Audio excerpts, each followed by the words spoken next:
see us from the studio, and also whether you are able to see the PowerPoints also. Let me just test one of the centers. Maybe I can go to JCDM College of Engineering, Tirsa. Mr. Manish, I am able to see you there. Yes. Good morning. Are you able to listen to us?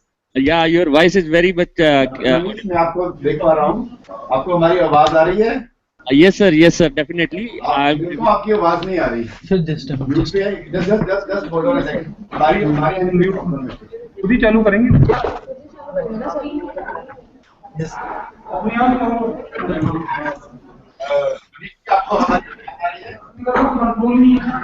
Yes, sir. I am.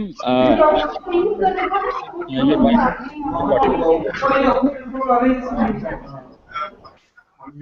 हाँ जी sir. Yes, sir. Yes. Now it is audible, sir. Okay. Am I audible?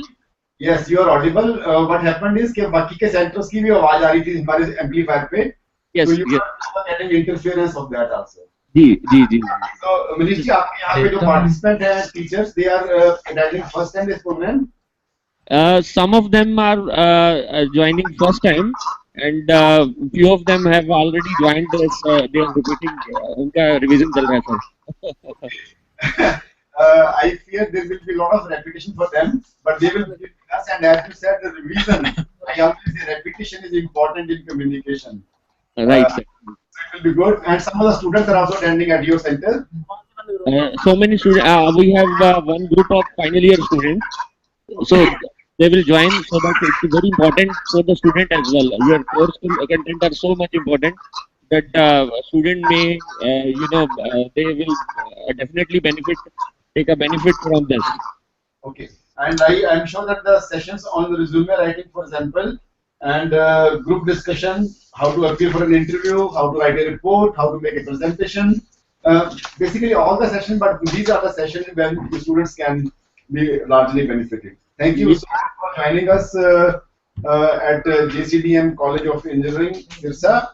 And maybe I can just test one more center. Sir, MC6 and a group of colleges. Okay, let me just go there. Sir, MC6 and a group of colleges. Sunil Yadav.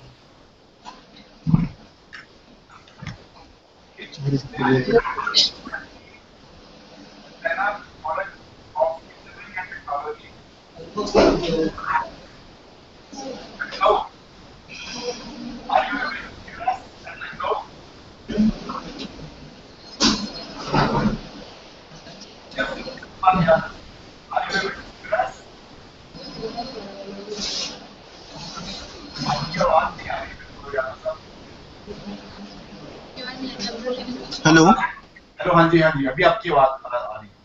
Hello sir, good morning sir. Good morning. हाँ जी sir. आपको हमारी आवाज आ रही है clearly? Yes sir, yes sir. And you are also able to see us clearly? Yes sir, clearly. Okay, so there is no communication gap. I welcome you to this program and, yes, and all your participants. Thank you so much sir. Good morning to all of you. Here Honorable CAD Sekhar sir, CED Manisha ma'am, Dean JK Johari sir and Director Mohit sir. Here I would attend a program that is organized by the NITTTR and who is coordinated with the Dr. PK Singla sir. Okay. I would like to tell Johari sir, please say few words. Singla this side. Yes sir. PK Singla sir. Okay. I think with this I assume that our rest of the centers are also able to join us, and I suppose some of the centers are also having their HODs or their principals or their directors also with them. Let me give you a brief introduction about the program first, then we will start with the first session. You can, my friends in the audience, in the studio, they can always watch here. I will be time to time watch them when joining there. All right. Well, friends, this program has been designed in such a way that you have in-depth understanding of the basics of communication skills. I have tried to divide this program into three major sections. The first section is about the basics of communication. As we understand, when we talk about communication, there are two important things. One is your verbal communication, the other one is your non-verbal communication. When we say verbal communication, it means we are making use of some language or the words. When we make use of the words to communicate to others, or we try to listen to the others or read others, that communication is verbal communication. It can be oral, it can be written. The four major aspects of verbal communication are listening, speaking, reading, and writing. These are the basics of verbal communication.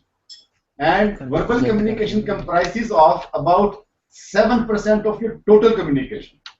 You will be just wondering how it is 7%. During the course, you will understand the details also. So we'll be talking about in details, because in the classroom situations, our teachers are largely making use of verbal communication. They will be devoting each aspect of verbal communication. A dedicated session is planned for that. For example, there is one session on listening skills, one session on oral communication just now after this inaugural session, and then there is a session on reading skills today in the afternoon, and then there is a session on writing skills tomorrow morning. I have emailed the copy of the program, the tentative schedule, to each of the centers also and to my friends also in the studio. There may be slight changes depending upon the availability of the experts on this schedule which I have already given to you, but largely we will be following this schedule. About 90% we will be following this schedule.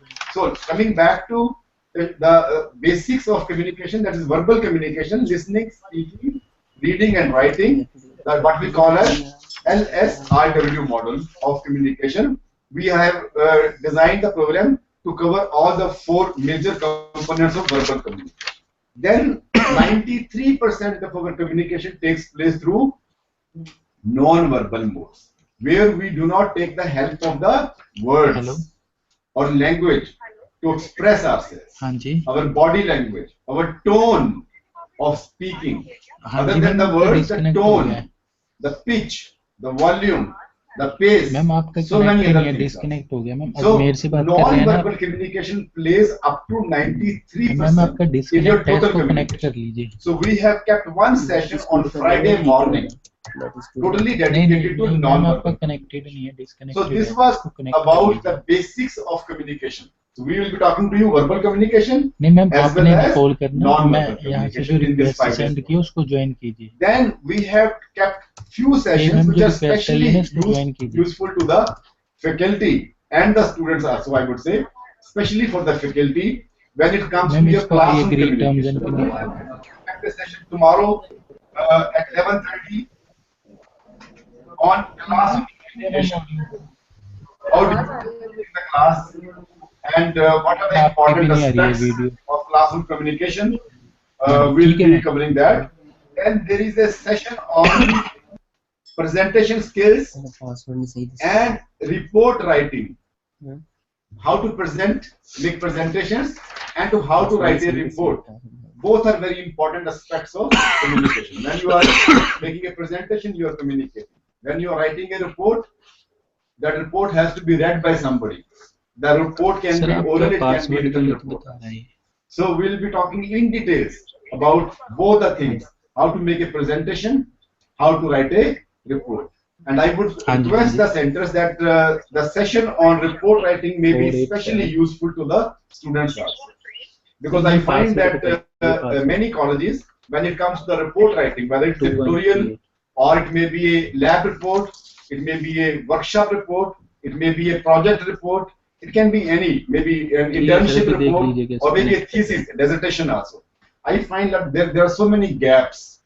We will try to give you the details about how to write a report in the session which is on Thursday at 11:30.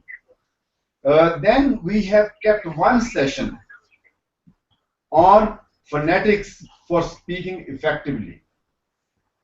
We'll be giving more emphasis on articulation and pronunciation. That is on Wednesday morning. On Wednesday morning, Dr. Archana R. Singh, who is an expert and authority on this subject, is going to deliver a lecture, and it will be a lecture come interaction. And let me share at the very outset here itself that all our sessions are full of exercises. I would expect my participants in the studio here as well as at the various centers that they must participate. There will be so many exercises, video films, interactions, case studies, examples. We'll be talking about the topic, basics, and then we will be doing some exercises also. So that you know, any skill, if you want to hone, if you want to acquire any skills can be acquired only through practice. So, this 5 days program is not enough for practicing a lot, but then we will give you a first-hand experience of practicing certain skills, that is on communication skills. We'll give you some practical exercises, and I would request all the centers to kindly participate in the exercises, in the group discussions, and in the case studies, in the videos also. So if you will make this program more interactive, you will also enjoy as well as learn also. So we have kept a session on articulation and pronunciation.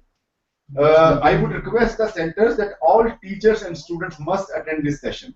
You should attend all the sessions, but this is the heart of the whole program.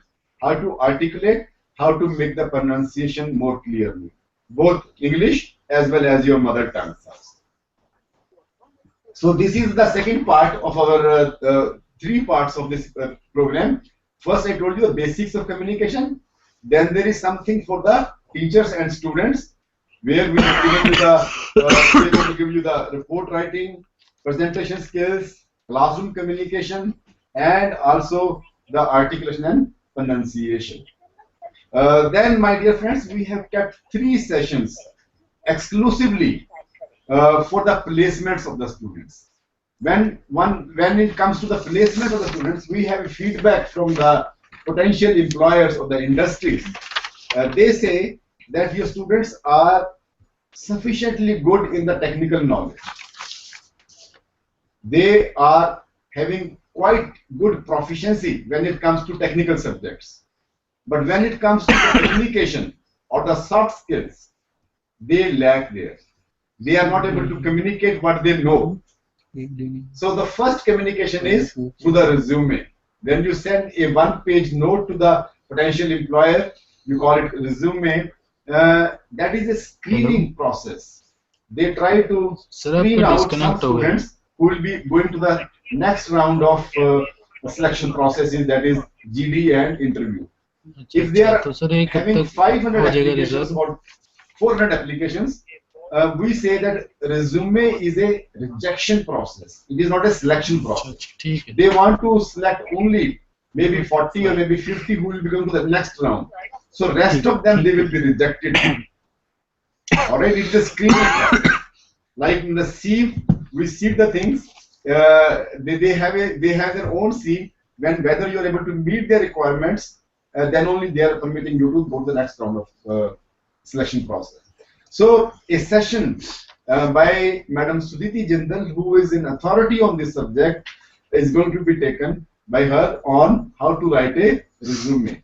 And often we find there is a element of confusion among the faculty and the students. The difference between resume, CV, and biodata. Yes, sir. Join are they same or they are different? And what is more applicable to a fresh graduate? Yes, sir. When I say graduate, it may be a diploma holder. So what is more relevant? Is it a resume or curriculum, BTech, or it is a biodata? So we will try to find out in details the difference, and we have to use a resume for the fresh. And if we have to use that resume, what should be the format? Username and password. What should be the format for the writing a resume? So we'll be हाँ जी sir, तो discussing ये in ना details ETV about 2 resume ETV writing advance करके ना on वहाँ से request आई है उसको join Thursday कीजिए। morning. Then once you have cleared the मैंने सर अभी resume, भेजी you have आपको been दोबारा से, screened उसको and ज्वाइन कीजिए। you have been selected for the next round. Many companies sir are ऐसे कीजिए, आप going मुझे for team the work ID group password बता discussion. दीजिए, मैं यहाँ से ज्वाइन कर Again, we find your resume, your first communication, your first written communication to the potential employee. Then the second हाँ जी sir, just communication is through GD, just hold what we for call a as group discussion. Again, it is a communication.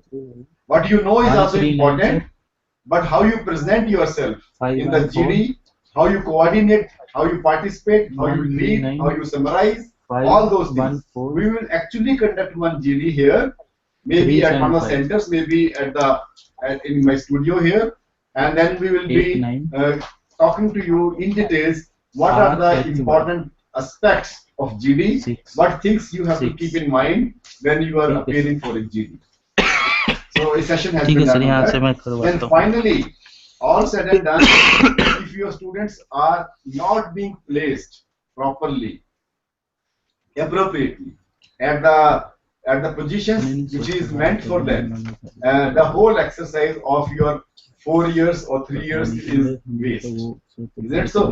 Besides a wholesome personality of a person which you are trying to develop, you are also trying to develop employability skills in them. If they are not able to present themselves very well in the interviews, they will not be selected. And we find again your communication, both verbal as well as non-verbal. 93% again, I am repeating again and again to emphasize upon this sir point. Mic Even in the interview, hello आ रही है sir even in the hello GD, 93% communication is through non-verbal modes. So your verbal modes are very important as well hello as. अभी बंद कर So दिए how? सारे What mic are the मैंने, अभी important देखिए ठीक है। aspects of interview? What is the criteria based on which they make selections? Most of the employers, नहीं what सर, is यहाँ से that बंद है sir. criteria? What they look for in your students when it comes to interview, and how they should answer the questions, and how they must present themselves during the interview. We'll be talking in details about that on the last day, that is on Friday at 11:30. And we have with us Madam Meera Anand, who is going to also take a session tomorrow on classroom communication, who will be taking this session with us. And the session on non-verbal communication will be taken by Madam Manjula. She is again a subject expert. And today in the afternoon, we are going to have Madam Konika Mehta, who is going to talk to you about the reading skill.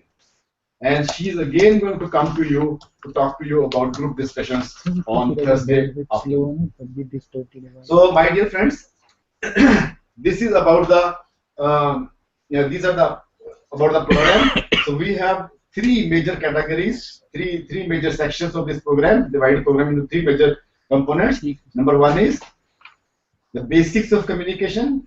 Number two is communication as applicable to classroom situations, and then communication for employability of the students, whereby we have the topics like resume writing, GD, and interviews. All right. So, my dear friends, this is how we have designed this program, and this is about, I think, 10th program on ICT mode alone.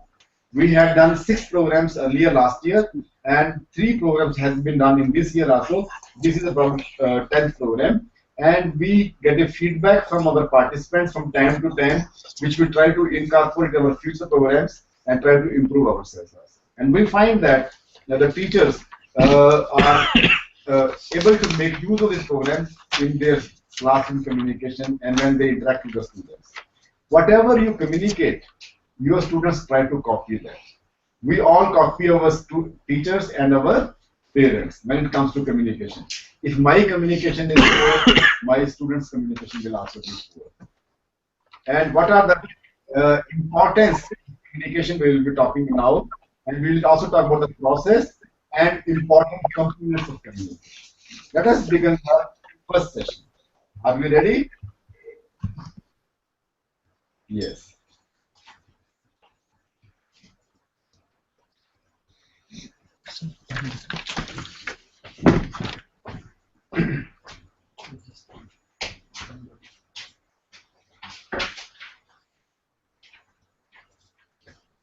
Nine जुड़ के सारे centre master लोग जुड़ गए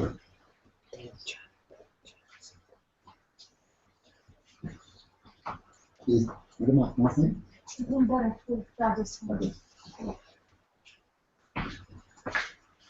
ये अपने पास रख लीजिए दोनों तरफ को so is this speed okay for all of you? Am I loud enough? No. I have loud enough? No, you are not loud enough. आपको सुनाई नहीं दे रहा? You are audible to us, but not that much loud. Then you will come in the front. I cannot She hear. means to say it is no, it's sort of a thing. Yeah. It's perfect. I mean, the type of pitch that you are I having. mean, it is perfect.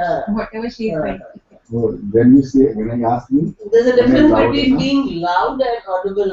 No. So she says you are very well audible, but you are not loud. Like the mic, sometimes the problem is with the mic. Mic is not functioning here. Mic is for, we are having 9 centers to connect with us. Okay? So if at any point you want to share something, you can come over here also. Okay? I will try to go very slow. It's a very basic course. Okay? If you find any difficulty, they were trying to connect to the center, that way there was interference also. Yes. And they morning? I didn't see tomorrow. Sorry, yesterday. But I got late because some problem was there. Actually, I applied in another program, the planning evaluation. Okay. So Yes, I get it signed and mailed it again to the hospital. Okay, no problem. Take it easy. The glass, ठीक है? Sir मैं अभी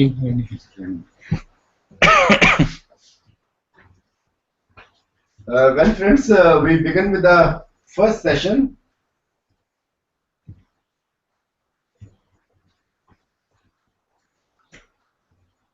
And I will be also giving you instruction material for this program.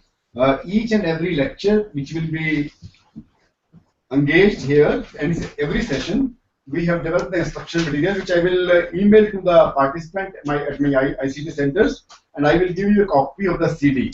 Because as I mentioned, this 1.5 hours for each session may not be sufficient, but we will give you some basic inputs in each session. Rest of the things you may try to cover up through reading the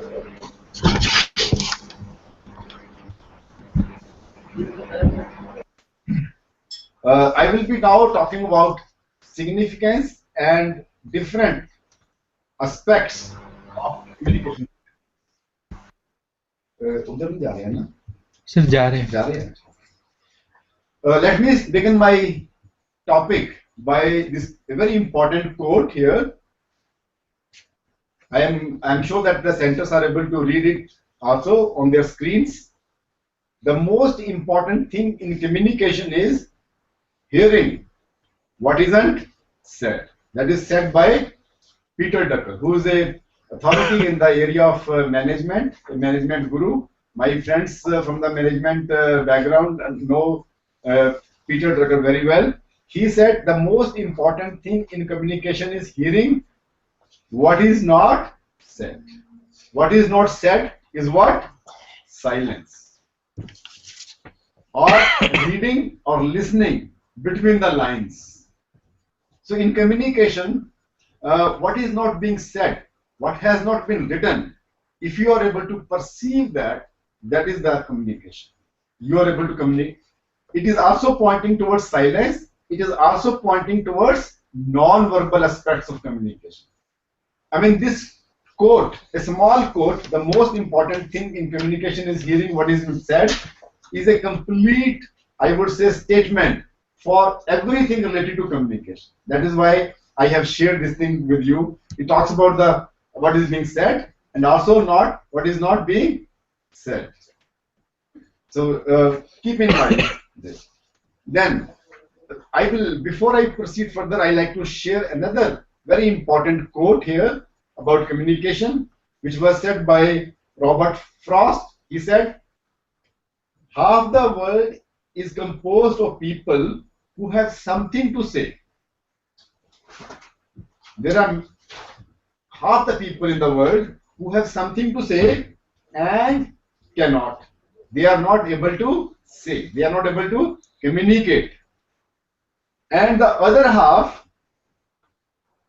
who have nothing to say and they keep on saying it. They have nothing to say, but they keep on saying it. So Robert Frost in this quote is again, this is very important quote in communication. We say that you must be having some substance to communicate. If you do not have any substance, no content, it is better to keep your mouth shut. It is better to keep your mouth shut.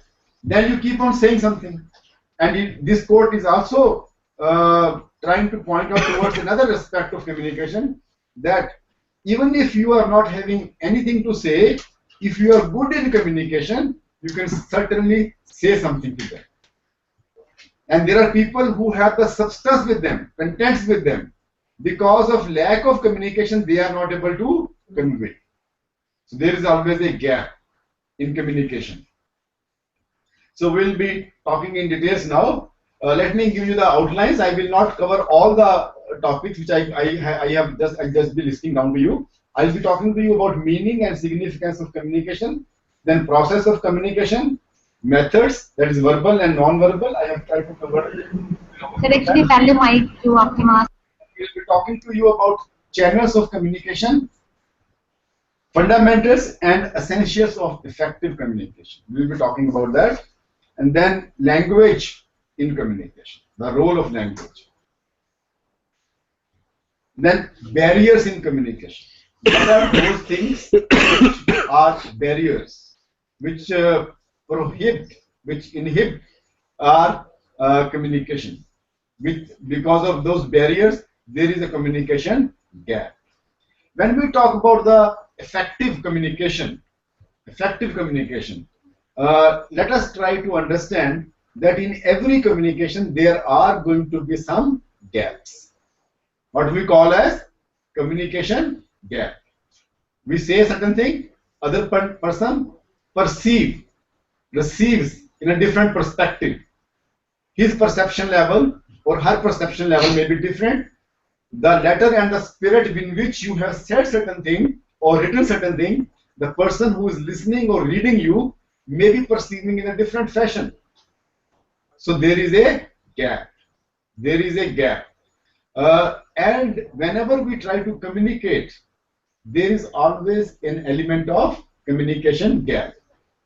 Your effectiveness in communication will depend upon how much you are able to reduce that gap, or you can bridge that gap, I would say.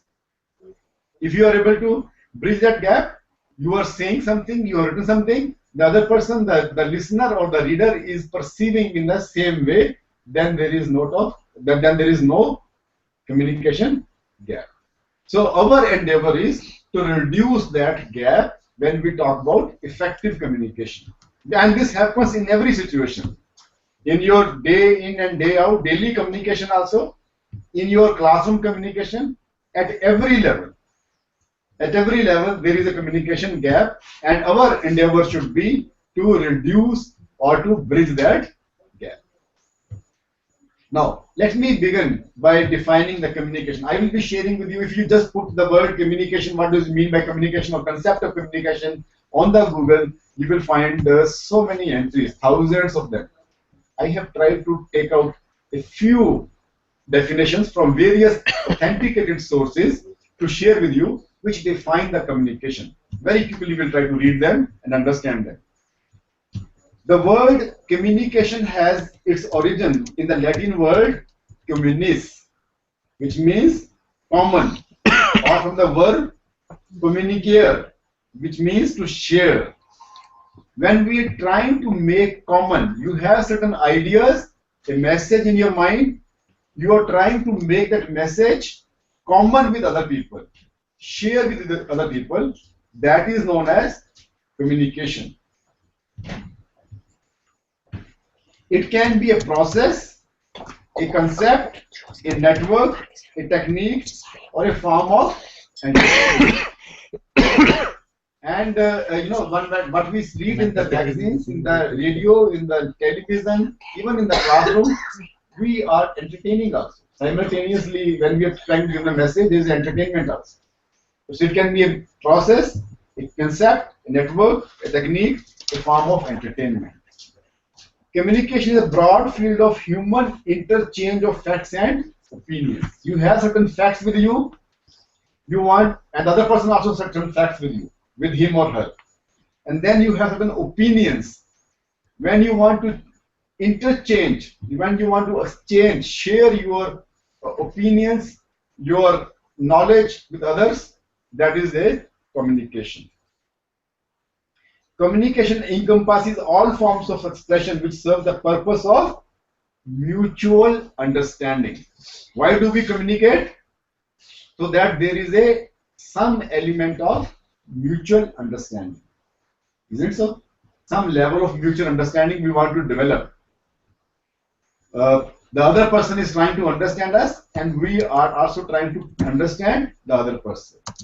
But very often than not, my dear friends, let me put a word here, that though the whole purpose of communication is the mutual understanding, but there is always a gap which is very dangerous. Because of this gap, mutual understanding can be disrupted also. So if we are not effective in our communication, then we end up losing that understanding. At this point, let me say that many of the problems in the life, in your personal life, in your professional lives, even when we talk about the community, how the community perceives you, or you perceive the community, there is a lot of gap. And many problems in the families, in your professional careers occur due to this communication gap. Do you agree with me? Yes, sir. We often say that I do not mean to say like this, but the other person has derived his or her own meaning. That there's difference between what you are trying to communicate and the other person is trying to perceive. So mutual understanding is the purpose of communication. Then communication is defined as the exchange of ideas, messages, or information by speech, signal, or writing. We can make use of speech, as I am now speaking. You are all listening to me. Sometime back, you were speaking and I was listening to you. So it's a dynamic process. Let me say very much here. It's a dynamic process. I am speaker, you are listener. When you speak, I become the listener. We interchange the positions. So speech signals. Besides speech, I am also making use of certain my gestures, my posture, my dress, everything, timings, so many things they cover the part of the communication. Besides listening to me, you are also watching me. The tone, the volume. I was just now asking my friends in the studio, am I loud enough? The soundness, the loudness of my speech, the pace with which I am delivering, how many words per minute. If I start speaking very fast, you may not be able to understand me, especially on the internet. So my pace, my pitch, am I able to reach to the last person? That is your pitch. A woman, for example, are gifted with a very high pitch. That is why in the announcement desks, mostly you will find the women announcers, because they can reach out the audience in a large group also. Their pitch is very good. So your speech, your signals, your writing through the various channels. Then through communication, people exchange and share information with one another and influence one another's attitudes, behavior, and understanding. The whole purpose. I am trying to share some definitions here so that you are having a larger perspective of communication in your mind. The purpose is you can influence anybody's attitude by your communication, both verbal and non-verbal. You can change the behavior of other person. your own behavior in turn, and your level of understanding. Then communication is a transmission of information, ideas, emotions, skills, etc. Especially in the classroom, in the context of teaching learning process, it becomes so very essential when we try to exchange, transmit the information, ideas, emotions, skills, etc. by use of symbols, words, pictures, figures, graphs, etc. It is the act or a process. When you act something, you're communicating. Or when you are making use of a process, maybe oral, maybe written process, that is also a communication. So, there are various things which you make use of: symbols, words, pictures, figures, and graphs, which are very commonly used in the, especially in the technical education system. Then communication is a process by which we understand others, we try to understand others, and in turn endeavor to be understood. We make an attempt, endeavor that I may be understood by people. It is a dynamic, I told you, constantly changing and shifting in response to the total situation. Dynamic, I explained to you, I am speaker, you are listener, and even if you are not speaking to me right now, your eye contact, your nodding of the head, you are taking the notes, whatever you are communicating, all those things, non-verbal modes are communicating to me also. Isn't it so? When you say like this, I am receiving. I become a receiver. You become the sender. So it is always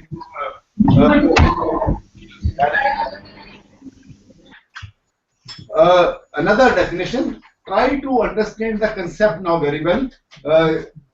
About communication, I have listed down so many definitions so that each definition is trying to explain a different dimension, a different aspect of communication. The communication is a process that links discontinuous parts of living world to one another. For example, we are now in Chandigarh and I am connecting to 9 places.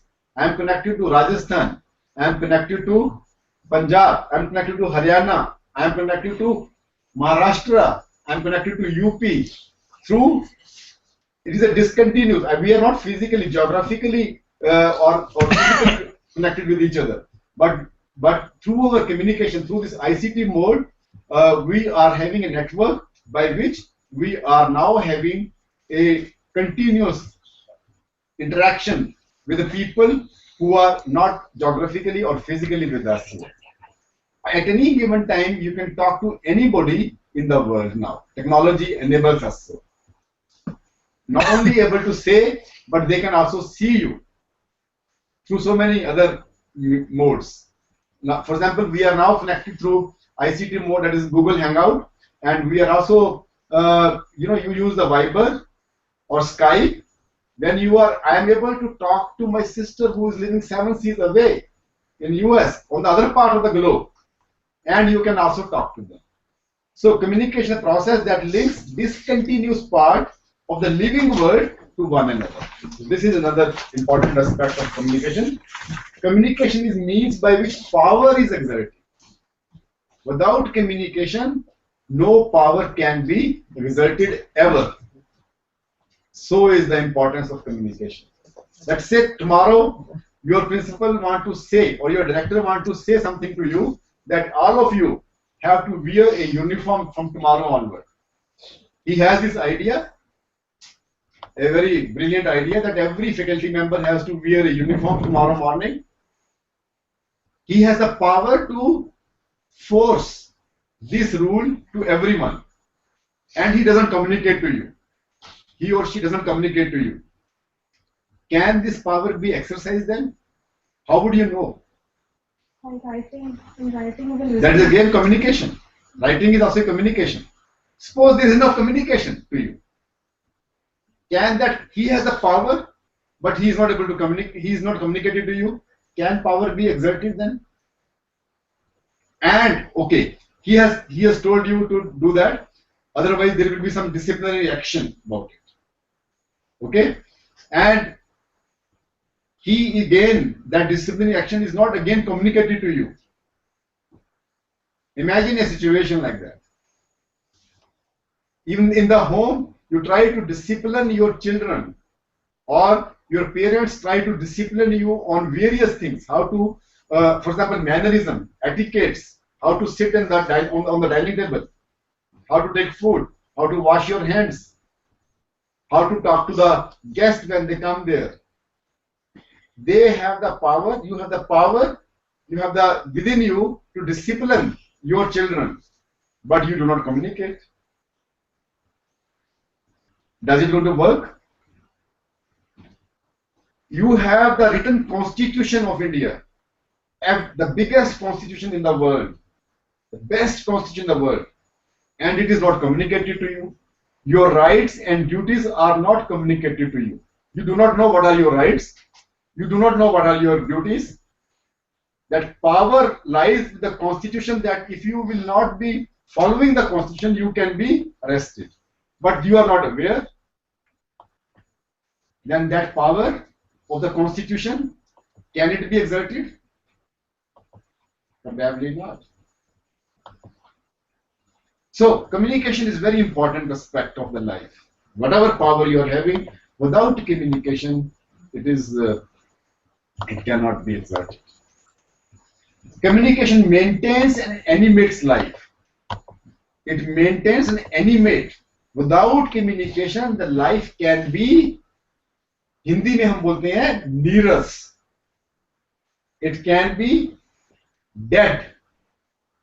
Let us try to, and my dear friends, mind you, we do communicate. Even when we are not communicating, we think that we are not communicating, but we do communicate. Without communication, life will be a death, a नीरस. It maintains and animates the lives. I would like to now pause for a minute here. I give you 1 minute time, and I request all of you to close your eyes.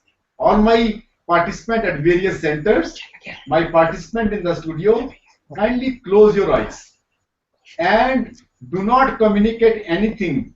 Do not communicate anything. Do not communicate anything to I, me, and myself also. When I am not talking to anybody, I am talking to myself also. No, I talk to myself. I am talking to myself. Do not communicate I to I, me, and myself. Let me see how many of you are successful. I give you 1 minute time. Kindly close your eyes and be silent. Do not communicate.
Yes.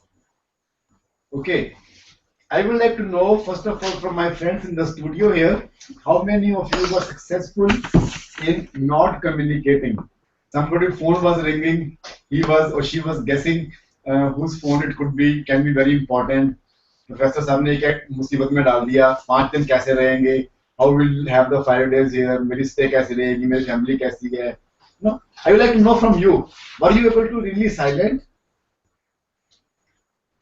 Were you successful in being silent here? Something was going in this subconscious. Something is going on. Yeah. And you were waiting कि 1 minute कब खत्म हो? No? Yeah, we were waiting for that. You were waiting कि 1 minute खत्म ही नहीं होने में आ रहा. Yeah.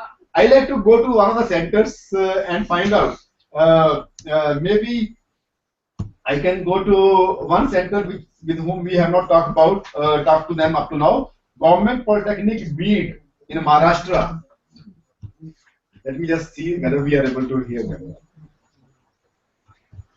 Yes. How difficult it is not to communicate. How difficult it is not to communicate. At the Government Polytechnic College, Beed,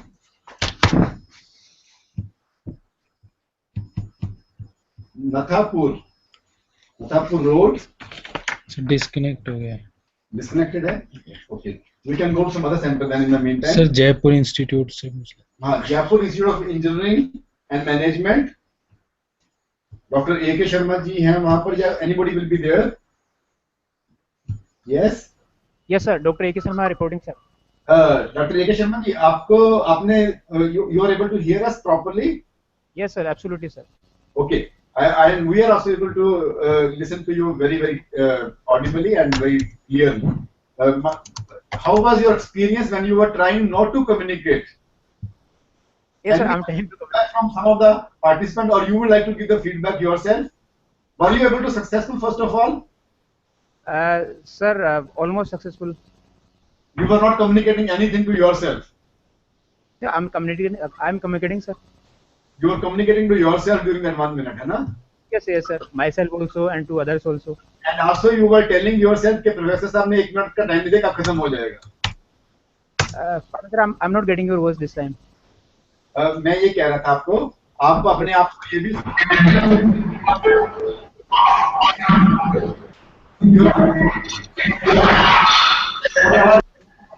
when will this 1 minute be over? And your thoughts must have gone to so many things which are pending. Yes. In your home or in the classrooms. What is happening around? Yes, no? sir. Yes. So, my dear friends, the whole point is that communication maintains and animates life. And there is not a minute, there is not a second, I would say, second passes by when we are not communicating.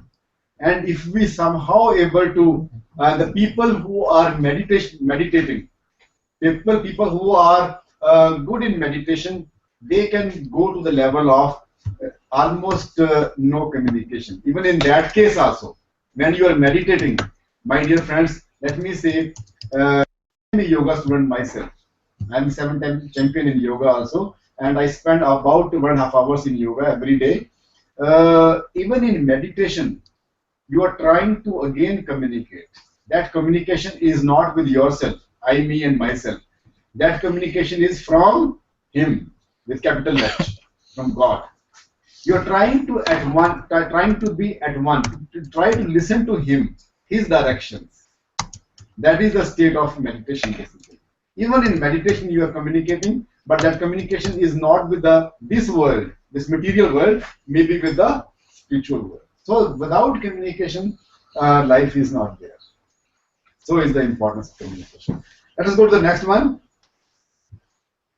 It can be an expression, transmission, process, link, means to power, and a common pool of ideas. When we are falling short of the ideas, we hold a meeting and we try to pool the ideas. What is your view on this? What is your views on this? So we are again trying to gather the views of people. It can be an oral meeting or oral communication in the meeting, or we send a circular and say that what are your ideas? Kindly send me a note, maybe 5 points from each. We'll try to do these exercises in this 5 days program also. When we try to pool in the ideas of these people and try to come out with certain solutions, then it is obviously both an art and a science. Communication is an art. Also, it is a science. What is the difference between art and science? I would like to invite one of my participants from the studio to come here with me and express her view of difference between science and art. I have said communication is an art and also a science. Somebody can come over here, volunteer. आप क्या समझते हैं? Communication is, I say, communication art and science. what is the basic difference between science and art, and how communication is an art and also a science. Yes. So are we, Okay. shall I try? Please come. Please come. Yeah. This is how we will make this whole program more lively. Can you give your Yeah, name? my name is Pramod Kumari.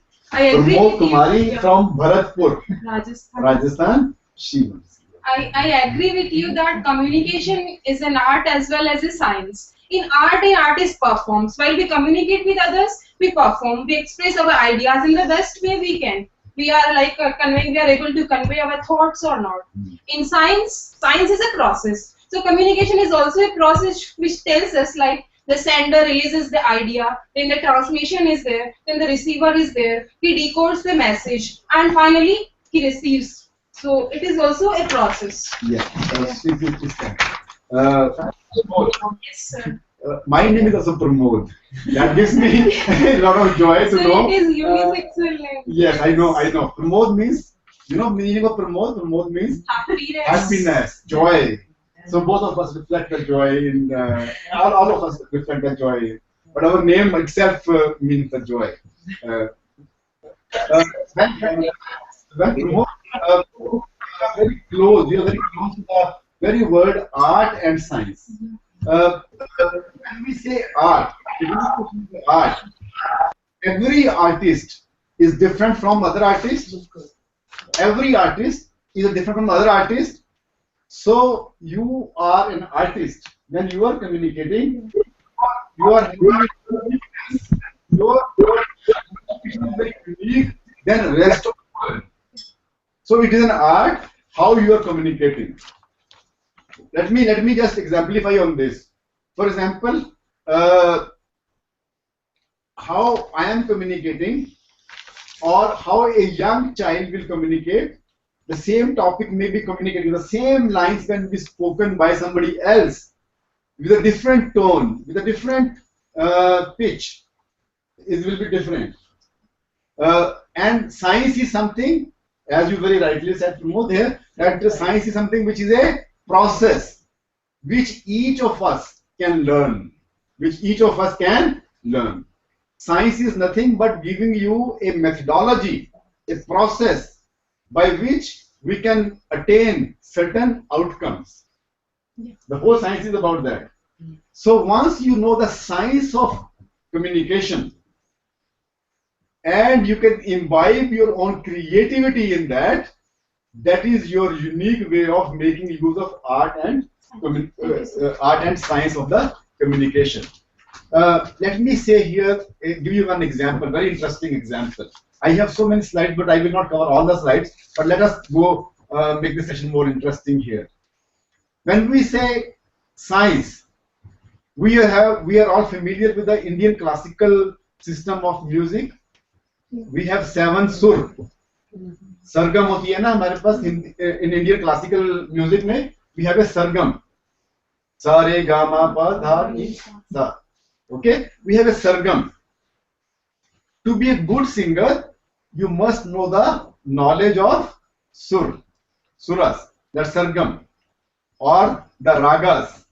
That is the science of the music. And if you are not having the science of the music, you cannot be a good singer. That is your science. Isn't it so? And all the singers know the ragas, they know the sargam, but each one is singing in his or her own uniqueness. Lata Mangeshkar, when she sings, she has her own unique style. When Alka ji sings, she has her own style. When Rafi Saab sings, he has his own style. When Mukesh used to sing, he has his own style. Both of them, they never lose the science of music. A.K. Rahman. A.K. Rahman, and every artist. So each one of us, as a classroom teacher, you must know the nitty-gritties and basic science of communication. As Pramod just now said, you have an idea, you can encode that idea. We'll be talking about that, and then you make a channel or a process. Then the receiver receives that idea. He or she decodes that idea. then you get the feedback, and then you, if need be, you strengthen that idea. In the same cycle again. In the same cycle over and over again. So this process, इस process में बहुत कुछ है. We'll be talking in all these 5 days. We're talking about this process only. How to make use of the science. How to make use of. जब हम लोग अभी reality shows देखते हैं टीवी के ऊपर, तो कहते हैं सुर कहीं भटक गए. The science of music has not been properly used. You have not applied a proper principle to solve a equation. Let me go to that level. Isn't it so? Your answer will never come right if you are not able to apply the science, the principles in your numericals in the classes. Isn't it so? Suppose I have to calculate the size of the room. If I am not having the knowledge of tables, then I calculate the size of the room. So you must have science. And I may be able to calculate in different ways. Everybody can approach a problem in his or her own unique way. That is his or her unique way of solving a numerical or a problem. So, and I said here, it's obviously an art and a science. So we will be trying to teach you the art and the science of communication in these 5 days. It encompasses literature, sociology, psychology, statistics. I mean, these are the 4 major limbs of communication. When I'm talking to somebody, literature comes, sociology comes, your relationships, your psychology. You go to the level of the person to whom you are trying to communicate. Your audience is the most important thing in every communication course. The psychology, your own psychology or the thinking of your listener or the reader or the person to whom you are trying to communicate. And your statistics, you make use of the statistics also in the communication. For example, if I say 90%, 93% of communication is taking place in through non-verbal communication and 7%. So what I have tried to do here is, I have tried to make use of some statistics. In a situation, it may be 50-50 or 70-70. But I said, on an average, largely, making use of the statistics, I'm trying to make emphasis on the importance of non-verbal communication. When I say 93%, again, you try to lay a lot of emphasis on non-verbal communication. No? So what I'm trying to make use of here is statistics. We have tried to conduct this experiment in various groups, in various age groups, in various places, various professions, and in totality we try to find out what is the percentage of verbal, what is the percentage of non-verbal communication when we try to communicate to others. And the total result was 93% non-verbal, 7% verbal. So when I'm trying to talk to you, I am making use of those statistics also. So these are the 4 important things. Literature, which gives you the expression, the vocabulary, the grammar, the formation of sentences, how to make use of the different phrases. Literature, sociology, psychology, and statistics. The knowledge of these are very important. But my dear friends, if you want to improve your communication, there have been many effective communicators who have no knowledge of literature, who have no knowledge of psychology, who have no knowledge of sociology or statistics. So you are not bound by these 4 important disciplines. There are, but then definitely these 4 are very important to improve your communication. But then there are some God-gifted communicators who encompass or I would say surpass all these 4 disciplines also. So if you want to improve your communication, do not feel that if you are not good in literature, if you are not good in statistics, if you are not good in psychology, you cannot improve your communication. You can. Okay, each one of us can. The spectrum of communication in contemporary world almost defy the description because of the immense variety or range of components, which we have talked about that. And now, my dear friends, I would like to, before I go further on my topic on significance and importance and process of communication, let me give you 2 or 3 slides, I would say here. These will form the whole crux of communication. As I mentioned just now, your audience or your reader to whom you are communicating is the most important. If you are forgetting about your target audience, who is my audience? You are not keeping him or her into view in your mind when you're communicating. Your communication can never be effective. And I have put a slide here which says, before you speak, think. Before you write, think. Before you communicate, think. Many problems in the world happen due to lack of thinking. I have put a slide in Hindi here which say आदमी जन्म के 2 वर्षों के बीच में बोलना सीख जाता है. Normal human being within 2 years he learns how to speak. पर क्या बोलना है, यह बोलने के लिए पूरी जिंदगी क्या बोलना चाहिए हमें? When I say बोलना or speak, I also mean writing also. I have used a general term here saying it do not limit by this word only to the word verbal or the oral. It also means written. क्या मेरे को लिखना चाहिए, वो लिखने के लिए आपकी पूरी जिंदगी निकल जाती है. आप लिखना सीख देते हैं, ABC सीख लिया, ग्रामर सीख लिया, you know how to write.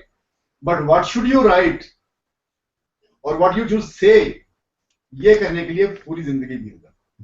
And before I go further, my dear friends, let me share with you the 3 important barriers, 3 barriers which can happen in your communication, which can create the gap in communication. The first barrier can be physical barriers. Physical barriers can be when I am not audible.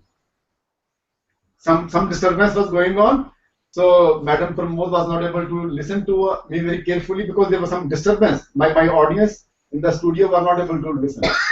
So the disturbance can be, especially in the ICT mode, there can be some physical barrier when you lose connection. Physical barrier, no? When you are not able to listen to the other person very carefully or appropriately, I would like to use the word appropriately, that can be a physical barrier. It can be a distraction. In a external noise, barrier are also known as noise. Background noise. Background noise. There can be any noise. There can be any distraction. There can be movement of people here which can be distracting. Okay. Then there are psychological barriers. More important than the physical barriers are psychological barriers. What can be the psychological barrier? One of the major psychological barrier is your bias, your prejudice. आप सुनना ही नहीं चाहते. You come with a prejudice in the classroom that professors आपको क्या पता? He is a civil engineer. I am a MTech. I done my MA and PhD in communication and English. Or you have certain any kind of prejudice. Friends में भी ये prejudice होता है. Parents and आप सोचते हैं आपकी mother जो कुछ भी कहने वाली है वो यही कहेगी. You try to stereotype. You try to label. You try to have a preconceived notions. That becomes a noise. That becomes a barrier, which we call as psychological barrier. There can be other barriers also. Authority. We'll be talking in details in the coming sessions also. But try to understand physical barrier and psychological barrier. What is the third kind of barrier? The third barrier can be your physiological barrier. Perceptual. Physiological. Physiological means suppose you are having a stomach ache. Madam Suman is having some stomach ache. मैं तो बहुत अच्छा बोल रहा हूँ. उनका mood भी है सुनने के लिए. कोई prejudice नहीं है. मेरी आवाज पहुंच रही है. But she has a stomach ache. She is not able to focus even. Physiological. उनके पैर में दर्द है. कोई प्रॉब्लम हो सकती है आपकी फिजिक के साथ. So that becomes a, or you may be having a headache. You may be having a fever. You may be having any problem. So that becomes a Hindrance. hindrance. That becomes a hindrance, a hurdle, a barrier, a noise in your communication. All right. So there are largely we can classify the barriers into three categories. Physical can be distractions. It can also be lack of your understanding about the language. Can also be physical barrier. It is mostly external. No? External. External barriers can be taken care of. Psychological barrier can also be taken care of once you are aware of them. Since I know that you are having, I'm anticipating my audience that they may be having some prejudices about it. So I will try to make my preamble before I start my discussion. And if I am aware, I can overcome them. If there is a physiological barrier, it's very difficult to overcome. So you have to maybe wait. Maybe we say that since today you are not well, we'll talk about it later on. Isn't so? So we have very few means to overcome physiological barrier at a given situation than to postpone. So there are different ways. Let me now talk about think. And I, in my own wisdom and having an interaction with so many experts in the area of communication, have tried to analyze the word what should we think. We say that think before you speak, think before you write. What should we think? I have tried to analyze the word think. That I'm going to share with my friends here, and then also in my studio, and also my friends in the various centers. Think comprises of 5 words: T, H, I, N, K. And try to ask, before you say something, try to ask. The T in think stands for true. Is it true? Whatever you are going to say or write, try to think. Ask a question. If it is true. If it is not true, do not say. Do not write. Why?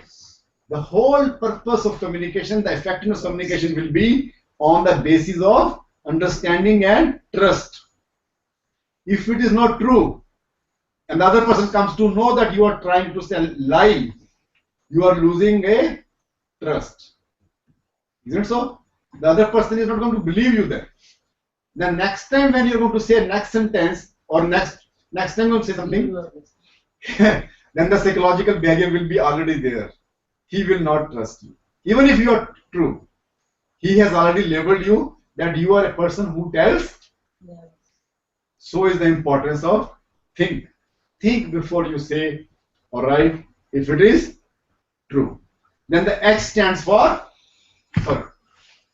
H stands for think about it, whether it is helpful to the other person. If it is not helpful, don't say.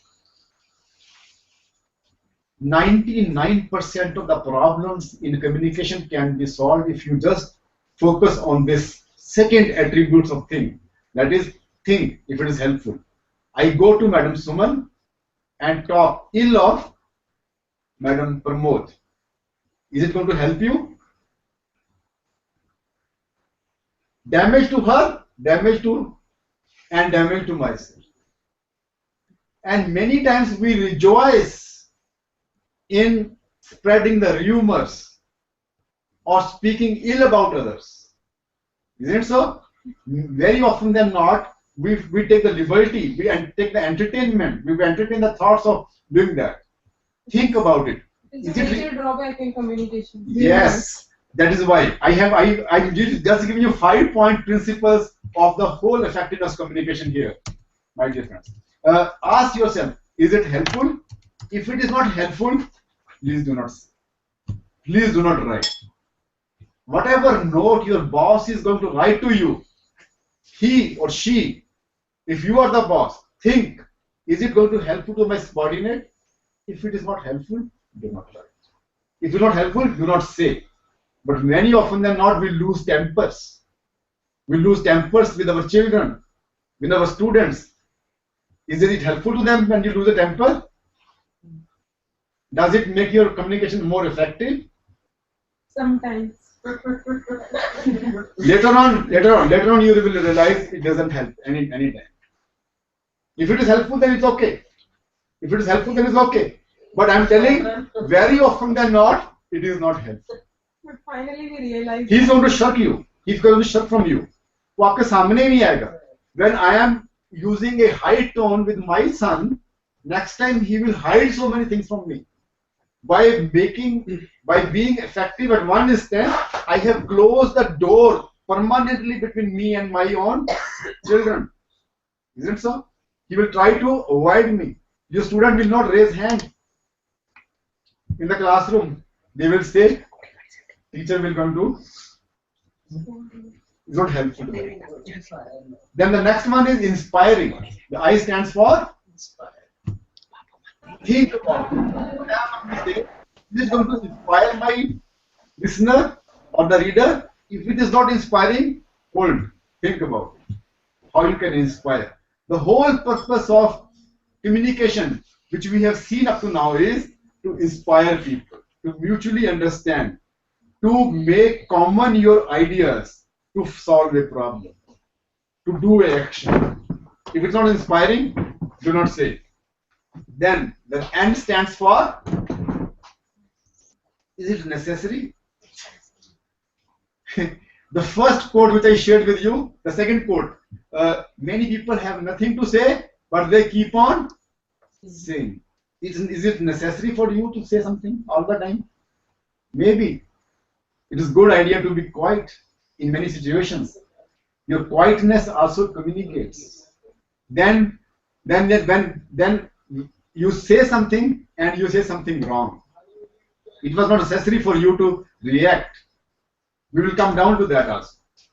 Think about it. Is it necessary? Then, encompassing all the four elements, that is true, helpful, inspiring, and necessary, is the last one. But the most important one is think about it. Is it kind? I like to pause here for a minute again.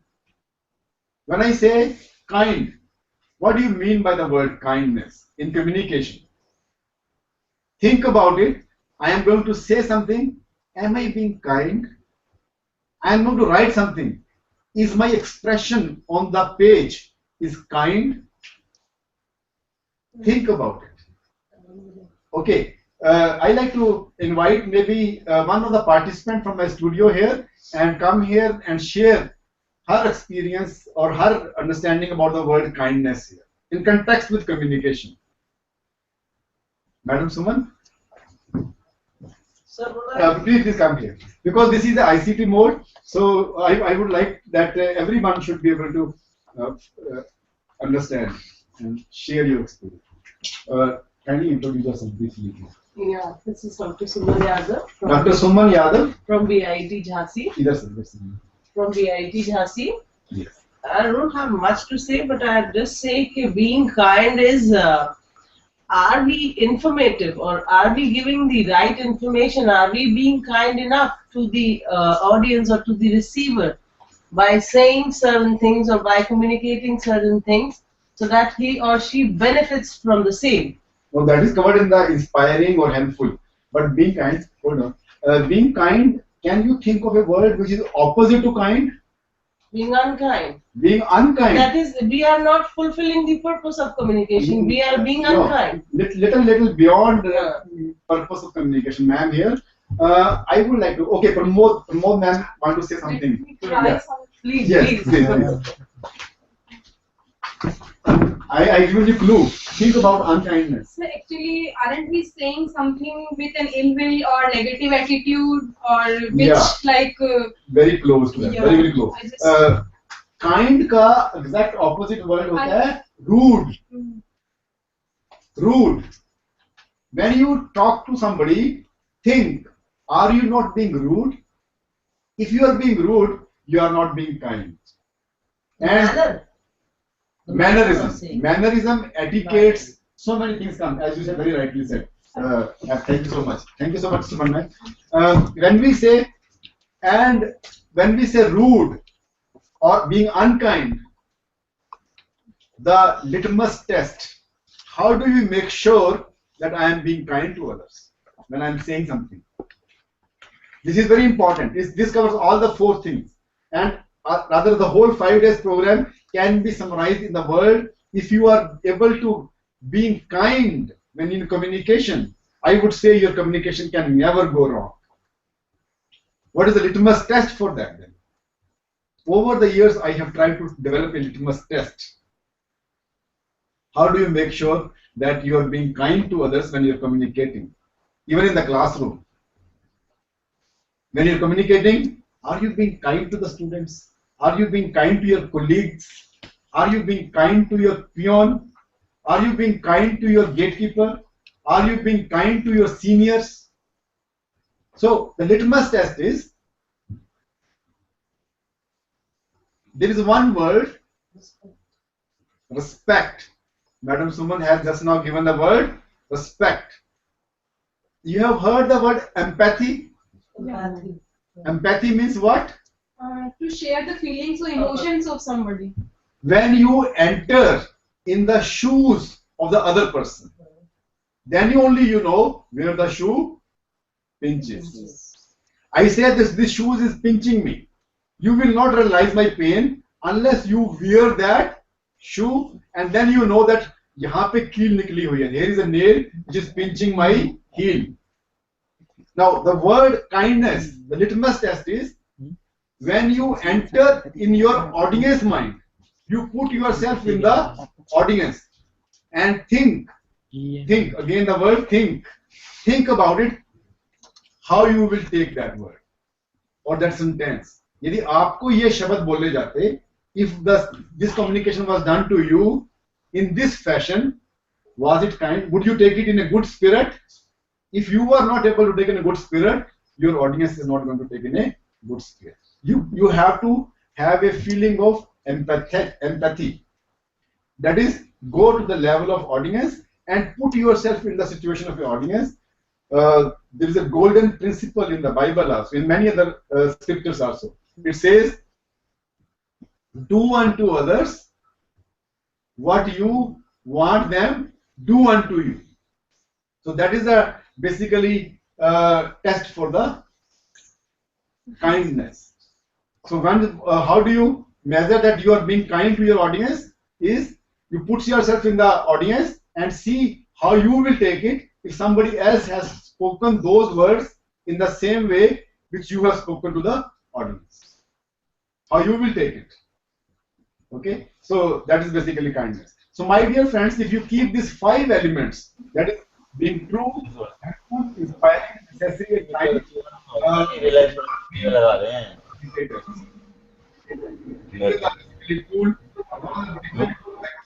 for being effective communicator. So when next time when you are communicating to anybody, ask yourself these 5 questions. Is it true? Is it helpful? Is it inspiring? Is it necessary? Is it? You will never go wrong. Take it from me. You will never go wrong in your communication. And now, before I close my talk here, let me talk about 2 very important things here. We often talk about argument and discussion. In communication, we have to understand very clearly the meaning, the difference between the word argument and discussion. What is the difference between an argument and discussion? So in argument, we just emphasize on our idea that whatever we are saying, that is right. And in discussion, we also consider others' point of view. Yes. Since time is not permitting me to go for further discussions, let me say argument. You're very, very close to that. Very, very accurate. Argument is to find out who is right. If the 2 persons are communicating to each other, both of them, they are trying to prove that I am right. The other person is also saying I am right. So you have the arguments, and then both of the people are trying to find out who is right. Who is right? In the discussion, you try to find out what is right. Both of you are not trying to prove I am right or I am right.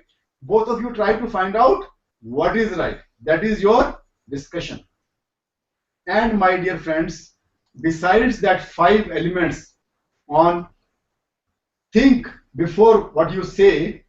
If you are able to avoid the arguments and always focus on discussion part in your communication, that will be a effective communication. That will be an effective communication.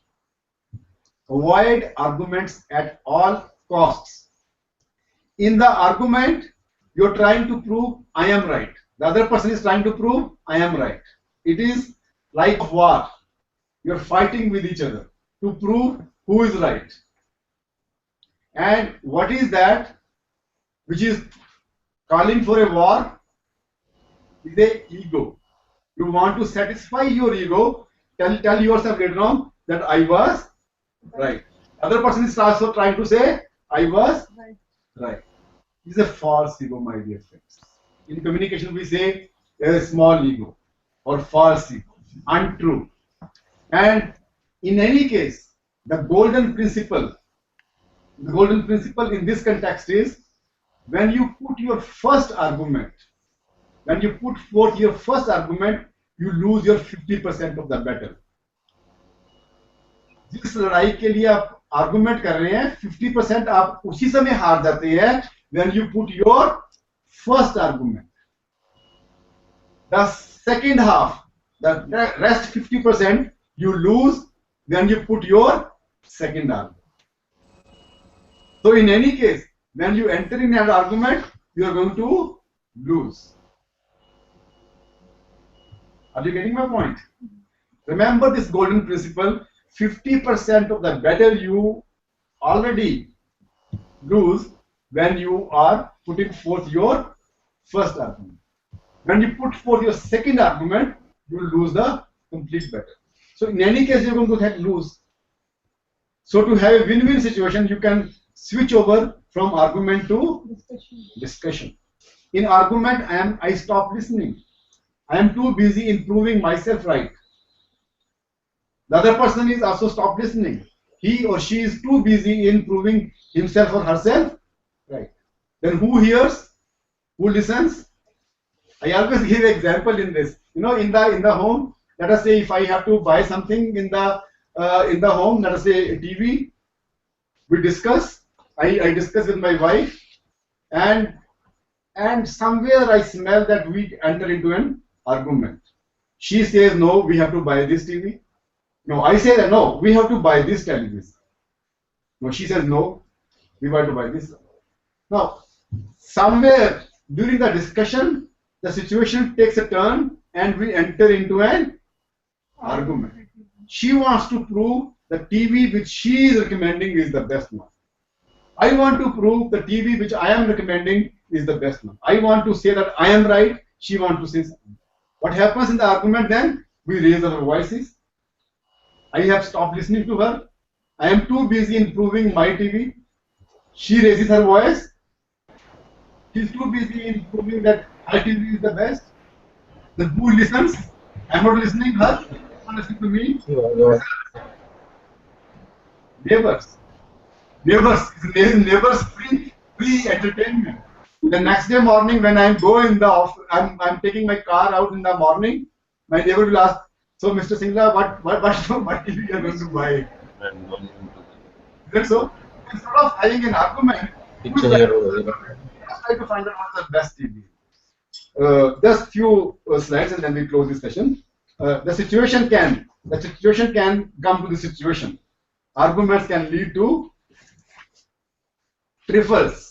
It can also lead to battles, and it can also lead to wars. The main cause is which is a false ego anyway. Which is a false ego anyway. And ultimately the situation comes to after the argument. हम तो कुंडी लगा लेते हैं ना बाद में फिर आप उधर के कमरे में मैं इस कमरे में बच्चों में भी children are not listening to you in the classroom also. The best thing would be, but what it takes to go on your knees and say, I am sorry, you are right. What it takes to say sorry? Only a false ego. Just a false ego has been put aside, and then the discussion can take place. And we can discuss, not only with the two people, but a group can also make a discussion and can come out with a healthy outcomes of the discussion. That is basically communication. That is the essence of whole communication. When you are able to really take charge of yourself, of the situation, and can effectively put forth your point and listen to the other person's viewpoint also, and reach to some useful, fruitful conclusions. That is this discussion. Let me close my point here by just sharing with you one quote here. It says, immature people always want to win an argument. Immature people. It is your immaturity when you want to win an argument, even at the cost of a relationship. मैं argument जीत गया चाहे मेरा तलाक हो जाए कल. मैं argument जीत गया चाहे तो मेरी क्लास में बच्चा कोई बैठे ही नहीं. No, the situation is coming to that you enter in an argument and then you lose the students also. Any relationship, your friends, but you have put a therapy, a tap on your shoulder. A mature one prefers losing an argument. A mature person will prefer to lose an argument just to uphold a golden relationship. And there are many ways how you can avoid the arguments. I am not entering into the details. That is an art, and each one of you have that art with you. The science we are going to talk to you in these 5 days. And my dear friend, this brings me to the close of this session with this expectation that you will overcome, make your communication more effective, so that there are minimum gaps in communication. You are bridging the gaps in communication and make it more and more effective. Well, friends, we will break now for 15 minutes. 15 minutes. The next speaker is already with us. Madam Ritesh is already with us.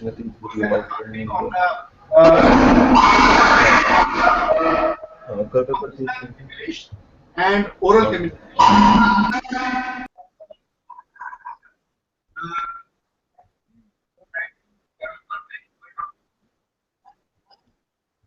At 11:45, I request all the coordinators at various centers that kindly make sure that every participant is present at 11:45, and we request my studio friends also to come here at 11:45. Thank you so much. And if there is any question, please, before I go, if there is any quick question for one minute, I can spare 1 minute. Take 1 minute from your tea break.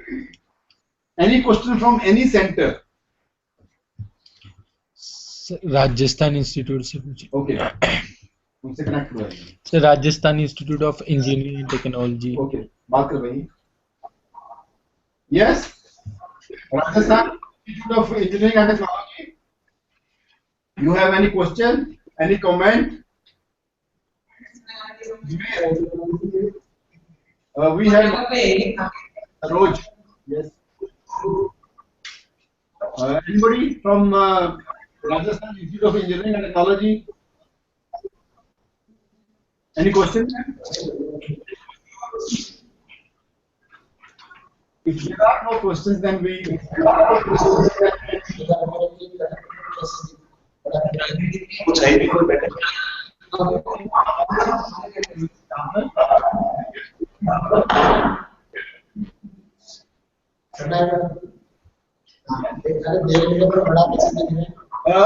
ऐसा दिख रहा है.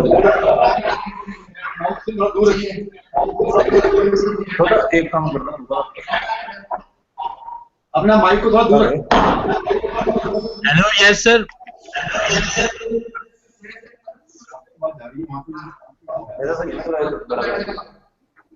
Any question, sir?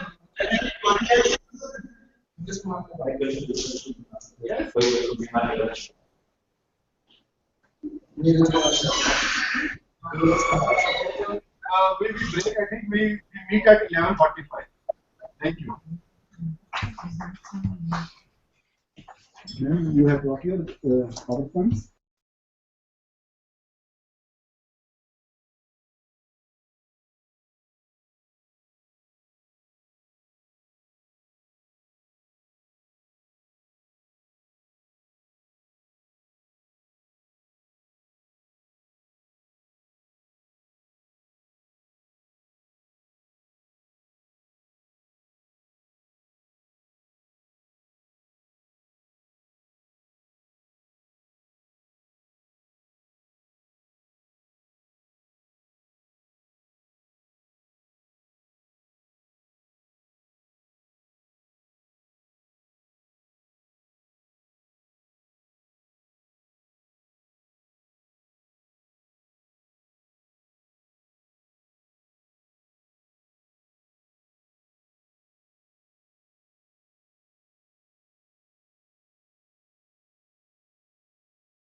No number.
Lunch नहीं आप बोल दो कि साहब आए हुए लंच देने वाले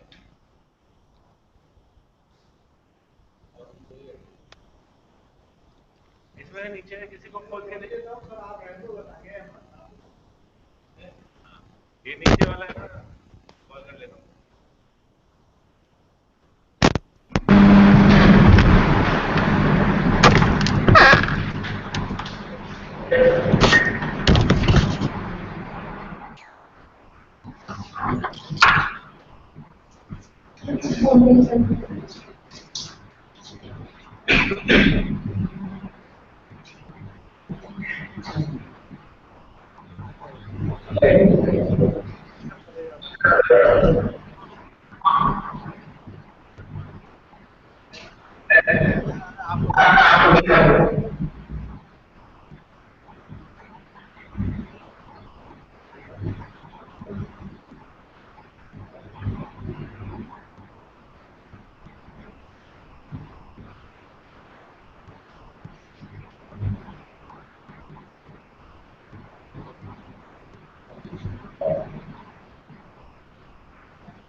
मैंने उधर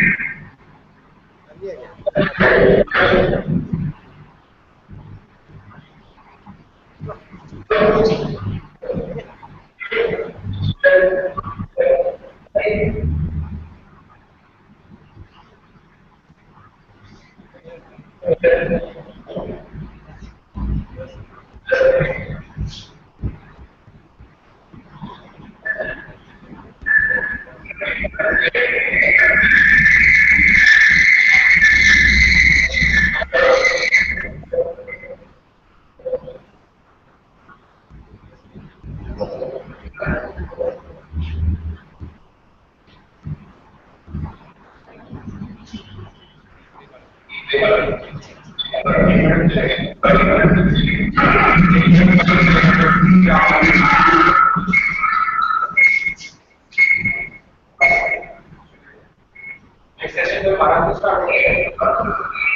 कुछ वॉइस क्लैरिटी नहीं हो रही ना, अभी एक सेशन है लंच से पहले। हाँ 12 बजे चाहे अभी देख लेते हैं आपको पानी के लिए पकाया है।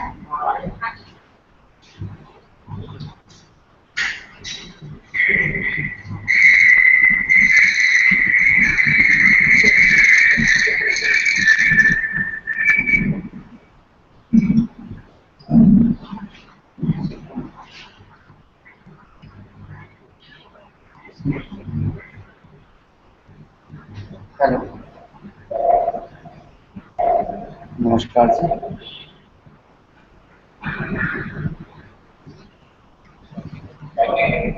कहाँ से बात कर रहे हो? अच्छा, यहाँ नहीं आते जी, हम हमारी वर्कशॉप इधर बन गई है या डिप्लोमा में।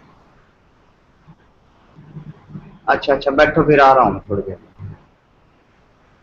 बस आ रहा हूँ 5-10 मिनट में।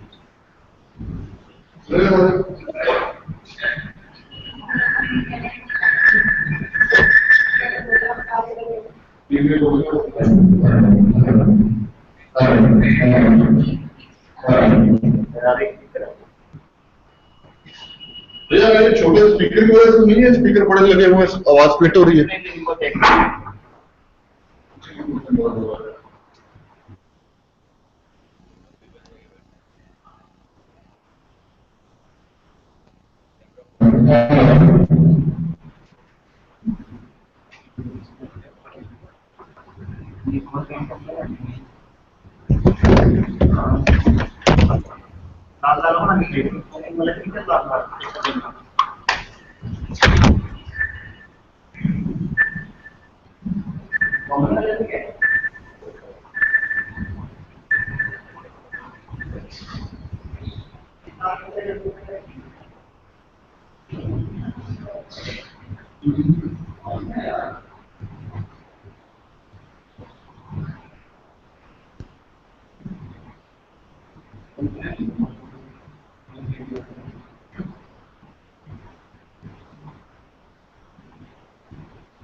थोड़ी देर बाद अपने आप चला जाता है सेटिंग।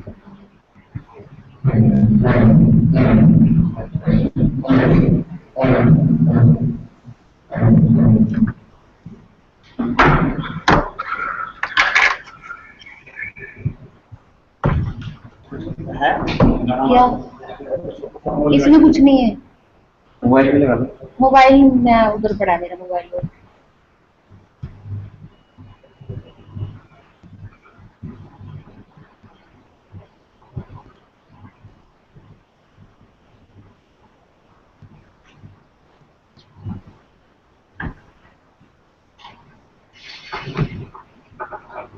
मोबाइल वाली बात करो, हम प्रैक्टिस कर चुके हैं मोबाइल। सुबह वॉल्यूम की बात नहीं सर, तो मोबाइल लगा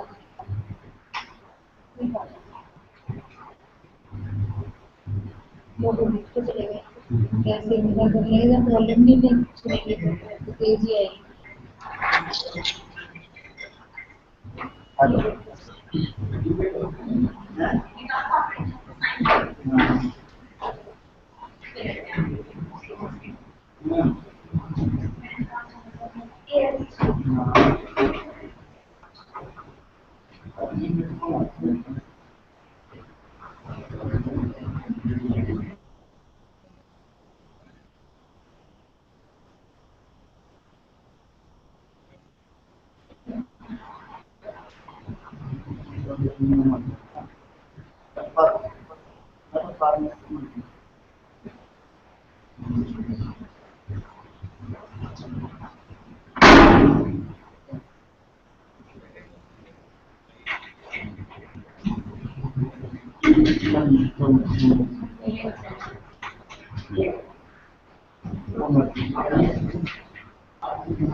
Hello. Hello.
एक मिनट खत्म हो गया।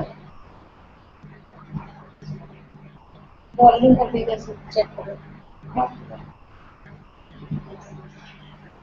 अरे हेलो हेलो हेलो अरे अभी तक खत्म नहीं हुआ।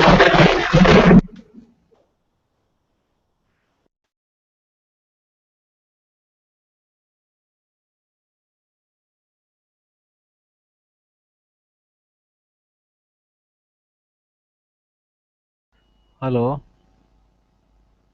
Hello hello hello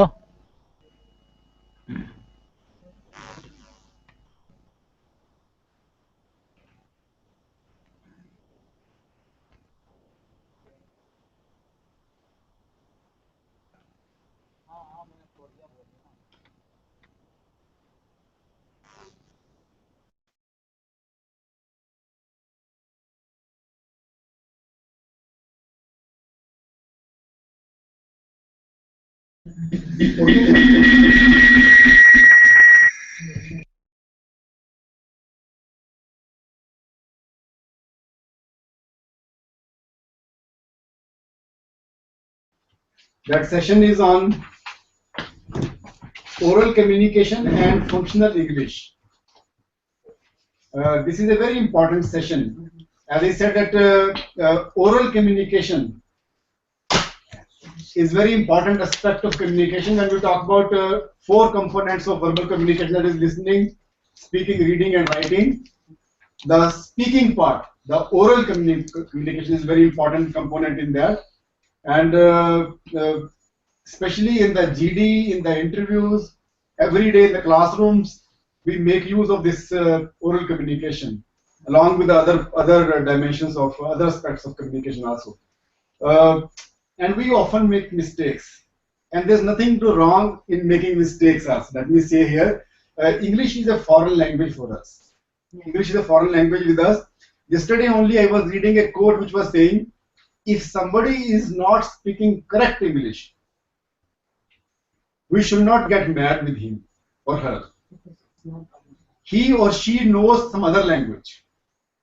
We should rather respect this aspect of his or her personality, that he is not conversant with English, but then he or she is speaking some other language. For example, my friends from Mizoram here, they are having their mastery of a language which I even don't know the ABC of that.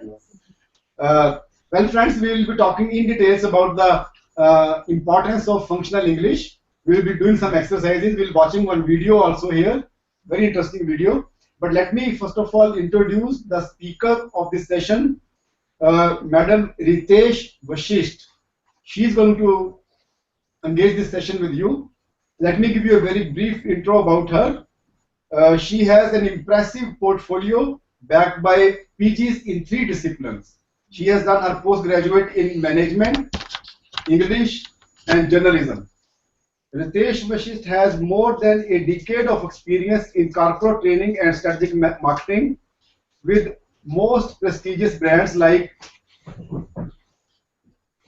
Hero Mind Mine, WWIC Group, ICS Group of companies, and international brands like BBSB that has its branches across different countries like South Africa, Libya, Nigeria, Australia, UK, and now in India also. She has also featured in the EduSet sessions conducted by the government of Haryana. So she's fully conversant with this ICT mode conversation, and she was also a guest speaker with us in our last program, which was highly appreciated by the audience. Having trained professionals and students from diverse backgrounds and hierarchies, she feels that there is an evident gap of functional English across all domains and has been actually working towards plugging those gaps. Currently, she is employed in the capacity of Assistant General Manager, Education and Training with Skills Anytime. The organization from where she comes is Skills Anytime. BKSB, which is the largest online English development company, which comes under the aegis of West Nottinghamshire College in UK. the organization from which she comes has a affiliation from UK, and I understand that this institute is offering online courses. Before she gives her session, I will request her to kindly briefly introduce about your organization also, so that the people at various centers and people from my studio, those who want to follow up, they want to really improve their communication in English, especially, they can approach her also or her organization. And why we are talking about English all the time? We say that language is also one of the barriers. Language is a very important tool in communication, but it can also become a barrier. If you are not conversant with the language which you are speaking, then it can become a barrier. But why we are emphasizing upon English? Because most of the MNCs, your students, where they're going to work, the language which the corporate sectors are using is English. So one of the things which what your potential employers are looking for in your students is their proficiency in speaking and writing English also. Though I may be having a lot of affection, and I have a lot of affection for my mother tongue, but for my functional purposes, when I am going to work in the profession, I require to have some bare minimum level of mastery over the English language also, because this is the language which corporate sector is using now. So over to Madam NITTTRCHD for the session. Thank you so much, sir. My name is NITTTRCHD, as sir has already highlighted my introduction, from Skills Anytime. So what is Skills Anytime? We are owned by the West Nottinghamshire, UK, and our main area of expertise is helping people enhance their English to a very futuristic domain. So it's something that at your ease, you can be enhancing your language skills with the help of this very unique system of language enhancement. We have our tie-ups there in Australia with the TAFE Bristol, where the entire curriculum is developed in-house at BKSP. Besides that, we are there in Libya, in Nigeria, and here in India, we realize that there is a huge gap with respect to functional English, and that's how we've started helping, and we started associating ourselves with a couple of organizations which are using our online domain to enhance the functional English of their employees, of their associates, of teachers, of students, so on and so forth. Now, what is our status back in the UK? We've been there for the last 2 decades, and we're the market leaders there. And a very interesting episode is that the lady who heads West Nottinghamshire and our organization is a lady from India, and she has been bestowed with the female equivalent of knighthood by none other than Prince Charles for her contribution to this education domain. And her name is Lady Dame Asha Khemka. We're very proud of her. And she is the one who has made major strides in the domain of making this online system of language enhancement extremely popular. So any one of you who feels that rest everything, I have the technical skills, I'm really competent otherwise, but there is one small hitch, and that's English. So we are there for you. And this is a solution, this online domain is a solution which is tried, tested, and proven, and we are the market leaders around. So in case you have any doubts, in case you feel that this is something that is there between you and success, we are there for you. So that's about Skills Anytime. Now we come to functional English, and I totally agree with Sir when he says that we tend to be a little hesitant when it comes to English, and rightfully so, because this is not our mother tongue. I absolutely understand. But then, why do you think English is important? English is the language of the corporates. It's there required, in all domains for your further education or for their, for good jobs.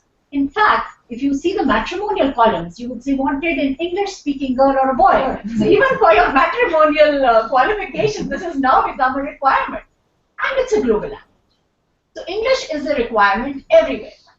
Now what happens is, sometimes, You address. okay, now what happens is, sometimes when we are speaking in this language, we start off with saying something, we want to express something very interesting, but we end up making ourselves a subject of ridicule by conveying something very different from what we set out with.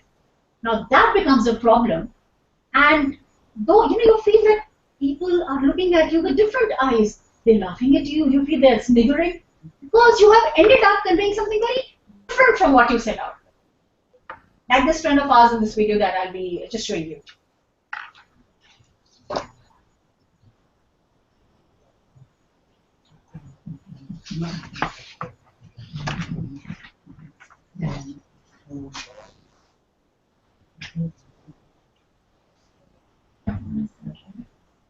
Here are madam left में, third row में, third column में, middle में, ये इसको ना right click करके ना play in media, ये मीडिया में चलती है फाइल.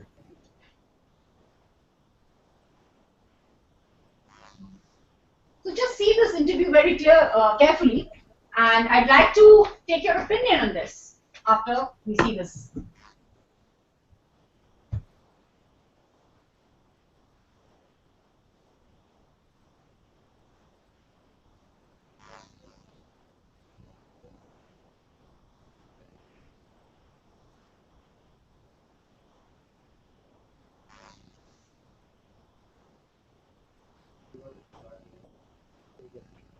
यही तो इंडिया देखने ही लायक है.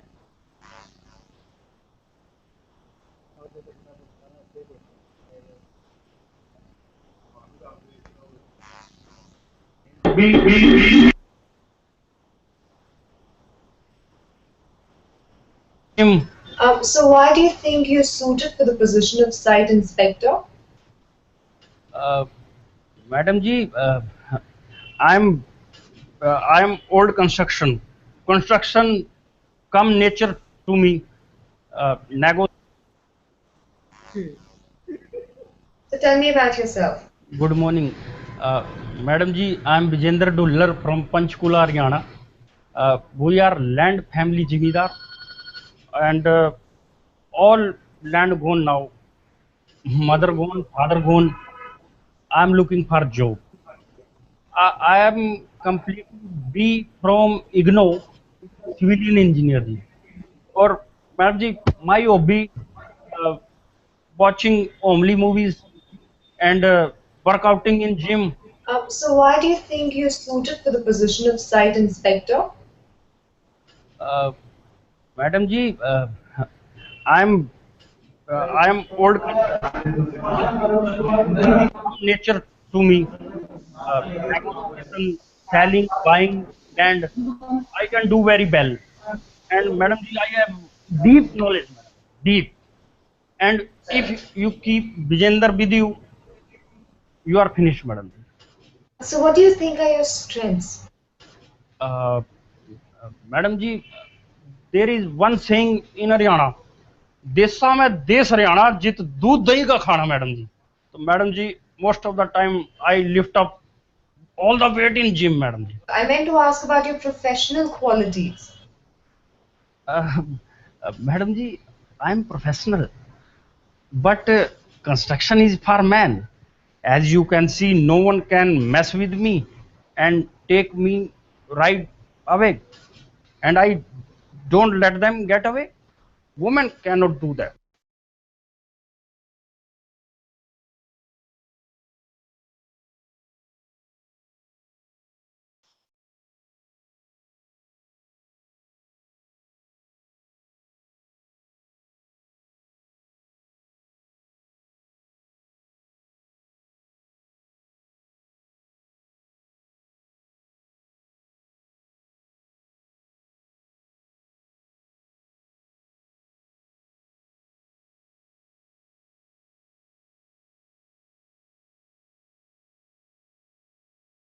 To understand here is that English is the language for the corporates, for your jobs, for your further education, and if we are not able to convey what we are thinking here, the result can be this. It can be disastrous.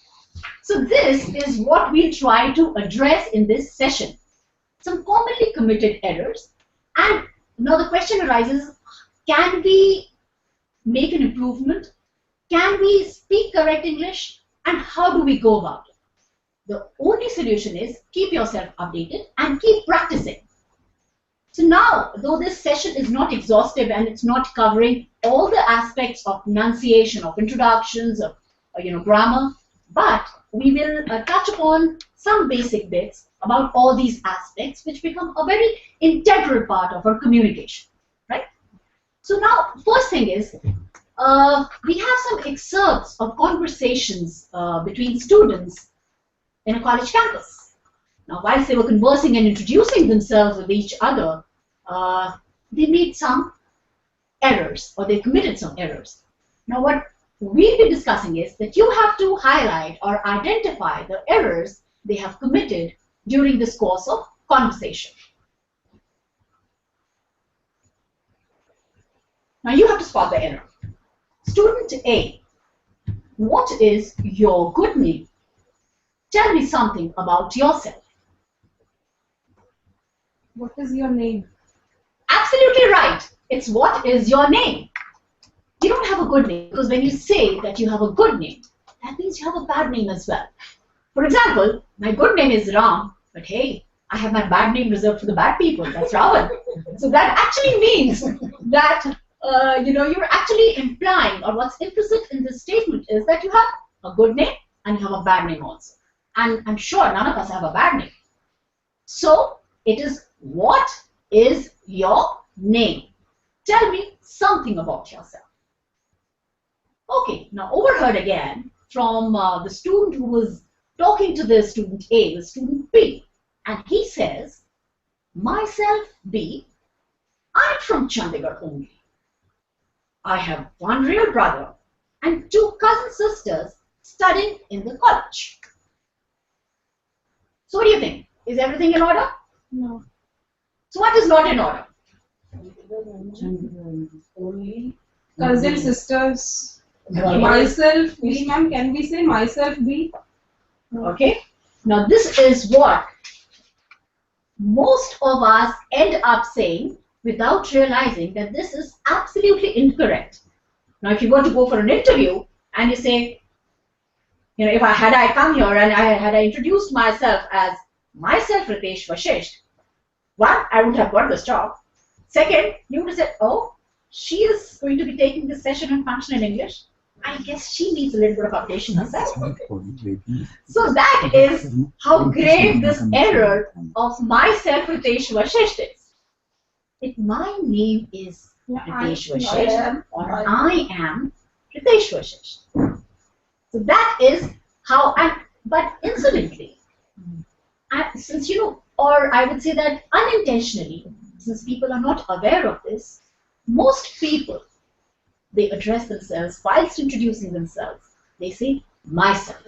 So from today onwards, make sure that we will not commit this error thereafter.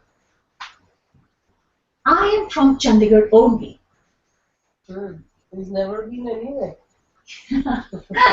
My friend, you're absolutely right. So you're not trying to say that I'm from, I've traveled across the globe, but this sounds so pompous.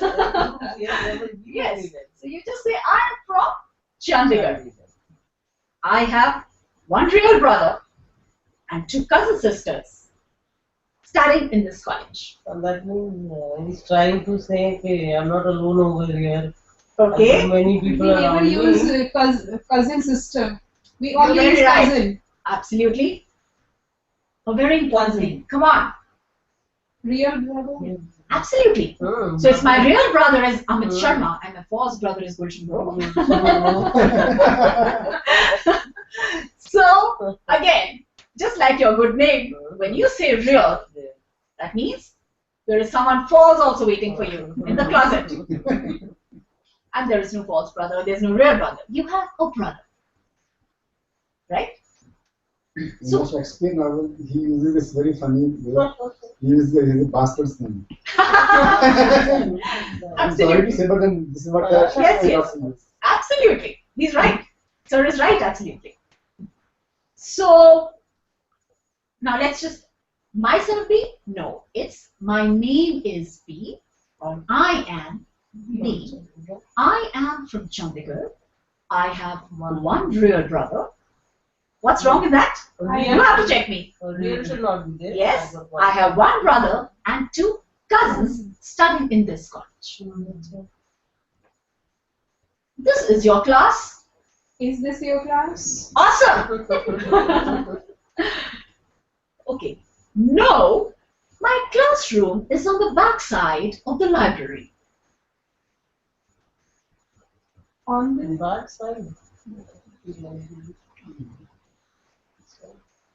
You know, this 90%, and you know, it's not, it has nothing to do with your qualifications, but incidentally, most of us say backside, which is just, which means the posterior of the whole human body. So this is how grave a mistake we make when we say, you know, you have to go to that shop, it's on the backside. And that is what you mean. So, behind is the correct expression. So when you say, next time you say backside, you're actually being very blasphemous.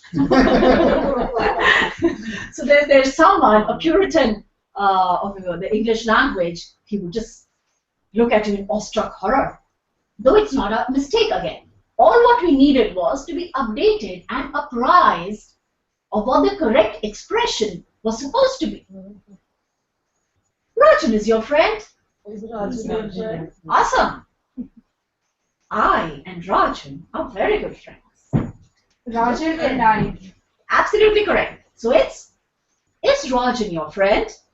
Rajan and I are very good friends, or good friends. How long have you been studying in this college?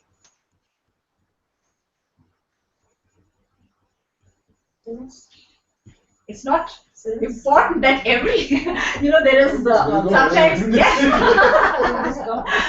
there are some contexts which have been deliberately put to confuse you. So my dear friends, this is right. How long have you been studying in the college? I have been studying in this college since 2 years.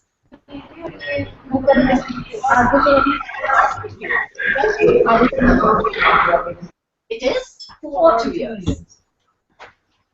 Who is your class teacher?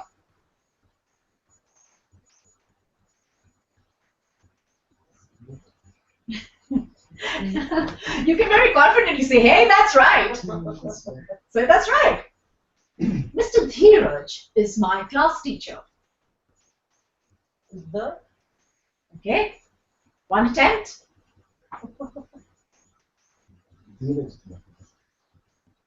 Art. Okay. That's, you know, we use this expression for respect.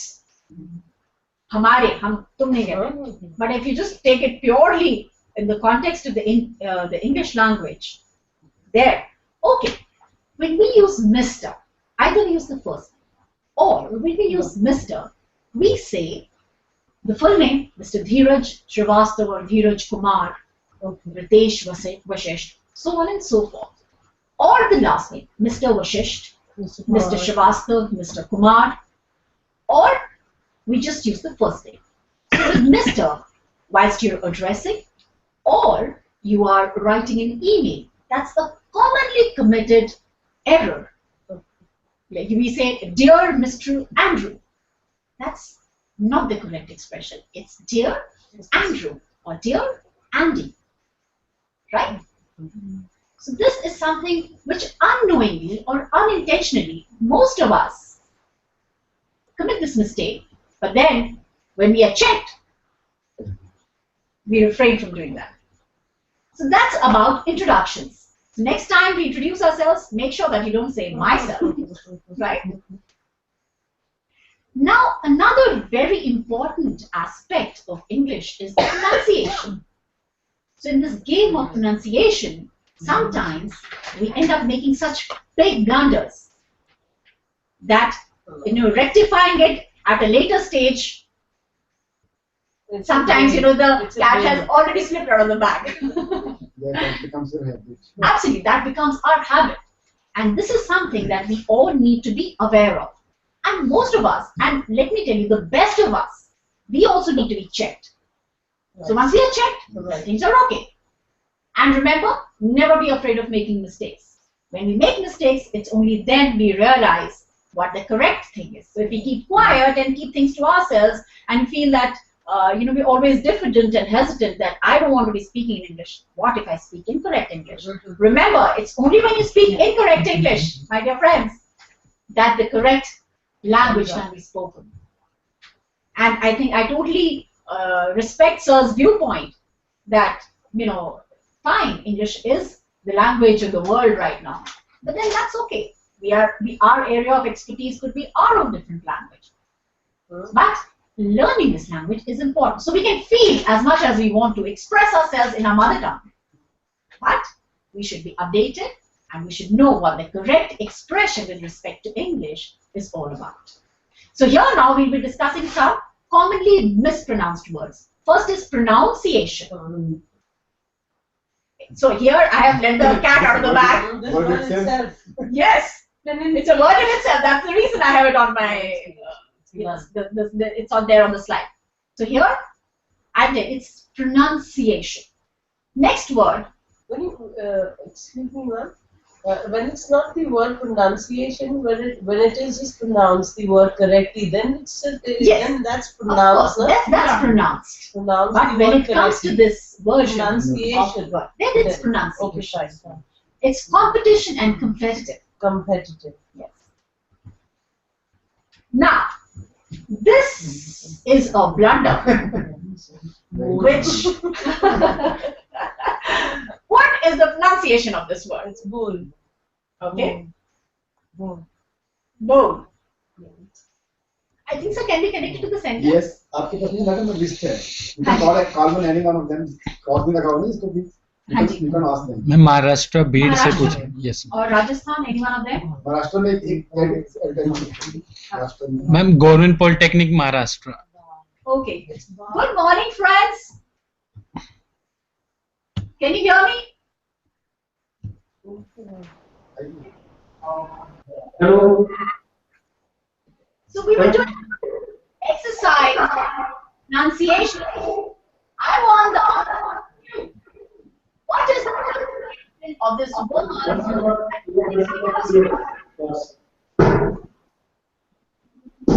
Hello. Can you hear me? Hello? Hello. Can you hear me? Yes, sir. So, just wanted to know, what is the meaning of this word which you see on the screen? How? Okay. Okay. Let's just see what the correct pronunciation of this word is. It is just not vowel. Vowel, an expression which is only meant for the washroom. Right. It is just not an expression to be used on your dining table. So now this festive season is coming in and people say, okay, please give me a bowl of cashew nuts. Well, so while your intentions are very honorable, you have ended up conveying something. That's it, right? So this can amount actually saying something disastrous. So it is just not vowel, it's bowl.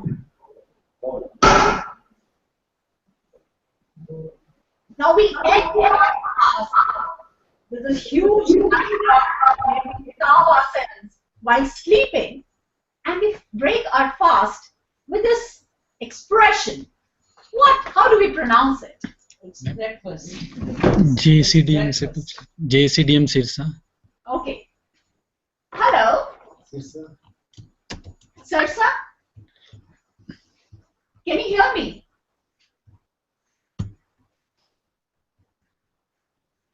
Hello? Okay. Hello, ma'am. Audible, ma'am? Hello. Hello. Hello. Can you hear me, please?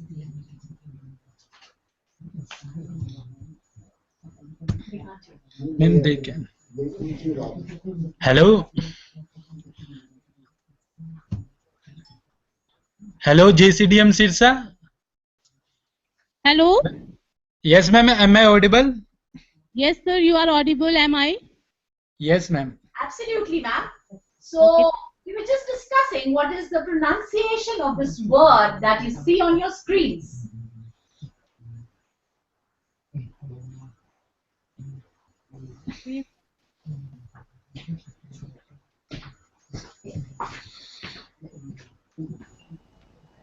Hello madam आपकी screen पे भी word आ रहा है ना, इसको बोल के बताइए कैसे बोलते हैं इसको. It's breakfast. Okay. Thank you so much. Well, my dear friends, though we break our fast, and this word is actually you're breaking your fast, but the correct expression is breakfast. So the spellings, they are slightly misleading, and sometimes you just want to hold, the person responsible who's created these spellings. Why can't it be breakfast? The right spellings, where you know where you're not getting misleaded. But that's how English is, and we have grown up, using this language, and so that's how you understand what the correct pronunciation is all about. So it's not breakfast, it's breakfast. Breakfast. See, that is the spelling that you see. B-R-E-K-F-U-S-T. Breakfast. We continue the same sentence words.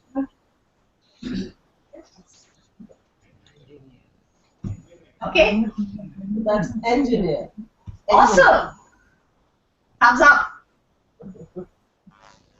So our friends there in this is Sirsa. Yes. Ma'am, Jaipur. Jaipur? Yes, ma'am. Okay, Jaipur. Let's just try our hands. Remember, there is no reason for you to feel embarrassed. If it's wrong, it's wrong. Big deal. That's how we know how to speak the correct version of the word. So what do you think is the pronunciation of this word that you see on your screen? Engineer. Hello. That's quite near. Good. Hello. Hello. Yes, I've heard you. Thank you. So very right, my dear friends. Most of us, we end up saying engineer, whereas the correct pronunciation of this word is engineer. Now this is the most misleading word, and sometimes all my life, I think there was just very recently someone corrected me, hey, this is not meant to be spoken like this. But I said, well, I was not aware, and look at the spellings. That was my contention. Well, that's English language, and we grow with the language. So here we are, friends. What is the pronunciation? Remember, I was wrong, so you can be wrong as well. Let us go the wrong way. I like that. I like that. So,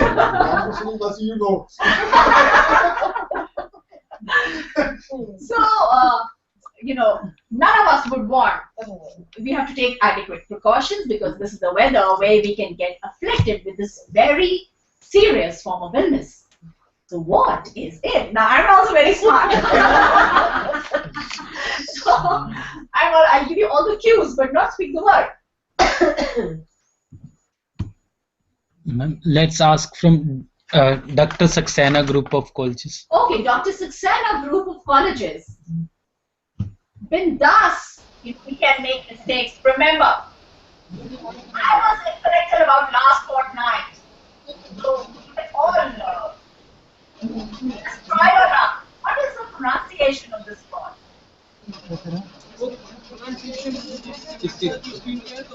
screen तो on है screen word ही नहीं है there is no word ma'am Can you see it now? no screen on करो अभी हाथ बोल अच्छा बहुत नहीं There is no word. Sir आपके यहाँ पे वीडियो शो हो रही है सर? Yes. सर नीचे ना आप एक उस पे क्लिक कर दिए वीडियो पे दोबारा फिर आ जाएंगे। सर नीचे ना छोटी विंडो शो हो रही होगी, उस पे क्लिक कीजिए सर, उस पे लिखा होगा कुछ। सर नीचे स्मॉल विंडोज शो हो रही है।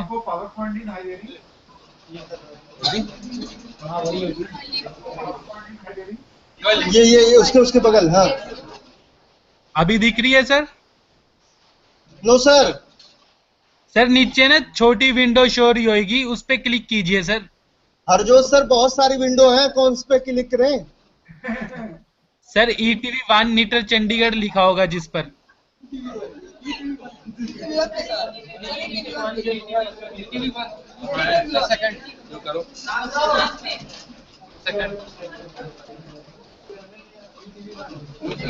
ETV1 ये वाली, ETV1 ये वाली नीचे ब्लैक वाली।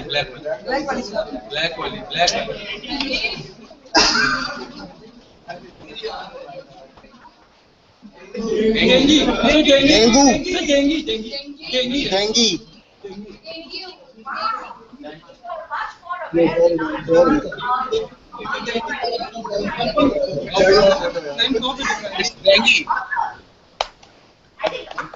That's really good.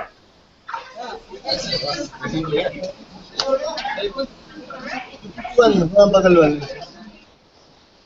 यार ये क्या हो गया? Yes ma'am. Yes ma'am. So it is not dengue. So again, my dear friends, I've corrected myself. I also corrected myself. Don't worry.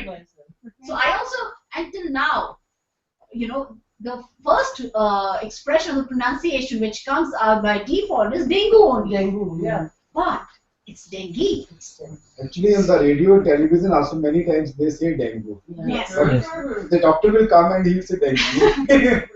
See, what happens is, see, when with respect to English, you need to update yourself regularly because a lot of languages have, you know, integrated with this and Interfere. absolutely. So this amalgamation is sometimes which causes a confusion.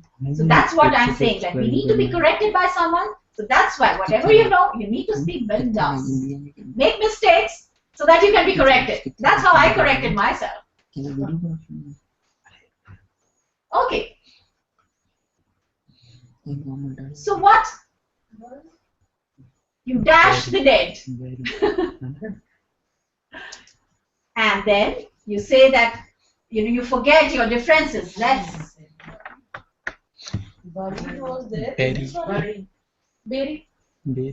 Okay, yes. Though the spellings again is B-U-R-Y. It should sound like bury, but let's bury this hatchet. Or let's, you know, forget your differences. Let's bury those differences.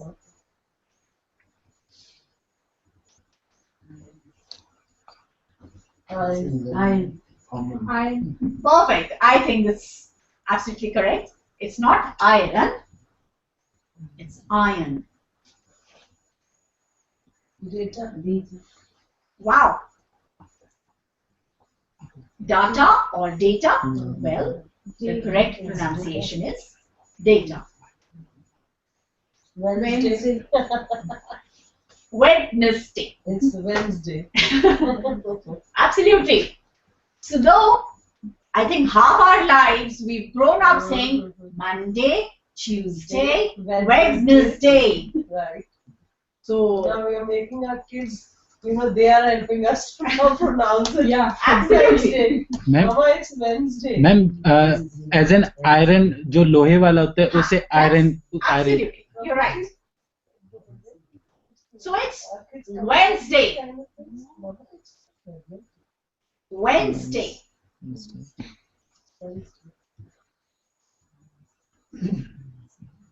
Now this is a breathing disorder, a disease. What is the pronunciation? Is it asthma? Yes. It's asthma. It's not asthma. Okay. It is Asthma. pronounced as Asthma. asthma.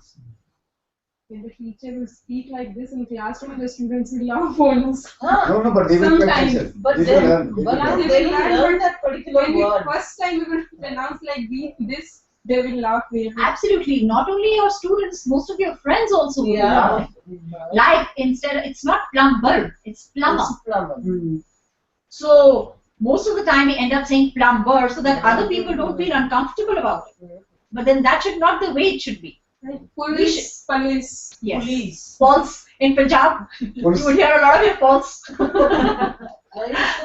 We've seen the live example when sir said आपको वो screen पे दिख रहा है and the kind of language what he was using.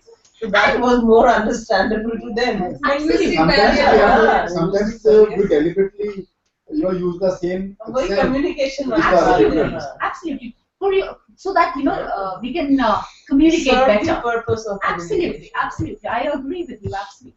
Excuse me, ma'am, will you clear that difference? Iron and iron. The metal, Yeah. it's iron.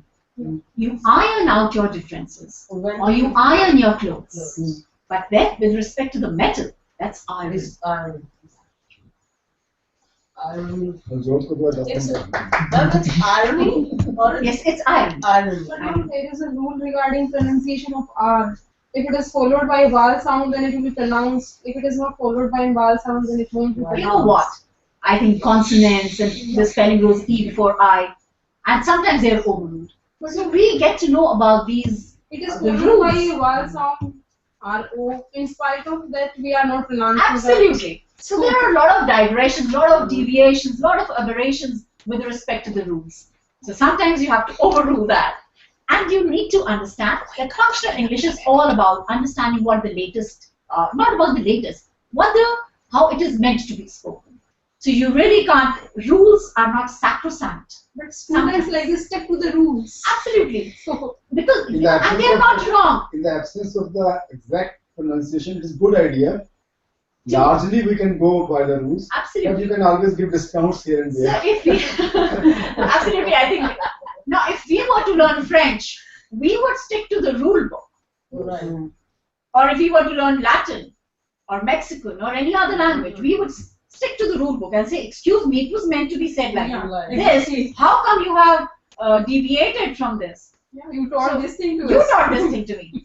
But then I think you evolve with the language and you evolve organically. Even with Hindi. So you say कि इसमें तो E की sound small, छोटी E, बड़ी E. But then I think you gradually. Now in Hindi, we have two persons Pramods here. In my home, they call Pramod. In her home, they call Pramod. Yes. So and now with I think so where do you use that? The dialectical differences are there. Absolutely. And I think language is not, it's not an exact science. It's not mathematics. 2 plus 2 is meant to be 4. I think that way I think Sanskrit is a very scientific language though. But other than that, most of the languages, they evolve over a pass of time. They take their influences from other cultures, from other languages, and that's why it's fluid. So you evolve with the language. There are a lot of Hindi words now. The word actually is yoga. But then it becomes yoga in English. It's Ram. It becomes Rama in English. Yes? So there somewhat, I think the word mutilation, when it goes from one language to the other, transition, it happens. So as you evolve with the language, you understand those differences. Oh yes. You showed us. So that's tour. Absolutely. So it's not he's gone on a tour. It's tour. It's tour.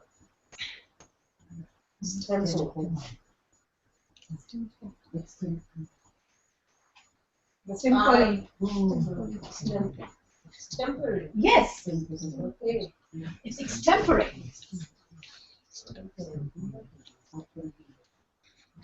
You play this instrument. Any center. Which center can we have access to? Ma'am, Ajmer. Ajmer.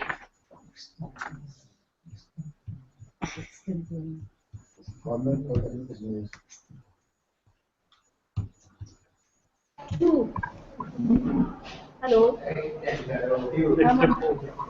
yes, ma'am. Hello.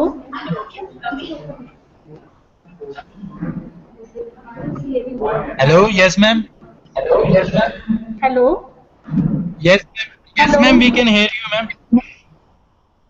Ma'am, what is the word? It's extempore. Extemporary. That's the correct pronunciation.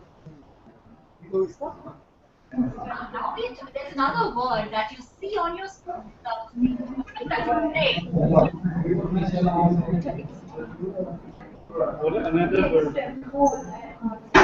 It's extempore. Extempore.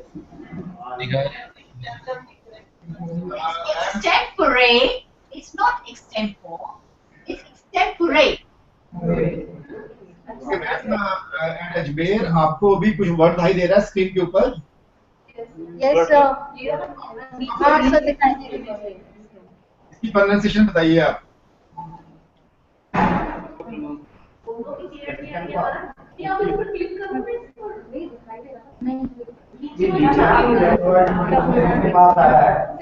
It's extemper. अभी presently आपको screen पे कौन सा word दिखाई दे रहा है? Presently look at the screen now. Screen पे violent. It's violent. Say again. Violent. That's right. It's violent. It's violent. It's what all of us, the generation Y, is addicted to this. Pizza. Absolutely right. Paparazzi. Pizza.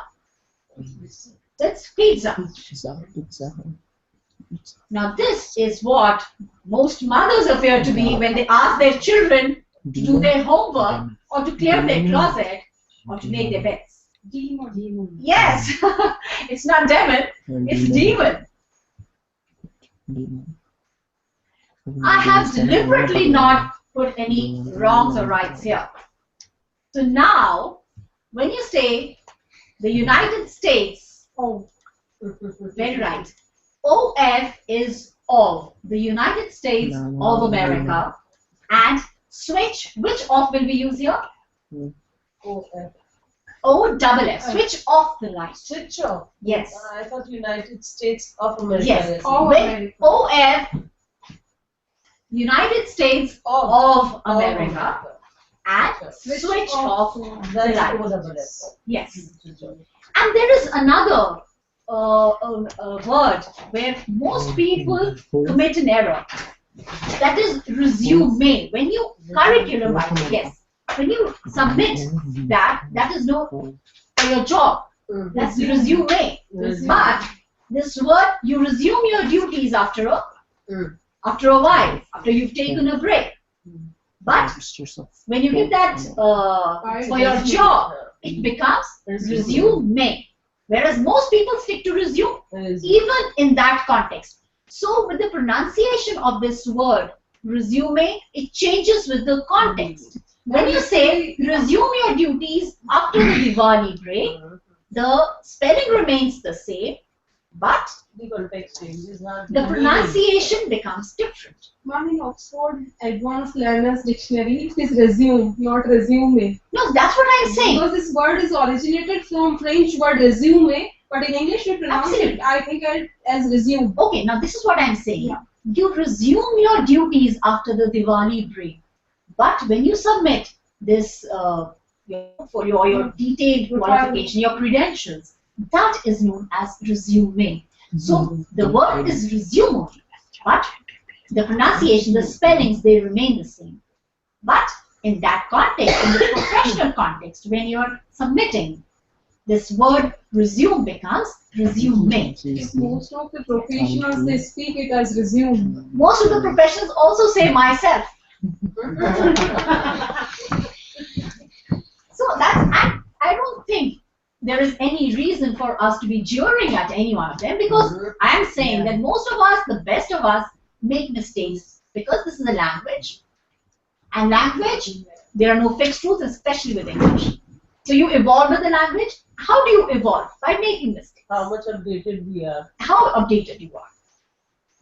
So there is no reason to feel embarrassed. Yes, we made a mistake, and now henceforth we will not commit this mistake again, since we have now been corrected. That's it. So that's about it. Now, some friends of mine had come from England, and they said that, we really want to be having chilled beer. I said, fine, there's, you don't have to go far, this is just around the corner. And they came back empty-handed. And what do you think was the problem?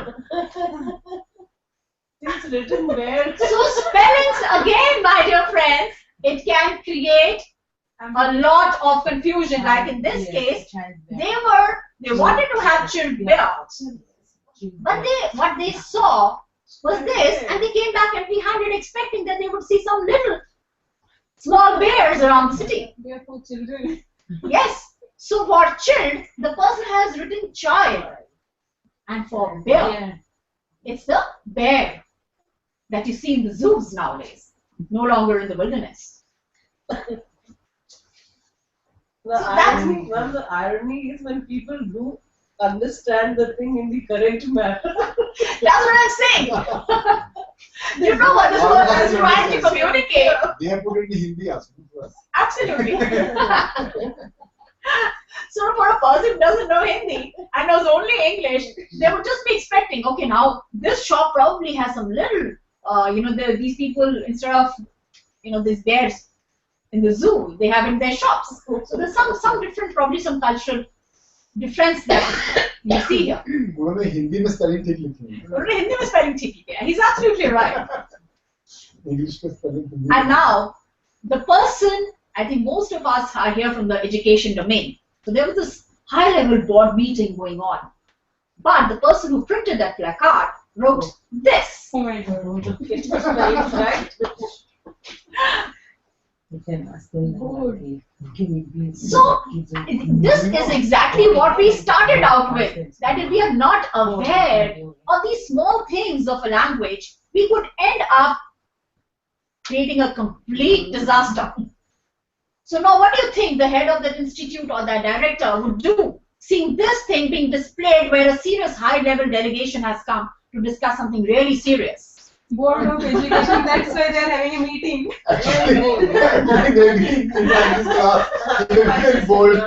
Yes. So what would be the correct spelling?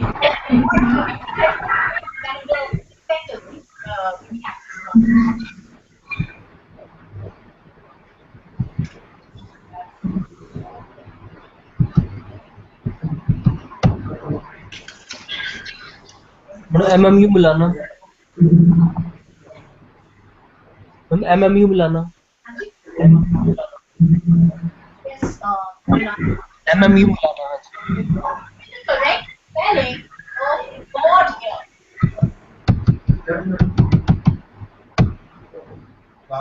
Ma'am एक बार MMU. Banana.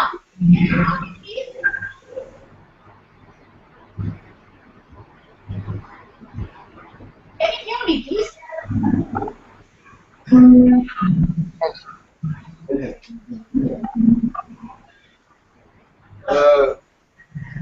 Madam at Maulana institute और वापस मत आइए madam, आपको मेरी आवाज आ रही है, आप माइक के पास आइए. मौलाना इंस्टीट्यूट, मौलाना institute. Yes.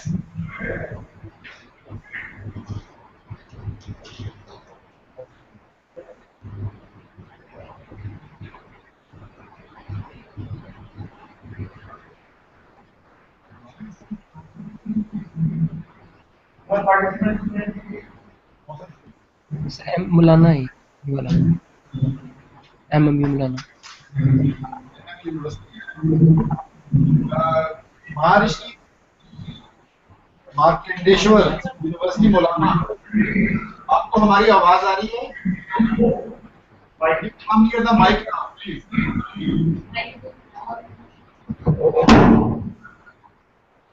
Doctor Vipan Saini, hello. हम आपको काफी देर से बुला रहे हैं, कम्युनिकेशन, आपको हमारी आवाज आ रही है ना? सर आ रही है, आवाज आ रही है सर. हाँ, तो आप बताइए.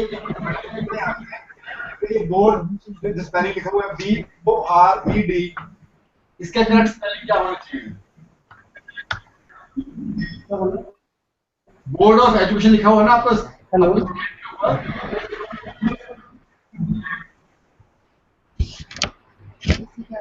सर, एक्चुअली वॉइस क्लियर नहीं आ रही है सर। अच्छा, आप बताइए कि इसकी स्पेलिंग क्या होनी चाहिए? जो आपकी स्क्रीन पे लिखा हुआ है ना, board of education. Can you see the PowerPoint? Yes yes sir. हाँ, स्पेलिंग बताइए इसके क्या होने चाहिए? Madam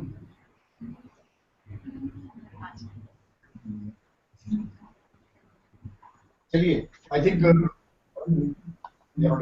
somebody else. Sir MC Saxena MC Saxena Institute, MC Saxena College of Engineering and Technology. संभालो। आप बताएंगे स्पेलिंग सर इसके? It's BOARD. Awesome. Absolutely. So,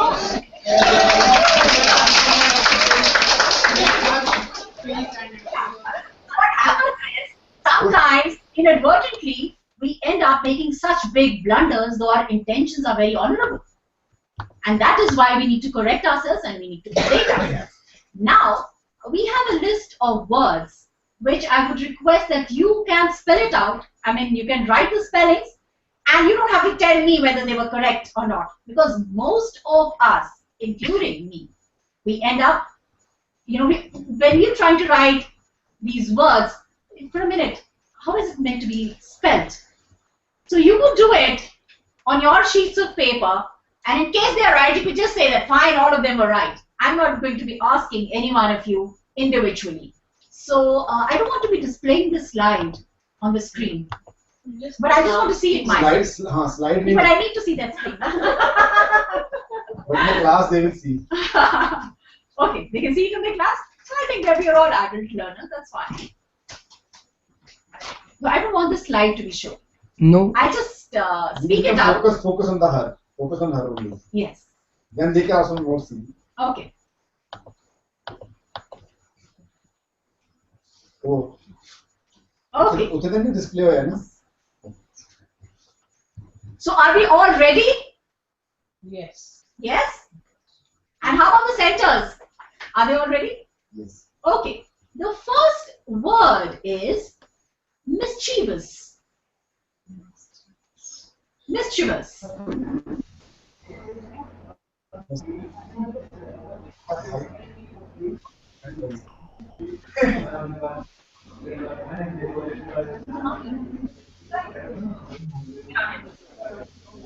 They are just seeing and they are hearing. Annually.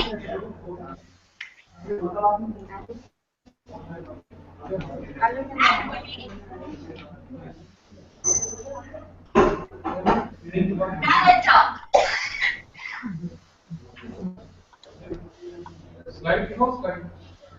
Slide नहीं देखनी है। नहीं, you're not supposed to see the slide. You're supposed to try out these spellings on your own. It's just like a dictation. It's like a dictation. Yes. And this is not for anybody else. It's for your own self or our own selves. Because most of these, why I have put all these words in the slide, on the slide, is because I make a lot of mistakes with these words. And these are the words where most of us tend to be a little confused. So we've already seen the kind of blunders we commit in case we're not updated on our spellings. So this is equally important, just the way your introductions, your pronunciation, even your spellings are important. So calendar. Can we see one of these centers if they are writing or jotting down some? No, they will. Okay, the fourth word is schedule or schedule. It's UK, it's schedule. US, it's schedule. So, I think with respect to pronunciation, we also have different versions. Committed. We can try. Let's not look at the screen. You can also try. They are looking at this. You can also try. Occasionally.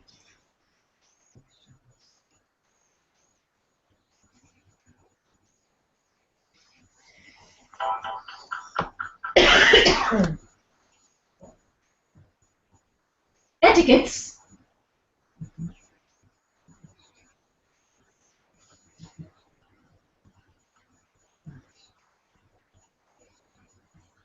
Maintenance. I think this word always, it's a very tricky word, with the spellings are pretty tricky.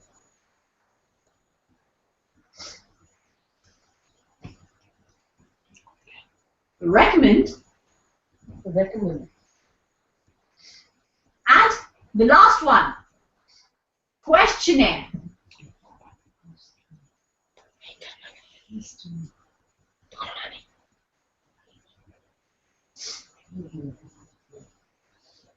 Is it double N or just N? Double It's double N.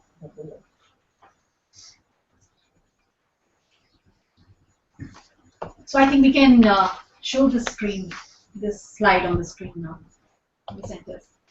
So the slide with the correct spellings is now being displayed. We can just correct it on our own. And if we have made mistakes, which most of us do or commit, we can now stand corrected and make sure that we do not repeat it in future. Though I think we still get stuck. Most of us get stuck.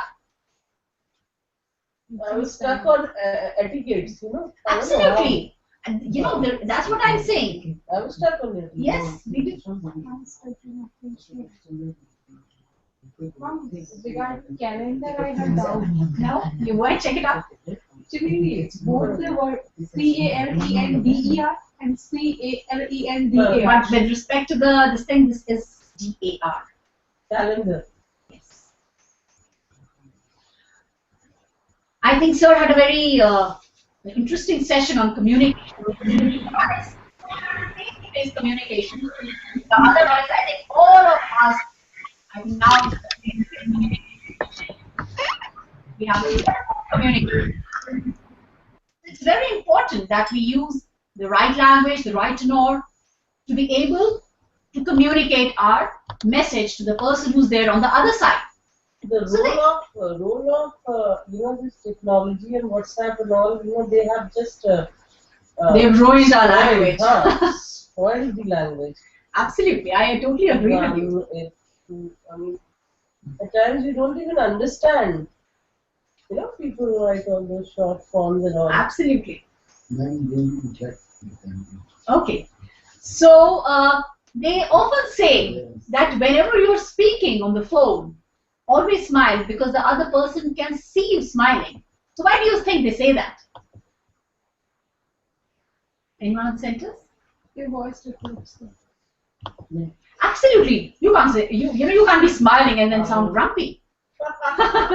So if you're smiling, it has to be hello, how are you? So try doing it yourself. Hello. Smile and say hello, how are you? It's not possible. So now with respect to the expressions, these are the very commonly used when we are trying to make contact. I want to talk to Shivangi. Or may I please speak to Shivangi? What do you think would be the most appropriate way? May I please? Absolutely. May I please? Because I want to talk. It shows authority. It shows that there's something that you demanded.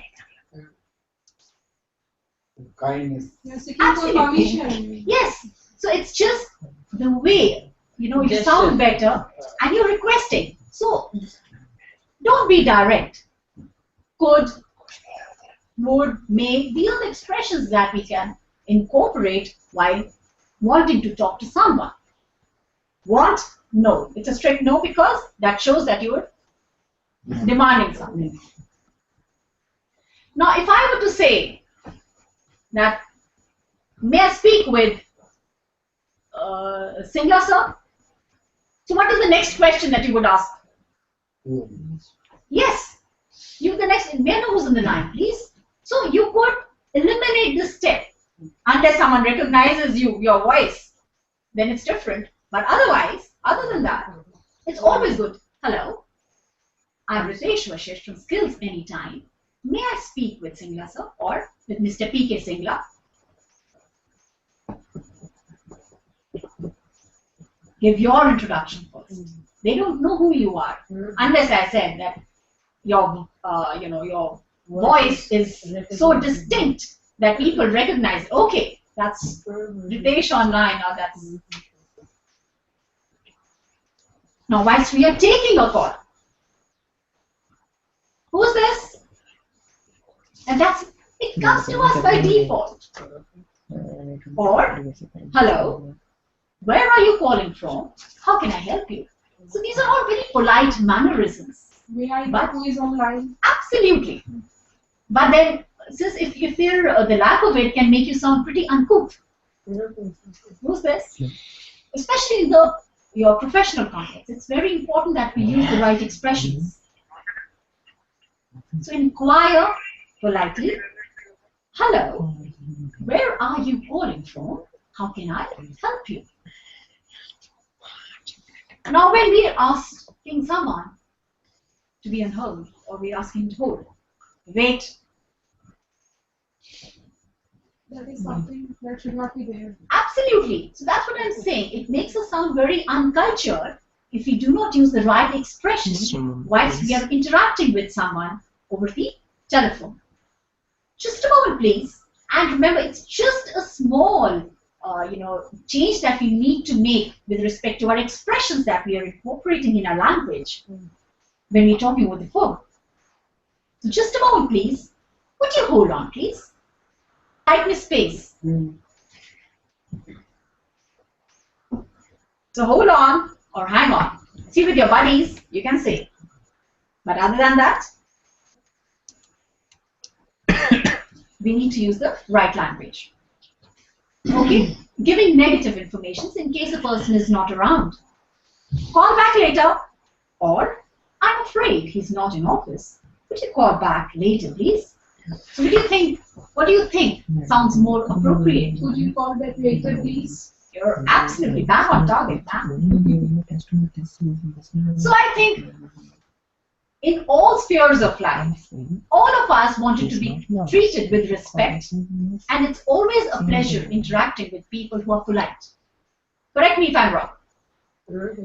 We all like to be treated with respect, and we like to interact with people who smile a lot, who are polite. Nobody likes grumpy people. So smiling over the phone makes sure that you're speaking the right tone is communicated. Absolutely. Absolutely. So you make a mental image of the person. I think you're right, absolutely. You make a mental image of that person who's over the phone.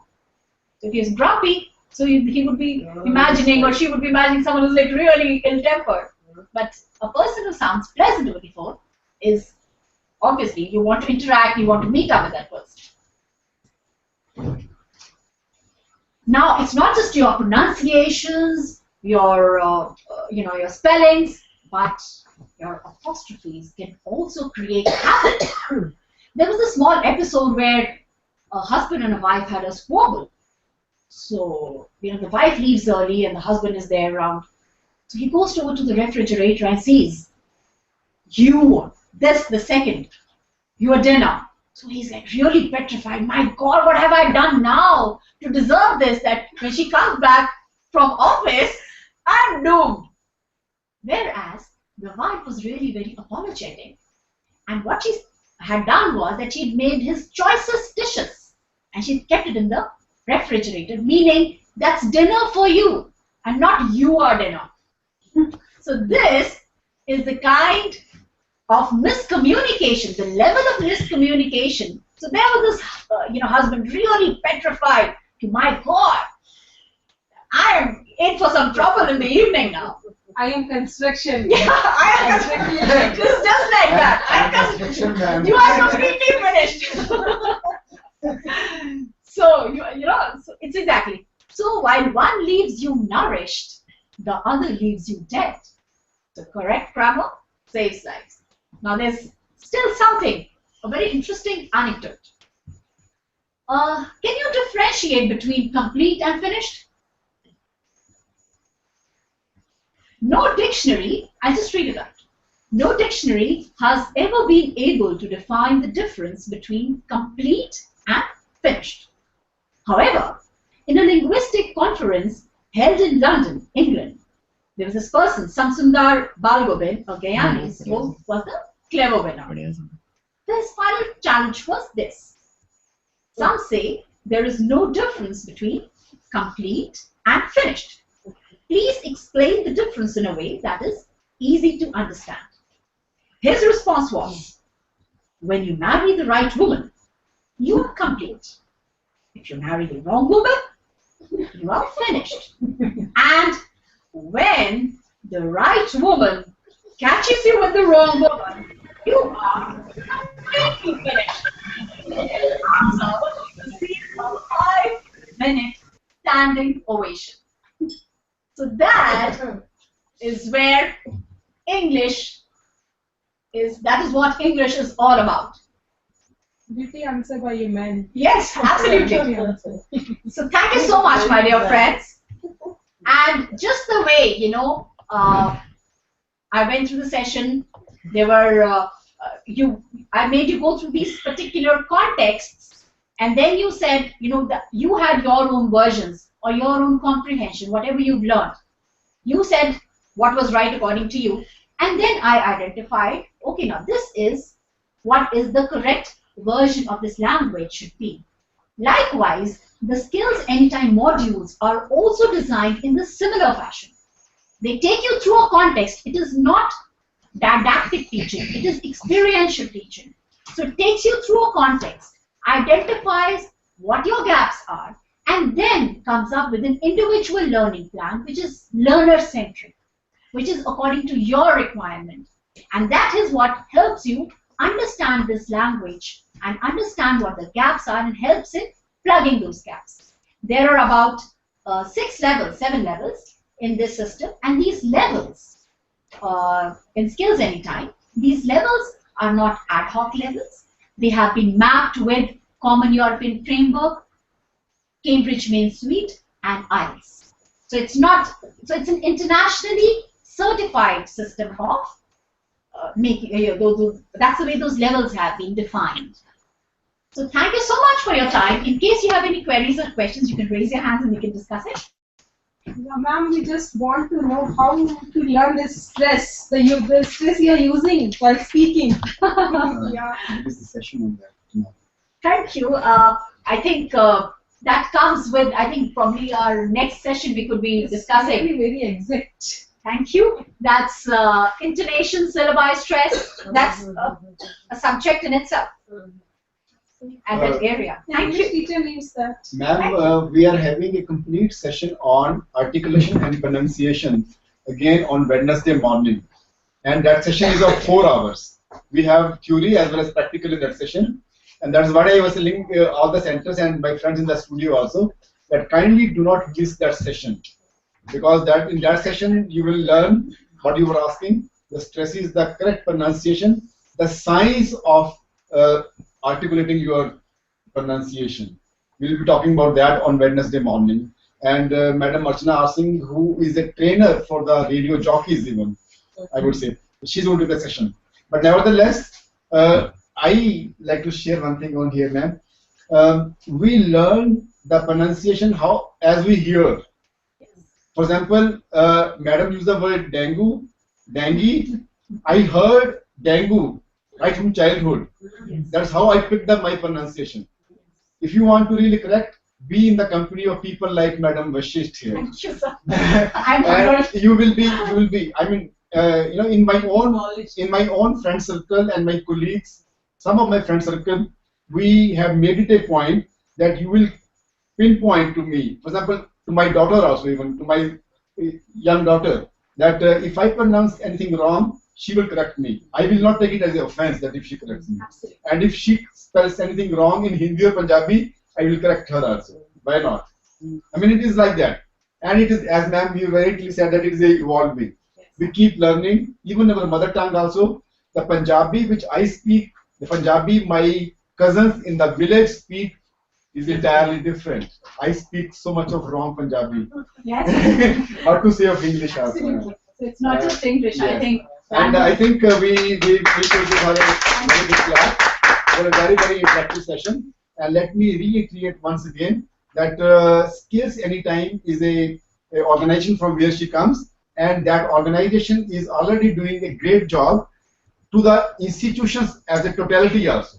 I mean, you can get the details from her, or she will contact you maybe through the emails. You can get the details. They conduct a test. This is a test, situational test kind of thing, and then they will identify which level will be most appropriate to you. Maybe you require a level 6, or maybe you require level 4. Your students can appear for that test, online test, and then they can identify, and then you can opt for that course. A very reasonable fee is there for the course.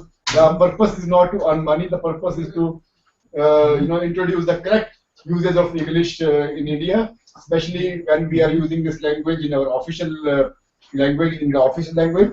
For example, now we are having 3 friends from Mizoram.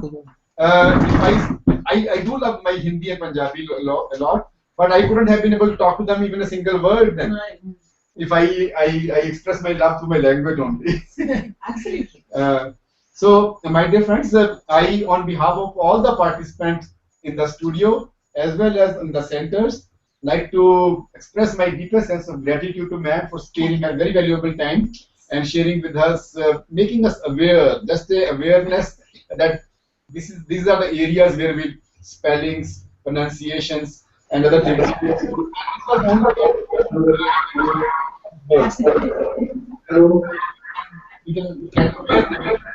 We all lack, even in our mother tongues also. Thank you so much, ma'am. Thank you so much, for friends, all there, in the centers. Thank you so much, and hope you have fun, and we'll meet again. Thank you.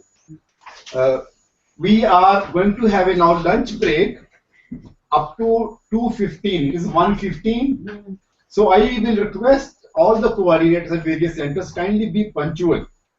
Be punctual in this whole program. I give you sufficient time for the tea breaks, for the lunch breaks, and for the.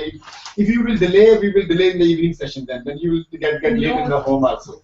I am not trying to threat you, but then I cannot contain my experts. They come with a preparation of 2 hours. Suddenly you find, for example, in the morning, I had prepared for 1.5 hours, but I got only 1 hour, approximately. So half an hour contents I had to forego. But anyway, we are meeting at 2:15. Enjoy your lunch, and we have a very interesting session coming up that is on reading skills, which will be taken by Madam Monica Mehta. Thank you. Hello, sir. Hello. Hello. Someone from government fault Maharashtra. Maharashtra में आप बोलिए sir, आपका कोई सवाल है जी? You have any problem? आवाज में problem आ रहा है थोड़ा सा, क्लियर नहीं आ रही आवाज. Say again. इको. सर इनको माइक बंद कर. आप अपना माइक बंद करिए. आपके ना जो एम्पलीफायर है उसको बंद करिए प्लीज. नहीं, जो इन्होंने हाथ में माइक पकड़ रखा है उसको बंद करें एक बार. आपने जो अपना माइक बंद कर दीजिए, तो आपका यूज कर दीजिए. Yes.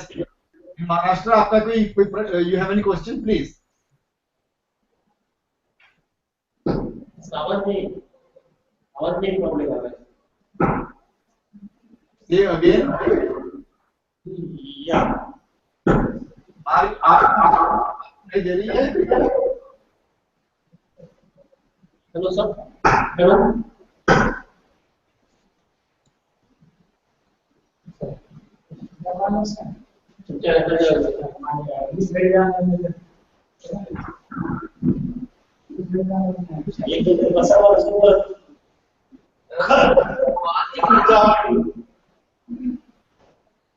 हेलो.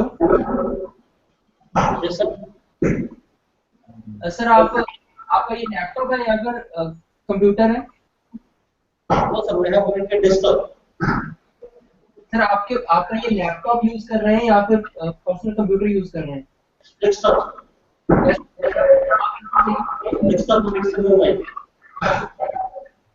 जो आपका स्पीकर्स है ना, स्पीकर्स की थोड़ा वॉल्यूम कम कर दीजिए.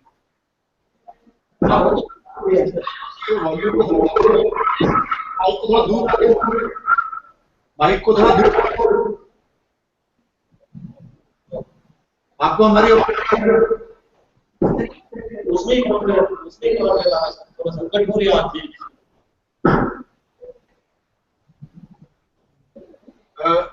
ऐसा करिए, जो आपके यहाँ पे एम्पलीफायर के स्पीकर लगे हैं उनका volume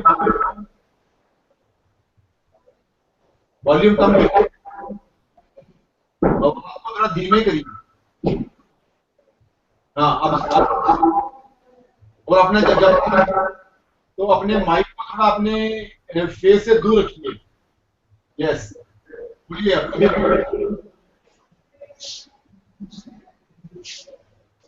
yes,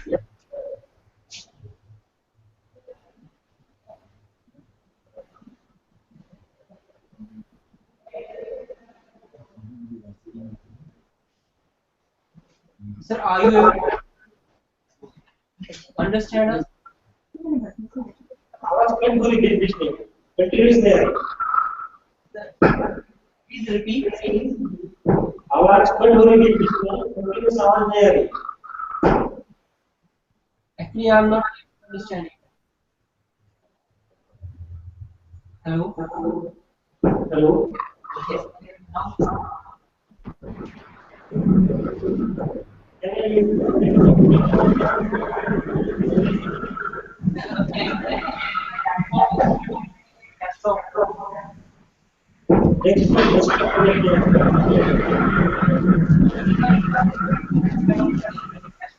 Because this problem cannot be rectified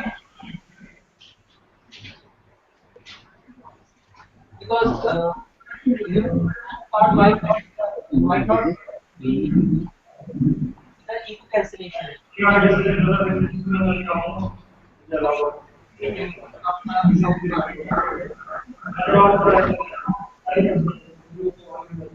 एक परसेंट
सर एक बार Thank you.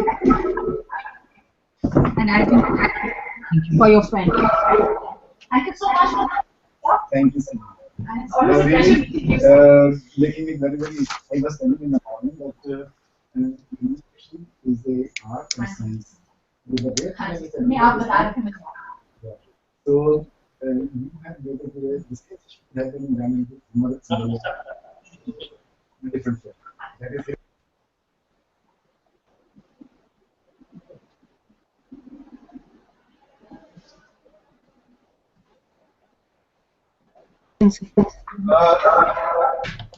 Maharaj, are you able to now hear us? आपको हमारी आवाज आ रही है कि ठीक से? ठीक आ रही है? ठीक है। कई बार माइक ऑन होता है उसमें से इको बन जाता है। हाँ, kindly enjoy your lunch.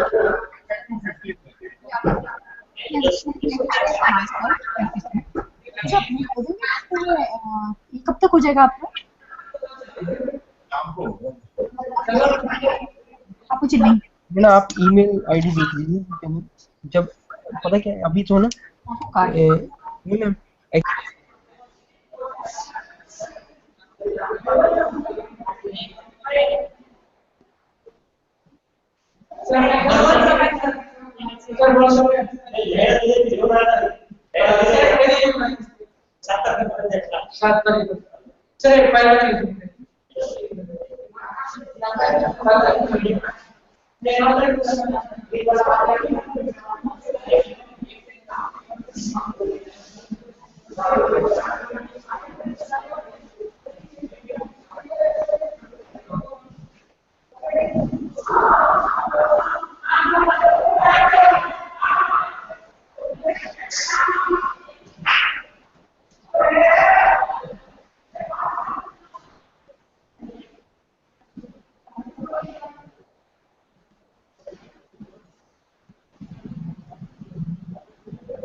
भी आरएस का एग्जाम दे के लोग तो भी आपने दिया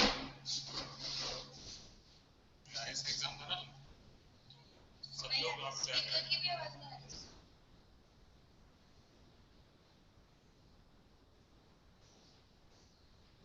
वो तो मैंने ये भी पूछा कि एमटेक का एग्जाम आप देंगे 10 से 1 का एग्जाम है आपके दे के आ जाएंगे ठीक है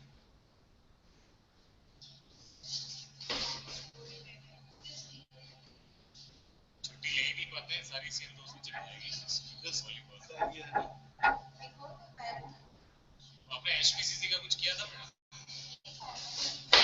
हाई परफॉर्मेंस वाला होता ना इसका असाइनमेंट बनाने थे करना 17 ये मैंने 3 क्वेश्चन कर दिए 17 तारीख को जमा कराने हैं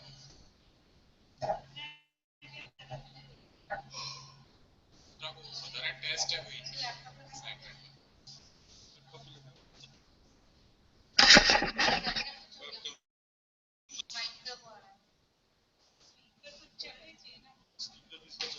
कुछ और चला के देखिए सर कोई ऑनलाइन गाना चला के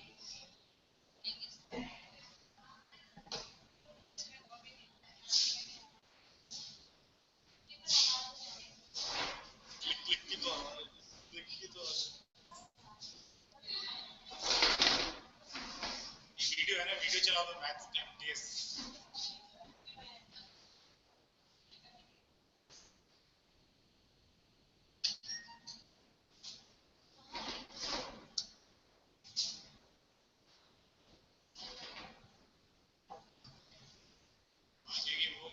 वो रिस्पांस नहीं जाएगा मेरा करना एक फोन नहीं होगा नहीं तो स्पीकर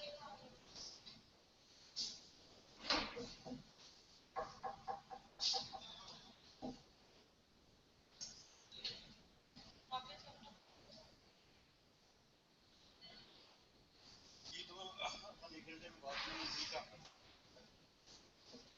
सेशन का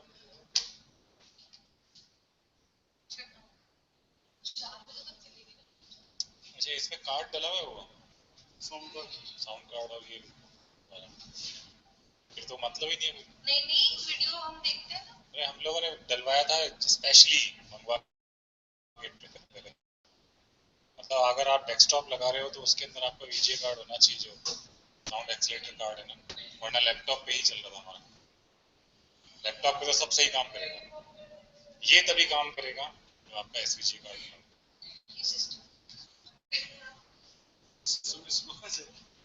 अभी तो इसको मैं उधर बैठ कर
थोड़ा ऊंचा रखना पड़ेगा। और ऊंचा रखना।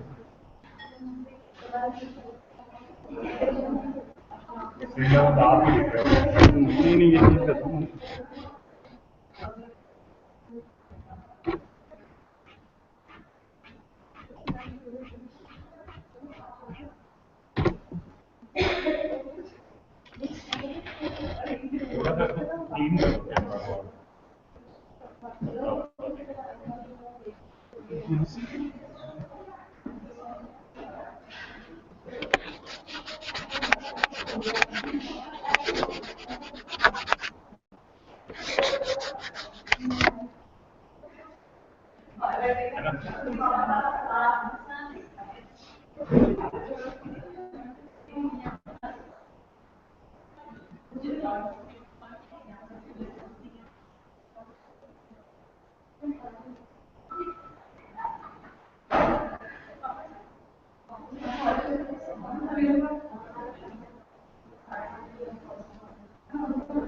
जस्ट चेक कर रहे हैं।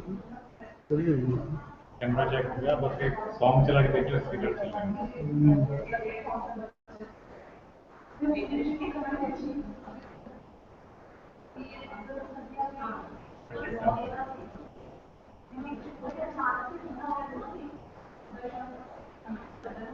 आगे उसकी टीम की आवाज आती है। आ रही है ना?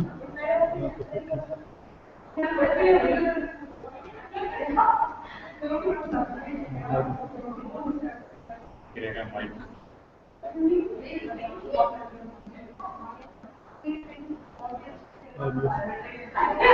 आपकी स्टार्टिंग में all programmes necessary sound recorder और ऊपर नीचे नीचे नीचे नीचे साउंड रिकॉर्डर।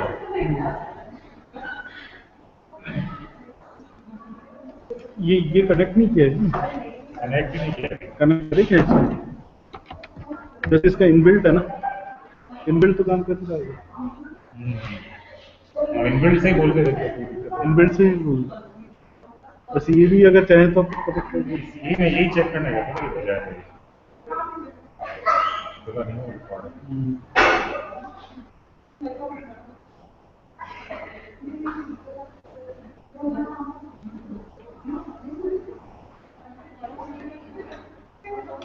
तुम ही रह सकते।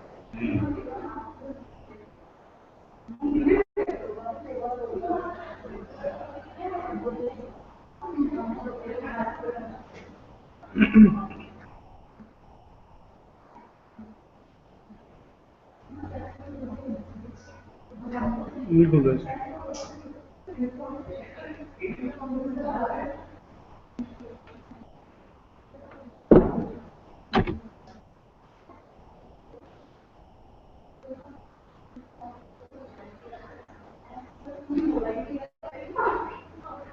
इनबिल्ट तो इसका काम कर ही रहा था।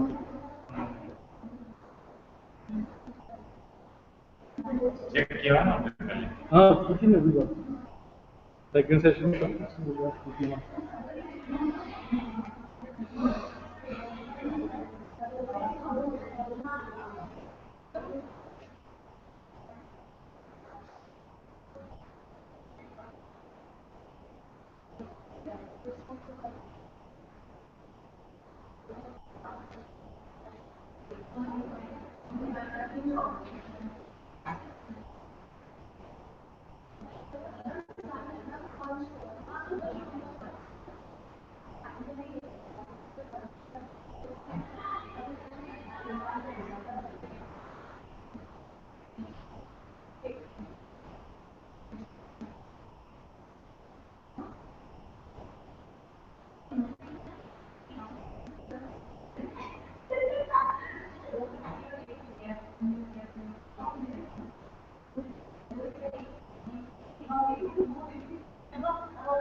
सर आप वॉइस कॉल करते थे जी कौन से डिपार्टमेंट में सर? मैं कंप्यूटर साइंस लेक्चरर यहाँ कितने टाइम से हैं अभी जून से अच्छा ऑफिस स्टाफ में है नहीं लेक्चर में रेफरेंस में अरे हाँ आप शायद अकेले ही हैं यार राजेश में हाँ हाँ हाँ हाँ हाँ मिला था ये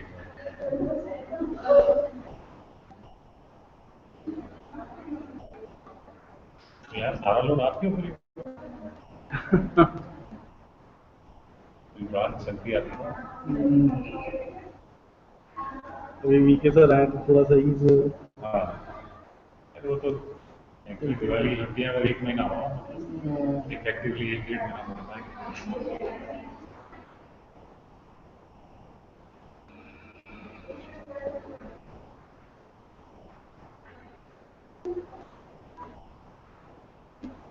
वेट नहीं आता मैं जब किताब में तो खाली है नहीं नहीं है किताब खाली रह सकती डाउन कर रहे हैं रूम ले रहे हैं डाउन दो लिया जी अच्छा अच्छा अच्छा यार एक्टिव रहता होगा आप तो शाम को 6 बजे ट्रेन है घर पहुँच कर करते हुए 8 साढ़े 8 सुबह की शायद 6 बजे सवा 6 केवल सोने का टाइम होता है वहाँ कहाँ है घर जाकर आमिर रोड पर है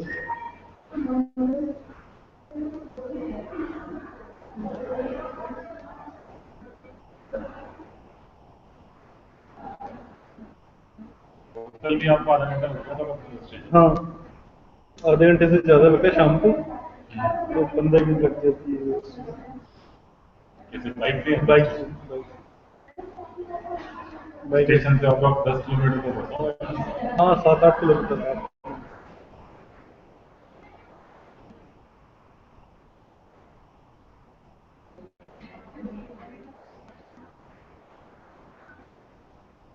और कौन कौन पार्टिसिपेंट हो सकते हैं सर ये अच्छा इसमें इसका सेंटर्स का नजर नहीं है सर केटी से जोधपुर ये 15 यूजर लिखा है 15 यूजर्स इसमें कोई तरीका नहीं है देख सकें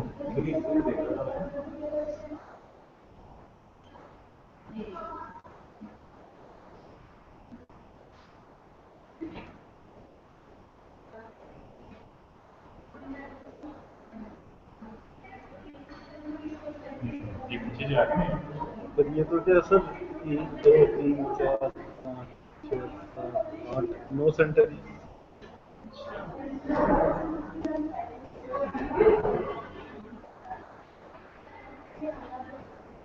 इनके क्लिक करने में नाम भी होगा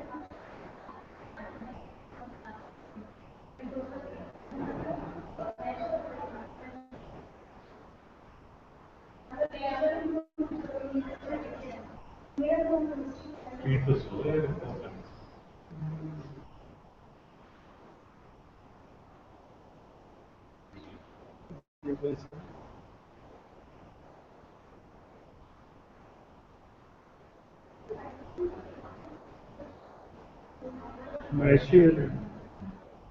मैं जयपुर वाला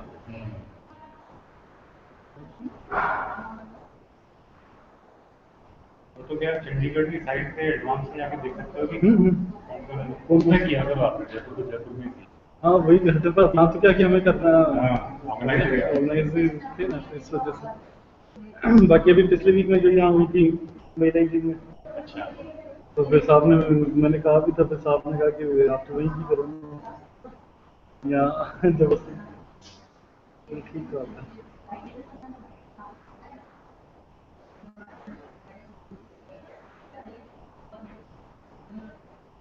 तो फिर कराएंगे कि दिसंबर में तो है ही नहीं शायद नहीं उनका प्लानिंग अच्छा है ही नहीं 15 दिसंबर का कह रहे थे अभी छुट्टियों में कराएंगे वैकेशन में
सर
वो आपके रूम में रखा हुआ है ना?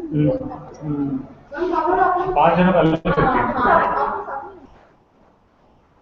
बाकी बाकी पैकेज की बात करते हैं। हाँ सर बच्चे इसलिए पूछ रहे थे, 2 बच्चे हैं।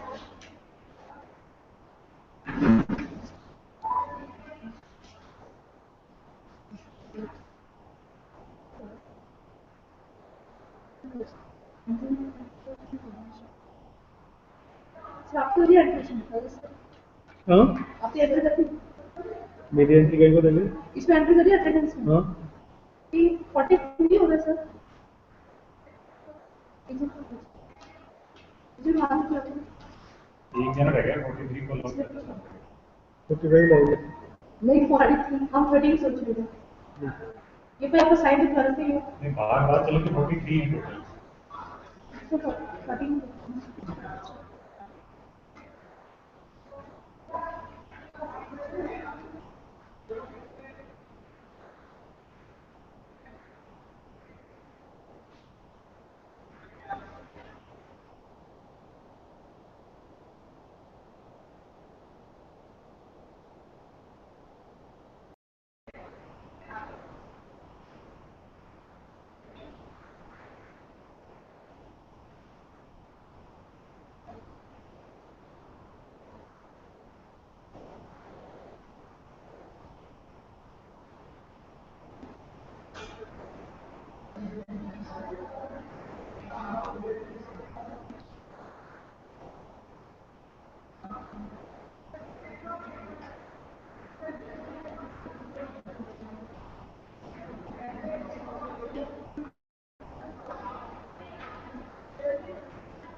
कुल 4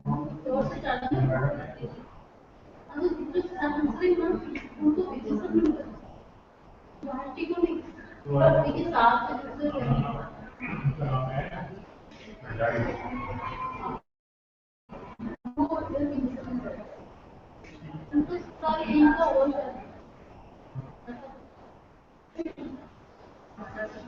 ठीक है जब उसका चलने आ रहा है सिस्टम घर में एक कल परसों कि कोई दिन को घर पे रहने को मिल जाएगा और नहीं रात की व्यवस्था तो करेंगे अच्छा वो हिंदू की भी हो सकता है पर इनका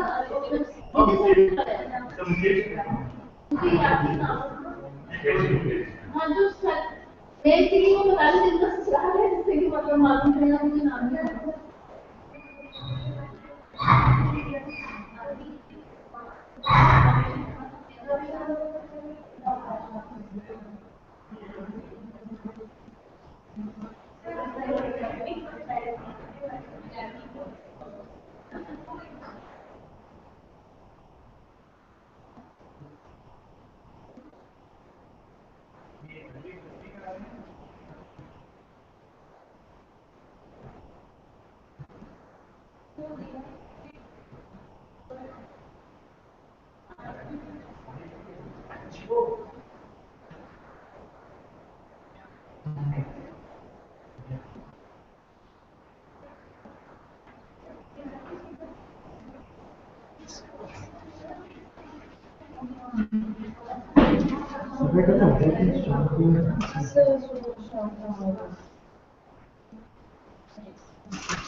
सर हो जाएगा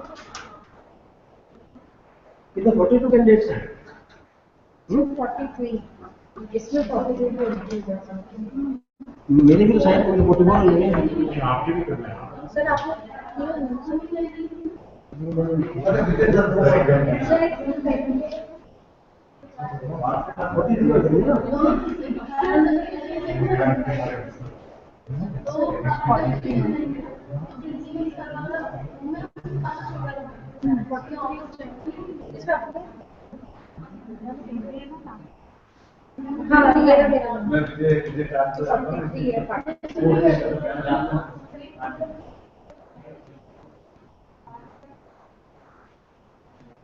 ये साउंड कर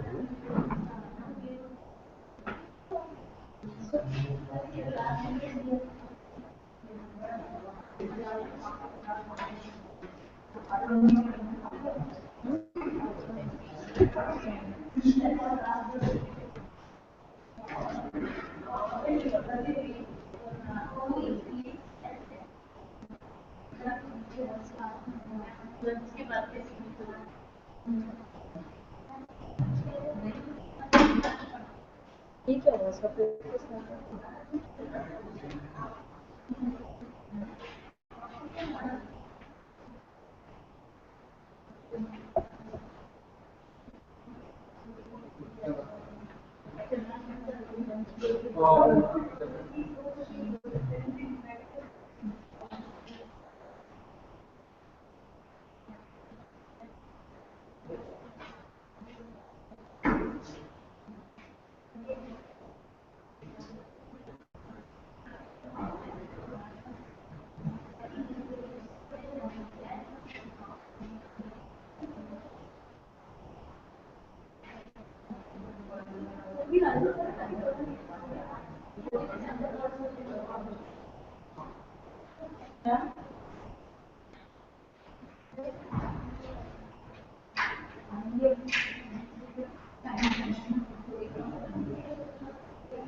I once again welcome all of you to this second half of the first day of the 5 days program on communication skills.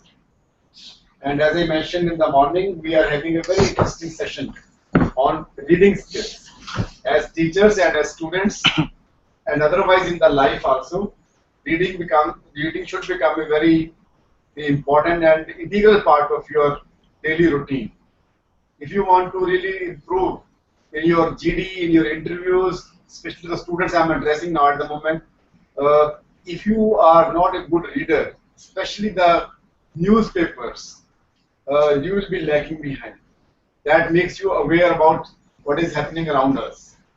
And as teachers, how effectively we are able to read. That is the point. Many times we read, there are different kinds of reading, and sometimes we miss out very important things. Sometimes we land up reading the material which we don't intend to spend a lot of time.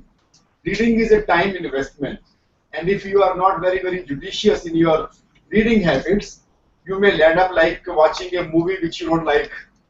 So you must know that you must review the film before you spend your 2.5 hours to 3 hours time on watching a movie, whether it is matching as per your taste and interest, and whether it will be useful to you or no.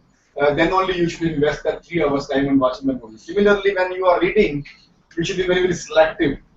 And how to make your reading habits more effective, how to be a good reader, is an important aspect of communication. As I mentioned, in the verbal communication, we are having listening, speaking, reading, and writing. Reading is another important component. In the morning, we have covered the speaking part, largely the oral communication. Tomorrow again, we are going to have a session on that, day for tomorrow rather, Wednesday morning. But then in this session on reading skills, we are having with us Madam Konika Mehta. Let me give you a brief introduction about Madam Konika Mehta. She is an experienced teacher and very competent in increasing the highly stimulating learning environment. You will just now realize how much stimulating environment she creates in her classes. A facilitator and trainer with a diverse background in training, mastered optimizing training in multicultural settings via the innovative integration of multimedia, the sharing of ideas, and by providing a framework that inspires skill development in the learners of all ages and backgrounds. She has 3 years experience in soft skills and personality development training programs. And she has spent 1.5, that is 1.5 years time in the corporate sector also. So she has experience of both the sides, academic as well as industry also. Let me give you a brief about her experience. She has taken various ICT and non-ICT based programs. She has been regular faculty invited in our institute, many programs on communication skills and personality development topics. Presently working with the Regional Institute of English in Chandigarh in Sector 32. This institute is one of the pioneers in the area of improving the English communication skills of the teachers in the schools and colleges. And recently I understand they have also taken up projects to train the students in the slum areas also. They are doing a great job. This is a government institute, Regional Institute of English. She is presently working there from July 2011 as a personal development and communicator skills trainer. She has worked with Secure Line Private Limited as Assistant Zonal Manager from February 11 to July 11. Worked with Akash Institute Private Limited as a counselor from October 2009 to March 2010. Worked with Bank of America Gurgaon as a team member in the text chat process from June 2008 to December 2008. Our areas of expertise are personality development, communication skills, interview etiquettes, leadership skills, presentation skills, rapport building. And I understand that since we know each other now for a pretty long time, that she can very easily develop rapport with her audience. which is very important in the communication. A word about her educational background. I would like each one of you to join your hands and give her a round of applause. She has done a proud for the country by standing A grade in TEFL course from American TESOL Institute in Thailand. Very recently, she has acquired this feather in her cap, and International Diploma in Professional Development Training course with a research module from Global Training Academy affiliated with Pebbles University, America. She has done her diploma in guidance and counseling from Punjab University, and then Masters of Business Administration, that is MBA in Human Resources from Punjab Technical University with a very high scores. And she has done her graduation in the area of commerce, Bachelor in Commerce. She's very well conversant with the languages like English, Hindi, and Punjabi. And now over to Madam Monica Mehta. She is going to engage you in the session. She has brought some videos, again some exercises. You will enjoy the program only when you will participate in the exercises very actively. And you will learn only, the skills can be learned only by practice. Over to Madam Mehta.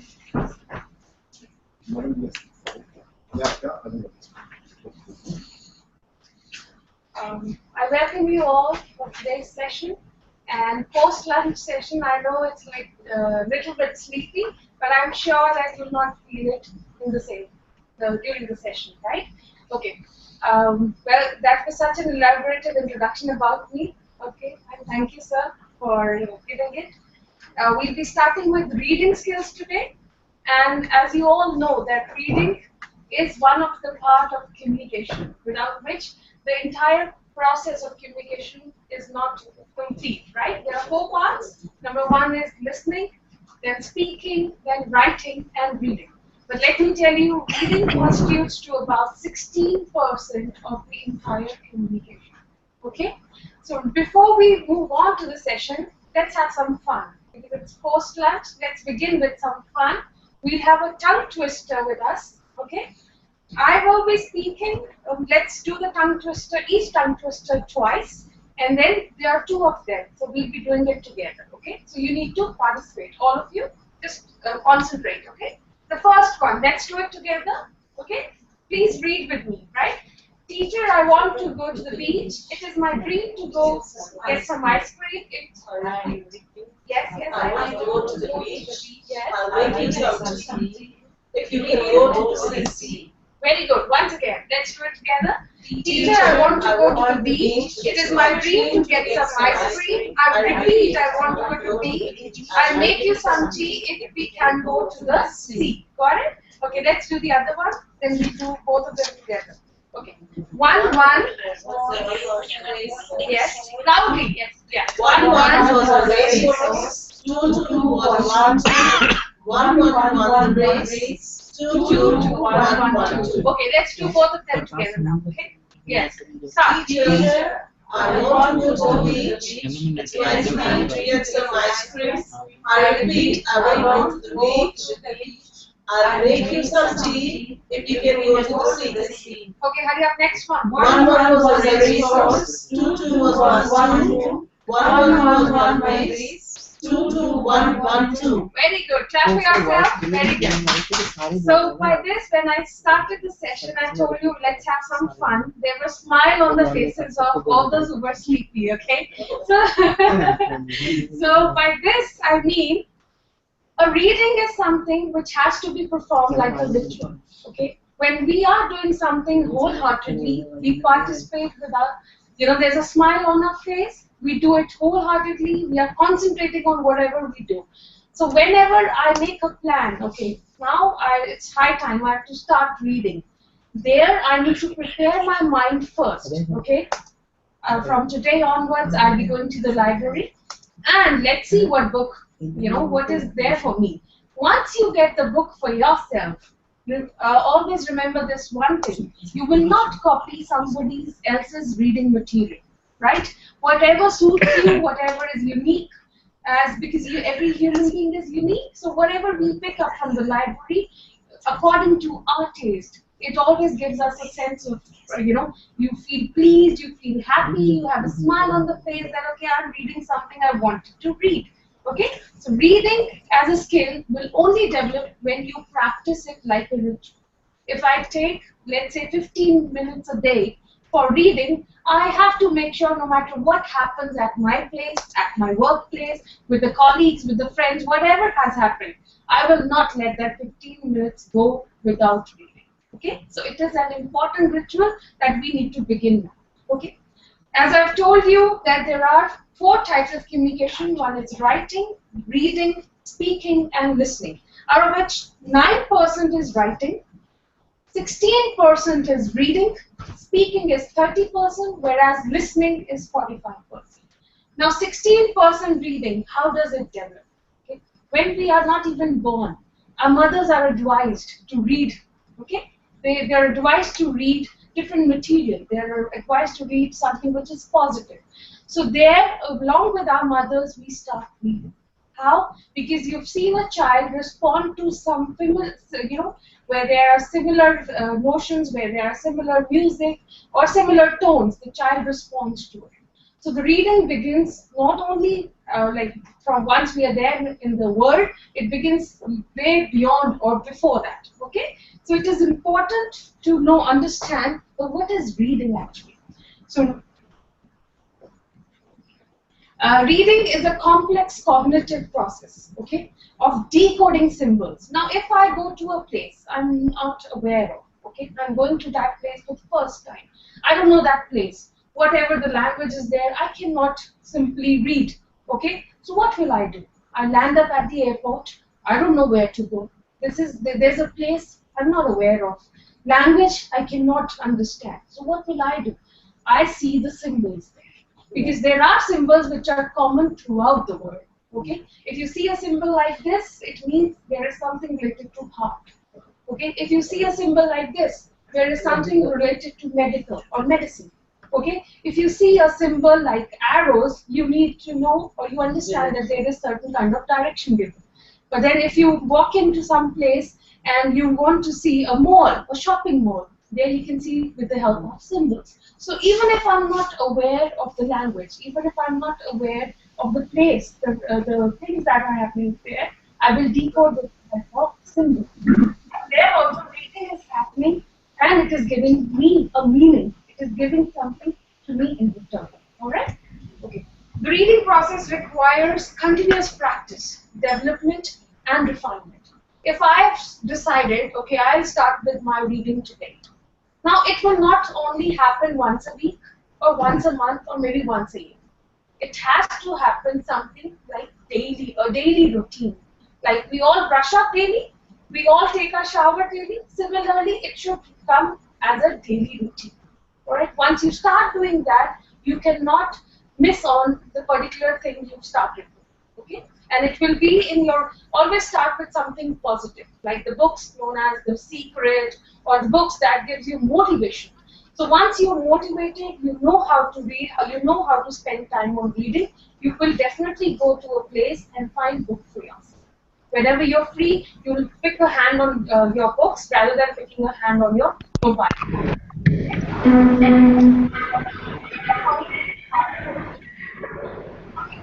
Reading one day and then skip it over, and maybe I'll feel like I'll do it sometime else. I have lots of things to be done. I have to go to office. I have to manage my time.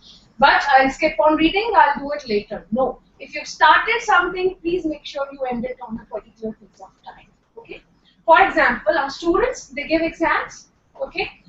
But if you decide, okay, I will not study for the entire year, what I'll do is I'll just read only a day before the exam. Will I pass? It is very difficult to pass like this. But if I make it a habit, okay, 10 minutes, I'll just revise what has been done in the class so that I'm aware, okay, this has happened in this particular day. So I'll be in a better position to score. Okay? Reading also enables us to interact and understand the world around us. Now, in world, there are different countries, there are different cultures. If we talk about only India, it has so many languages, it has so many cultures. It is very difficult to understand if you don't know how to make us familiar with them. So the only way we can start is by reading them. Okay, if I've made a plan, okay, I'll be moving to a certain place. It's my duty to understand what people like there, what is good for them, what is bad for them, then what are the things I have to keep in mind when I'm talking to those people. Okay, so it helps me to understand the. It opens the bracket. It opens, all those imaginary walls that are there. It kind of breaks them out. Okay, so reading helps. Now, whenever I've decided to read, I need to answer these W5 questions. Okay? The first question will be, what am I reading? Is it important? Will it help me? Or have I picked the correct book? Or if I've started with something, let's say if I have an exam tomorrow, if we talk about students, if I have an exam tomorrow, let's say the exam is of English and I start learning science, will it help? No. So I have to make sure that whatever I've picked up for reading, it should match the information, it should match the purpose for which I am reading. Okay? Next, why am I reading? Is it important? Can I just linger it on? Or it has to be done at that point? If it has to be done at that point, make sure you do it then. Right? Next question. What will be the benefit of reading? If I read this, let's say a piece of paper is there, it's a journal, and tomorrow I have to, there is a kind of seminar wherein I have to participate. Will this journal help me with the information I'm looking for? So you need to understand that will it benefit me once I read this. Okay? Next, what information will I get from it? If I'm giving an exam, let's say I'm giving an IIT exam or any competitive exam, there are lots and lots of books. Okay, Reader's Digest, there are a number of India Today, and there are a number of competitive books that are there. I need to find out what am I concentrating on and what kind of paper structure is there, so that whatever I'll be reading, the information which I'll be deriving from it, it should solve the purpose I'm reading it for. Okay. Will it justify the purpose of my reading? Will I be able to get what I want? So that's W5 question. Whenever you make a plan, just make it here. A little constant activity should be done immediately. Is this the one? Okay, I'm going to the library. This is the fair. And if you're surprised to know that our moods also, it depends on our mood what kind of book we pick up. Okay? If you are in a good mood, we'll always go to the brighter side of the library. If we are sad and we are gloomy, we'll go to the other pastel side or the subtle side of the library. But if we are happy and if we've met so many people around and we really want to know more about it, so we find books that are related to general knowledge or that are related to the people we are interacting. So this happens according to the mood as well, right? Okay, next is, if I have something in mind and I've decided to read it, what will happen? It is important if you don't like reading. If, for example, there's a person who doesn't love reading, who wants, somebody should we kind of go to others before exams or before any important issue, we'll try and call somebody, please explain me this, I don't understand this. What are we getting out of it? We're getting somebody else's mind working for us. Don't do that. If you don't like reading, it's always important to accept it and then slowly and steadily start it. It will not happen that I will be reading this book overnight. Okay, I've taken this book, I will read it and I'll show it to my friend. Okay, I've read the entire book in a day. No. If you are happy and comfortable for 5 minutes, do it for 5 minutes. Nobody's forcing you to take it to a stretch it to the overnight. Okay. Next, commit to the reading goals. 5 minutes a day, like an apple a day keeps doctor away. Similarly, 5 minutes a day makes you a learned person. In 5 minutes, if you open a news channel, what happens? You flip to a news channel. There are 10 top news of the day. If you know 10 top news of the day, you're aware of what's happening in the world. Then tomorrow, maybe when you walk into somebody's friend's house and there is a discussion over something, oh yes, even I know, I've heard about it. So it makes you well read, it makes you well learned, it makes you well aware of things happening around. Okay? Plan time and space to concentrate. Now I have decided to read. What if I'm expecting guests today? An unwanted guest. what will happen? Reading, let it be. I don't want to read because my guests are coming. I have to entertain them. I have to cook for them. I have to prepare so many things for them. I have to clean the house. There are lots and lots of activities being happening at my place. So I skip reading. No, take and make a space for yourself wherein you can just go for 5 minutes or maybe before bed. You can just simply do what you really do every day. So don't skip even for a day. All right. Capture knowledge and connect ideas. If today I read something in the newspaper, later on, after few days, few months, or a year, there is something similar to it. So I will connect it. Okay, I've read this before. This has happened earlier also. This is the same thing happening. Now, for example, if we say the current situation, the black money which is happening, okay, which is there in the Swiss accounts these days, we all knew that there was money which was there overseas. But now, when it has been highlighted, we can connect. Okay, it happened long ago in 2010. There was lots and lots of money which came, which were there in the Swiss account, but no one was bring it back to our country. So now we can immediately connect. Why? Because we have a prior knowledge. We have set the base. Now it's just we are expanding on it, right? You need to understand that there is certain information which is primary and certain information which is secondary. Primary information is, what is primary information? The first-hand information, where it is original in its form. Whereas secondary, which is worked on the primary information. For example, if I have done a research, which is purely done by me, it's a primary information which I'll be giving. But if somebody works again on it, it will be, okay? Preview and review, whatever you've read. Don't keep, this is a book I'm reading. If this is a book I'm reading, I've read it, no, it's okay, back to the library. I will not see it again.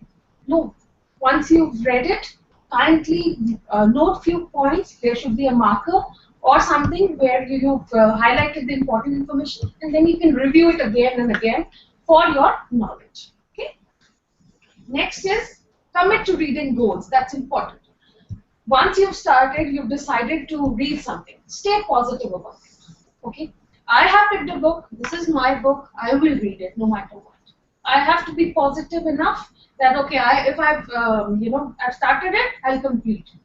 For example, if you're not well versed with the international authors, what you can start with the author of your own community, of your own surroundings, wherein you can connect easily. So once you start doing that, you'll gradually grasp the habit of reading. Now wherever you'll pick something, you'll read it. Okay, just for enhancing your knowledge. Okay, because it is always said a well-read person is the highly knowledgeable person. All right. Make the author your companion. Now, how will it happen? The author is there in the book. How will he become my companion? Will I kind of hug him and make him sit with me? No. It's an imagination which he creates. For example, if you read Shakespeare, if you've read Shakespeare, through his whatever dramas or through his poems, he kind of create that atmosphere. Similarly, if I picked a book, make sure whatever the author wants to convey, you kind of share, you kind of do an introspection. You can talk to yourself. Okay, this is the maybe it helps. Let me try it. For example, if there is something in The Secret which says, if you say lots and lots of time thank you, you will get more and more reasons to thank. Okay, let's try it. Okay, if I've tried it, now wherever I go, whosoever I meet, I'll say thank you for everything. So once you try practicing it, you'll actually, after a certain time, you'll realize that you've got many reasons to thank. Okay, so thank you is one such example. Right? Always practice, always make the author your companion. Right? Place according to the difficulty level. That means start with something which is very easy. But don't begin with something very difficult. If you do that, you will kind of read only for a few days or hours and then you'll skip on it. Alright? Always start with something easy, familiar, and that you enjoy doing.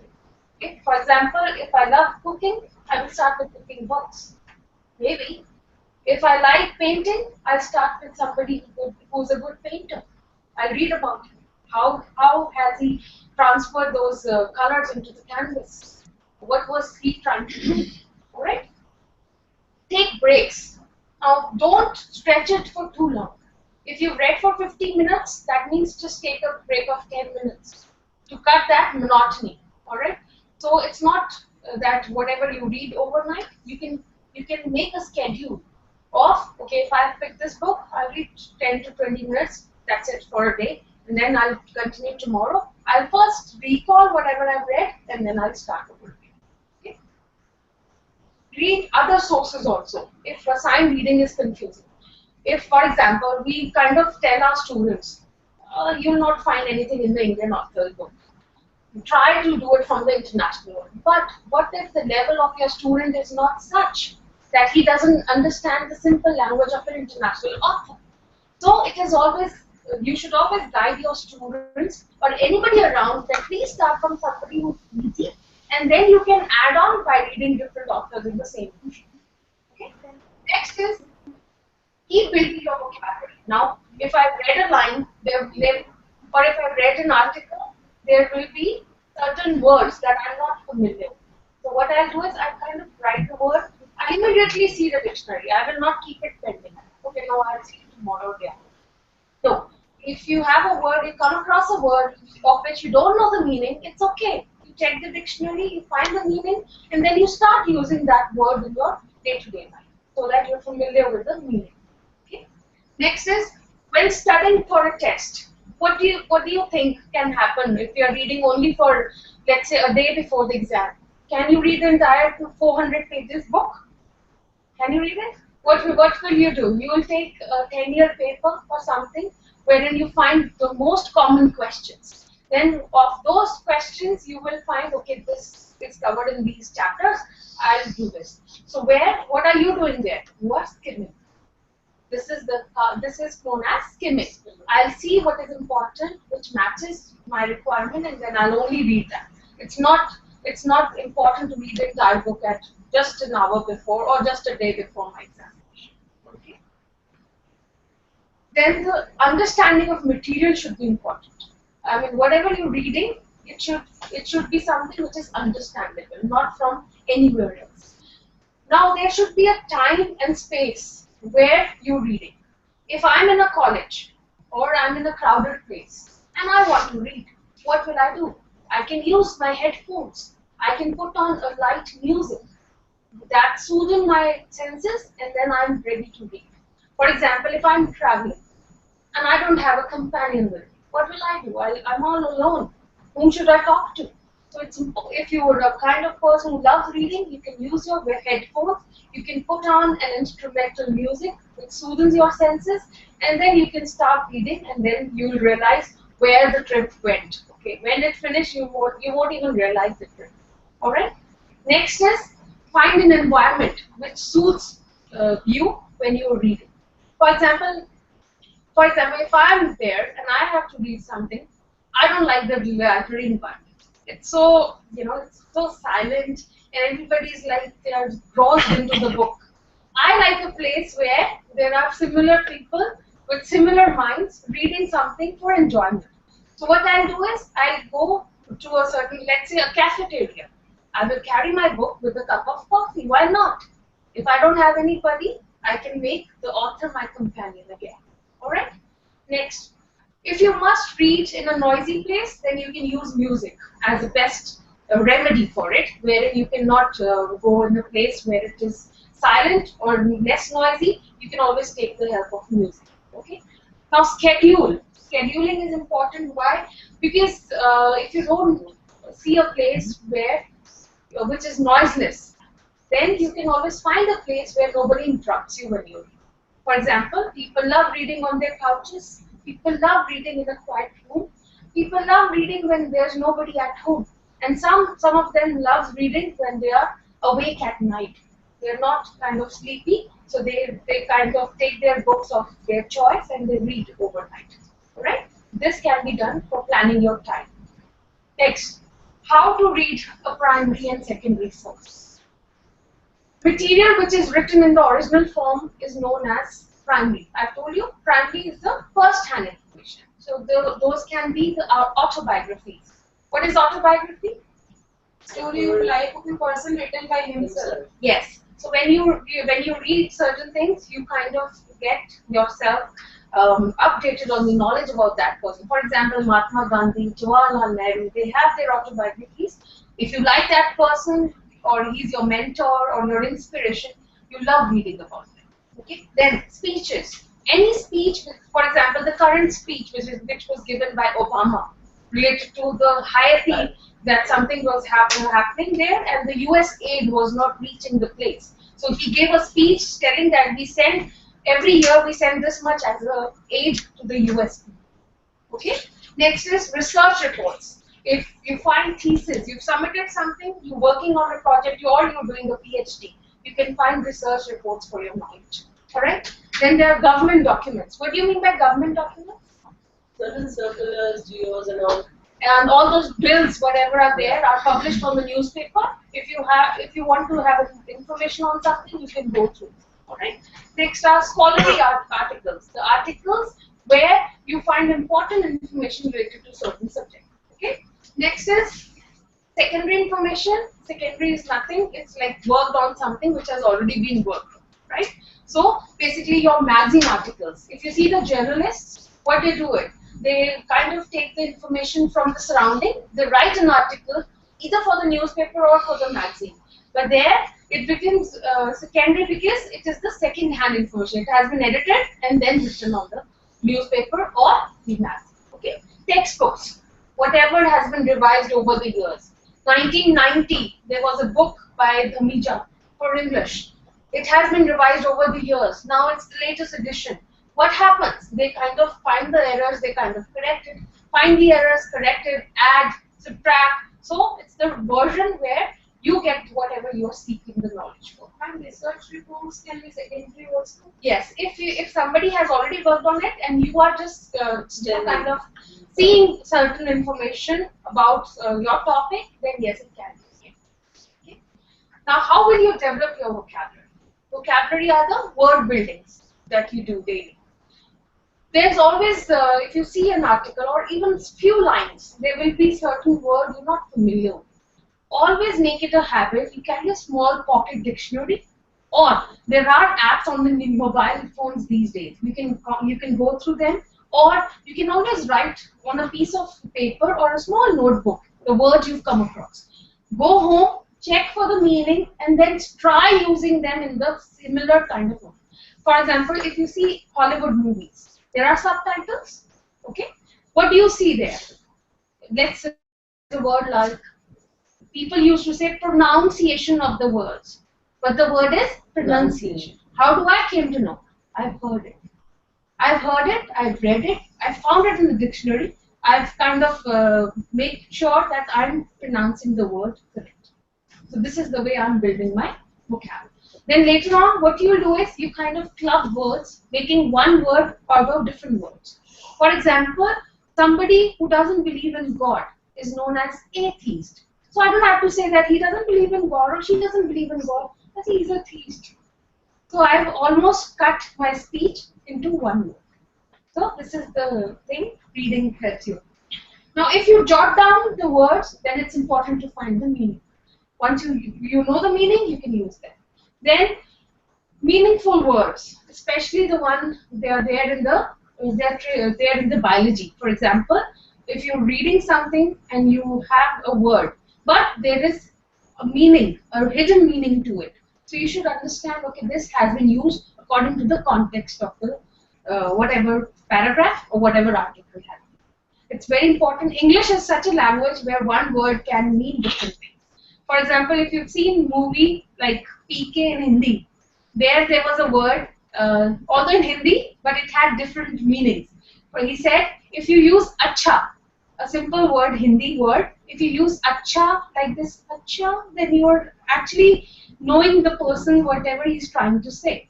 Then if you say acha, that means you are shocked. But if you say acha, then you're kind of dominating.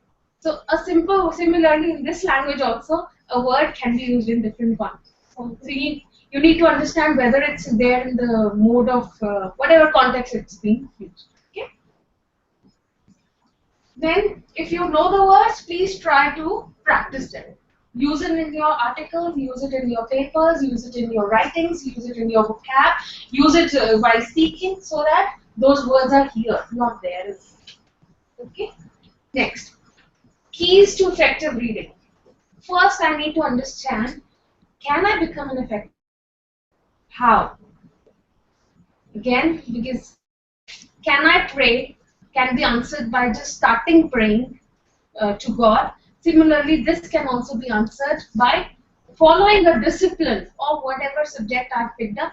I will read it no matter what, or whatever hurdles are there, I will surpass them, so that I'm able to complete what I was there for. Okay, and it has not to be limited to a fact that okay, I don't like reading, then chapter closes. No. If I don't like reading, I have to do something about it. Because I, in order to survive in this world, have to be a good reader. Okay? If I'm a good reader, then I have the knowledge to sustain my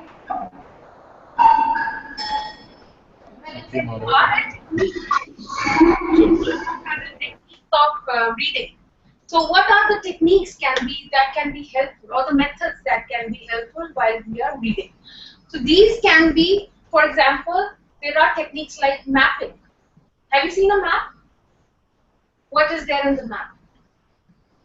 Geographical, like boundaries are there. Yes, you see, sir, if I see a map of India, then I see different states, then I see states and then rivers or whatever would be there, everything will be marked on the map.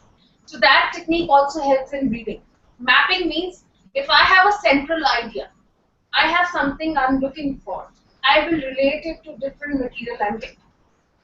Okay, then to come to that central idea, I will mark how will I start, what book, then what are the words I'm learning, then what information I'm getting, and what will I derive from. So there will be a mapping technique that I'll be following. Okay? So the first technique is mapping. Mapping is, how do we map? We kind of preview the important information. Central idea will be there, and then I'll be concentrating on different things I'll be getting in that portion. For example, if I'm reading about, let's say something has happened in the past or something in history. So my main central idea would be that important thing I'm looking for. What will I do? I will not go back few years to search for information, okay? I cannot go on a time machine and go back. What will I do is, I kind of seek information from internet, then I'll seek information from libraries, the books are there, and then I will even talk to people who were of those types. Let's suppose if the topic is independence of India, how will I go about it? I know certain people who are aged 100 or 105. I can simply go and talk to them. Or I can read the articles that were written at that time. They are published, there are articles there, then there are books there. So I will kind of draw a map that will lead me to all the information I needed for that particular. Alright? So this is known as mapping. Mapping, why it helps? Because if you know that visual effects are more than the auditory effects. If you just listen to something, it might fade away. But if you see something, then you immediately connect to it. Alright, this is kind of instant or spontaneous kind of reaction which you get. Okay, so 75% of students are visual learners. So, for example, if you take a book where there is no picture, it's only written material. What will you do? All written material I'll close it and put it back. But if you find a book which has lots of colorful pictures, then you want to read more about it, go about it. Okay, this picture is matching the content. Is it important? Okay, yes, it is important. I'll go further. What else? What else? What else? So I'll be, again, then this is the way I'll be finishing that. Same thing happens while reading a newspaper. Yes, same thing happens. There are three parts of newspaper. The main newspaper, supplementary, and there is something which is known as friendly newspaper these days. So what girls will do, girls will pick up a supplementary newspaper to see the lifestyle, okay? To see what's trendy, to see what jewelry is happening or what shopping areas are there. But if we talk about a man of 30 or 40, you see what's happening around, okay, sports or whatever is there in the news or whatever Prime Minister Modi is doing, he'll be more interested into it. He'll be grossed into it. Maybe grandfather will be more. Yes, more grandfather will also be interested in what's happening for the country. Okay, if you see a kid will take out that supplement where there are different stories like Disney stories or Archie's or anything which attracts him. Okay, So cars are there. yes, so it depends on the age group. It depends on the content how they are projected. So this becomes a map where I need to know what I'm taking. Okay. Next, the other thing is KWL chart. The next technique is KWL chart, where something I know is K is whatever I know till now. Okay, if I know something about the chapter, about the subject, this is my knowledge which I know from the years I've studied, from the years I've read so much. Okay, then what I want to know more about it. Okay, for example, the topic is, let's say, if you're reading about the current scenario in fashion. I know girls dress up this way. I know boys dress up this way. But I need to know more about girls dress up. What style suits what kind of structure? What hairstyle is good for a particular face structure? So I kind of find those things where it matches whatever I have the information with. Then L will be your learn, whatever you learn about that subject more. Whatever you've learned from the books, from the newspaper, from the magazines, or from the gossips that are there, wherever you come to a conclusion. Okay, this is now something I know in particular. Okay. Next is, how do I make a KWL? Simply draw 3 lines. Write K, W, L. There are 3 columns. K, whatever you know already. Then W, whatever you want to know. And L will be whatever you've learned from different sources. So this is the way you make your KWL chart. Next technique is SQR3 technique. So this is again similar to both mapping and KWL chart. The only thing is that you read, reread, review, so that you get into a conclusion at the end once you've done it. The purpose of this method is to preview whatever you've read so far, whatever you know so far. So kind of you've grasped something which has already been learned, and then you're reviewing it, going it again and again, so that it's there here. You remember whatever you read. So S is again survey, Q is question, R is read, then reread, review. So these are basically the last are the R3s. Read, reread, and review. Alright? What are the different kinds of reading? If I read for pleasure, what kind of reading will it be? Whatever is happening around us, we will just focus on reading. We are getting pleasure out of that. Okay, so what do you term that thing as? Okay, entertainment. So what kind of reading it will be? Intensive or extensive? If I'm reading something Intensive. Expensive. Yes, because it will be something of which I'm getting pleasure. I'm reading only for entertainment. For example, if there's a joke, okay, I will not go into deep. Where has the ant gone or where has the elephant gone? I'll simply read the joke for my happiness, correct? For laughter. So there, I'm doing extensive reading. Okay. The first type of reading is when I do it for pleasure. So that's known as extensive reading. Extensive reading is basically to relax, to enjoy whatever you're reading. So it can be anything comic, it can be anything humorous, it can be something related to stories, your tales, your novels, your short stories, the newspaper articles like jokes and other forms of light reading. Wherever I find pleasure in reading that. So that is extensive because you don't go deeper into it. Alright? Intensive reading is in-depth reading. If I've taken a topic, I'll go into deep till the time I understand what the author or what is there in that particular topic or the subject matter. Okay? Research is not, yes. You read for details and extract information on particular topics. So whatever is the topic, you need to extract whatever you can out of it. So this is an intensive technique of reading or kind of reading. So for example, your report, your research papers, if you're doing your thesis, you've seen different authors written different things, you will read it because you need to go to in-depth knowledge about that subject. Alright? So how are the reading techniques or the sub kind of reading that you do for intensive reading? Number one is scanning. How do you scan? Have you seen a scanner working? Superficial. Okay.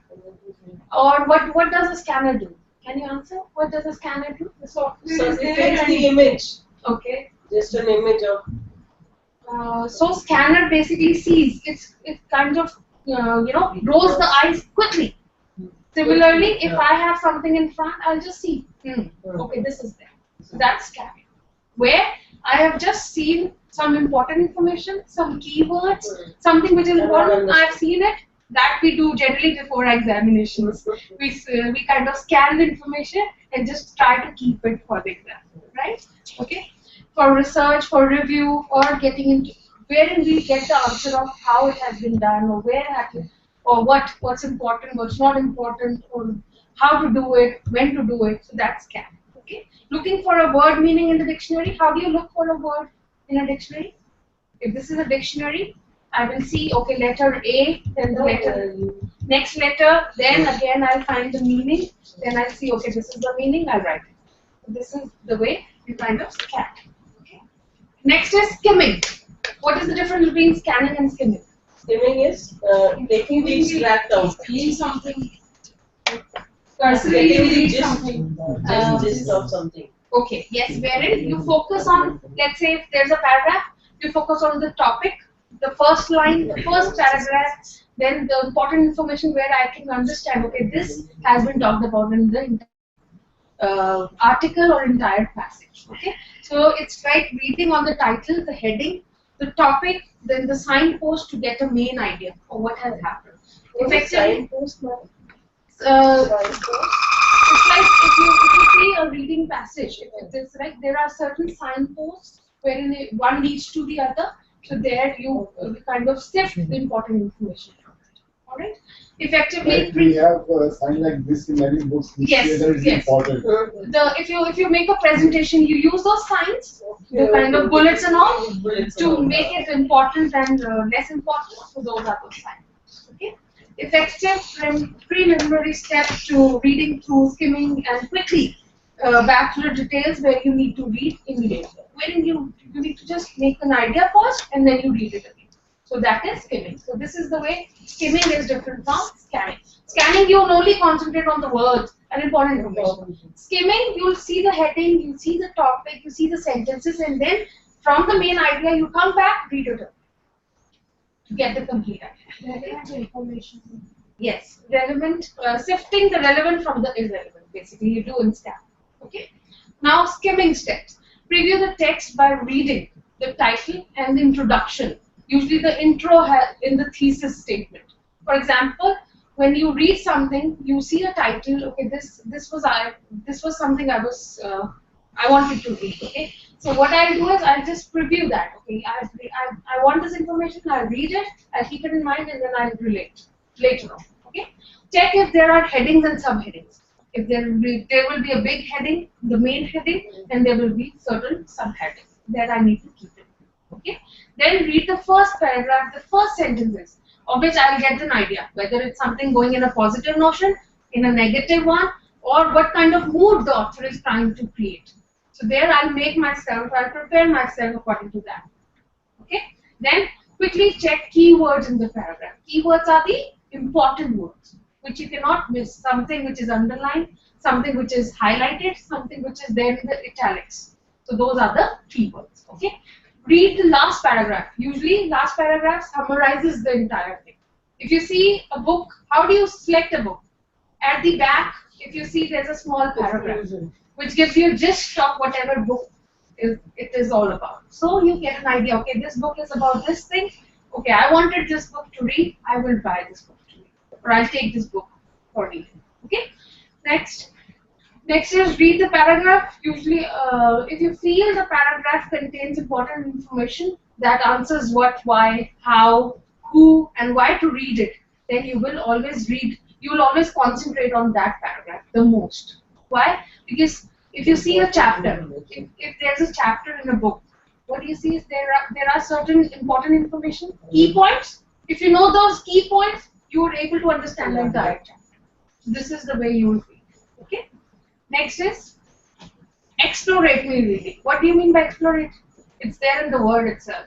What is exploration? Explore something. Like research is research. Okay. What else? What else do you see? Some new idea we get out of that.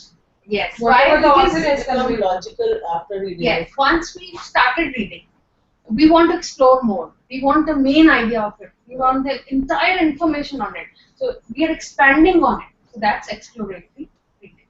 Aim to fairly get an accurate picture of whole presentation of idea, how the whole selection is presented. Okay. A lot more time for reading, because you need more time to get all the information. Then long articles, short stories, or descriptive text all need time to read. Okay, there you cannot simply just go through a skimming or scanning process. Okay, next, critical thinking or critical reading. What do you mean by critical reading? Where the author also puts his or her own viewpoint that what is lacking, what is good, and what is bad. Do you think psychologists do that? Critical thinking.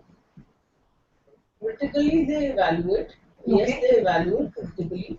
Because maybe there's a case. What will I do to know if my patient is going through certain thing? I will have to do the critical in-depth Analysis. thing. Yes, in-depth. I need the in-depth knowledge about it. I need to read the entire information Sure. because if I miss on something, maybe that will Maybe hamper that the patient that's there. Right? So critical is like when you question, you analyze and evaluate the text. Use critical thinking skills to differentiate best fact or opinion. Okay? Recognize author's purpose. If somebody has written something, they've given you the information, you will critically think. You'll apply your brain in making what tone is he writing? Why is he writing it? Okay, what does he want us to understand out? So this gives you a help to make an imaginary picture of whatever he's trying to give out of it. Okay. Next is analytical reading. Analytical reading means where we analyze. Where, for example, if I have to solve an arithmetic question, what will I do? I need to know the formulas, and if I'm aware of Every the step of it. yes, every step of it. For example, if I'm doing the lab experiment, then every step has to be followed for that experiment to be successful. Okay, so this is very important when it comes to reading analytically. Okay. Now, points to remember for effective reading. What are the major things that you need to do? So I call it a finger method. Before I do it, let's connect to one of the institute and let's practice it together. Connecting to ma'am JCDM से कर लेते JC? DM Sirsa Okay, JCDM Sirsa College.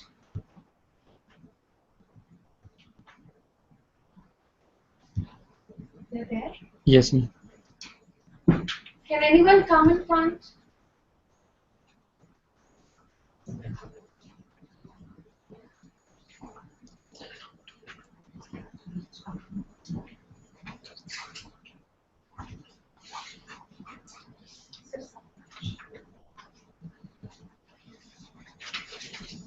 Yes, JCDM, the College of Engineering, Sirsa.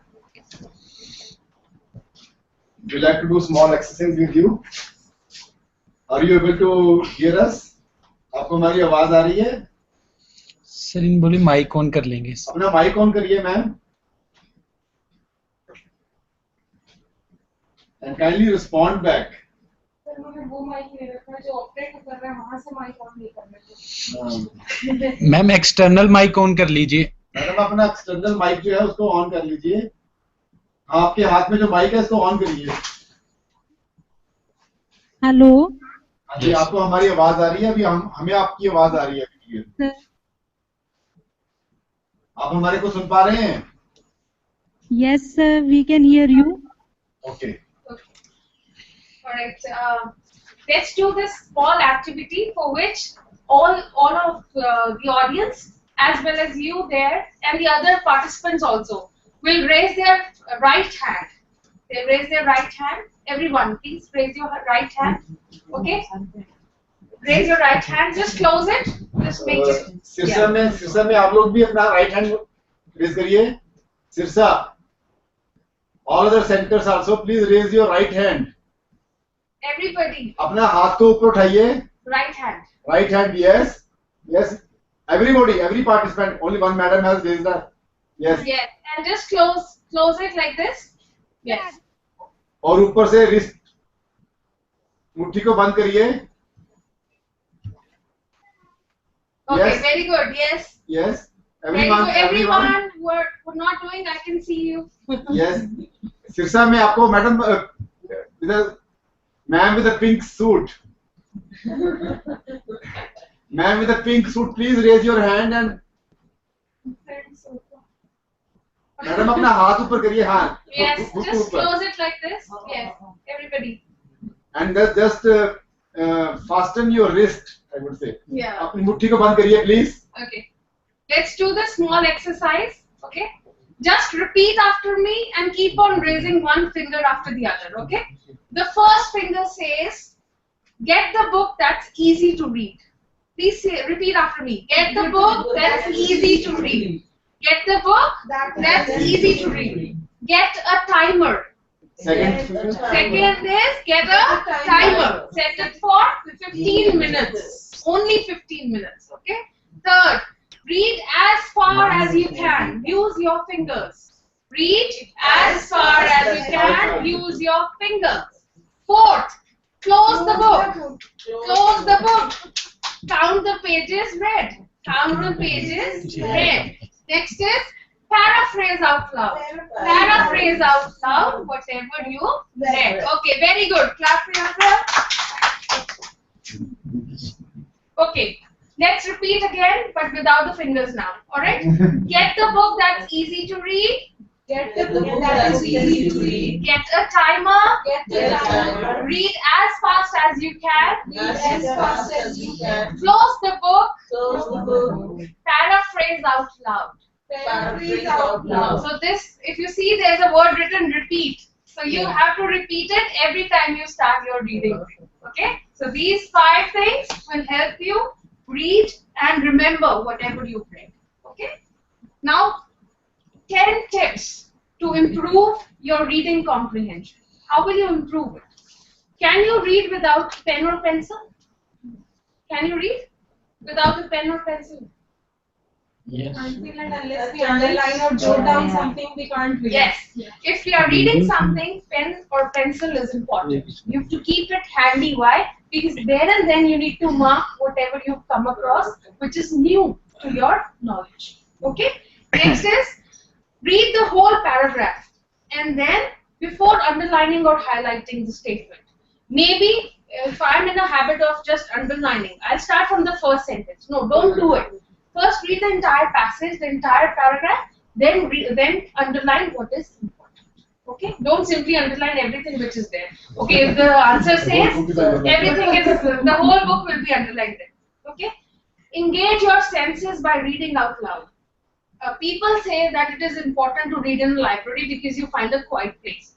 I believe if you read and talk it out loud, you'll remember more because all the senses will be actively involved.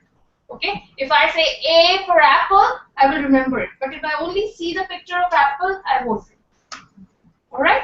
So next is mark a check on the margin. If you've read something, later on, if you refer the book, if it's your book, see, don't do it on the library book, but if it's your book, you can just put a check on it. That, okay, I've read it, and this particular paragraph or page gives me this information. So later on, whenever I have to refer, I simply take out that page and I will just read. Okay? That will save your time.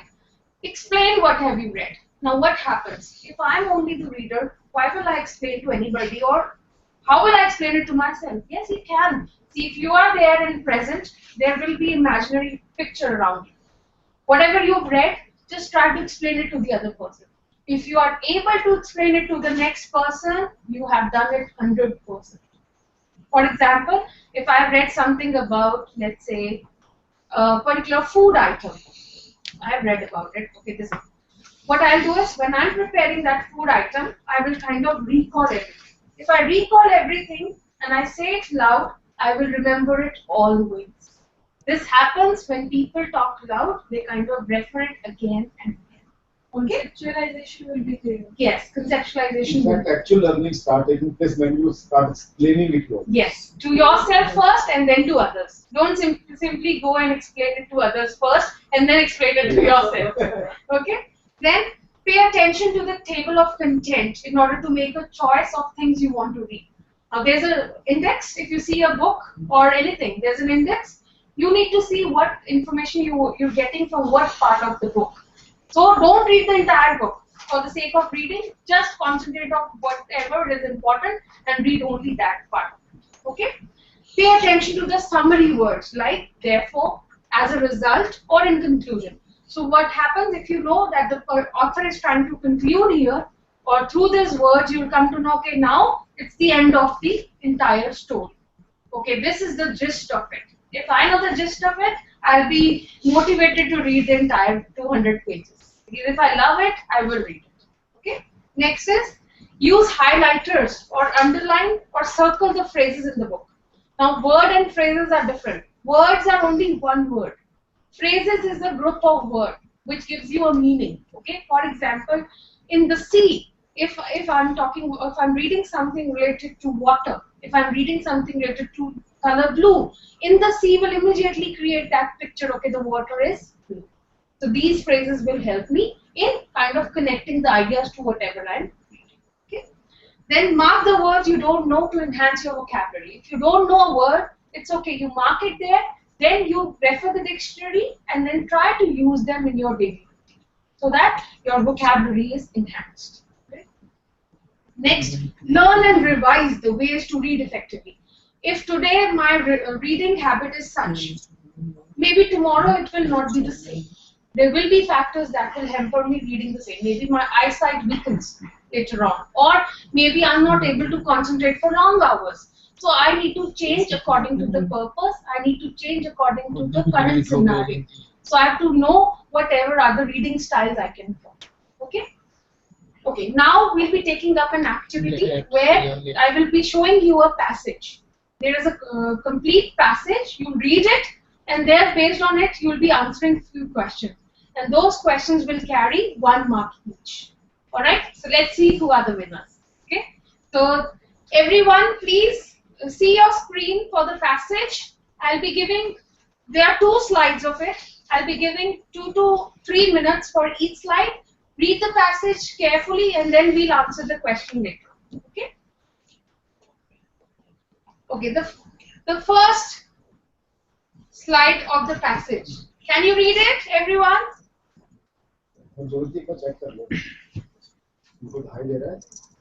Yes, sir. Okay. Please read the passage. Start reading from the first slide and then I'll move it to the other. The topic is flower power. Flowers, we all love them, so the topic is same or similar. Okay?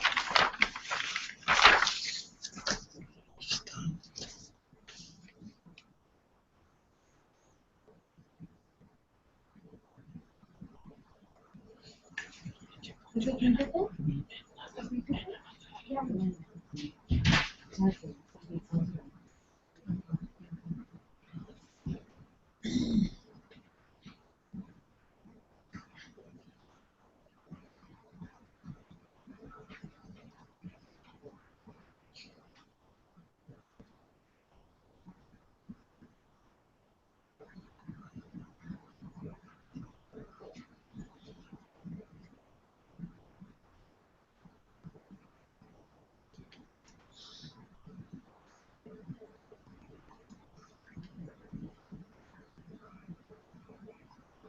Can we connect to one of the centers? Yes. Can anyone read for everybody?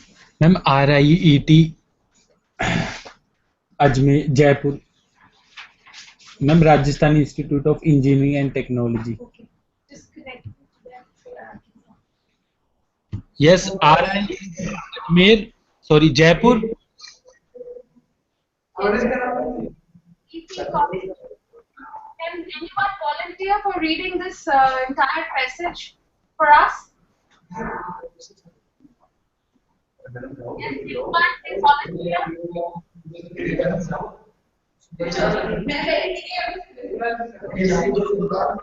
Yes, sir. Come near to the system and then read it out for us. Hello, Rajasthan Institute of Engineering and Technology.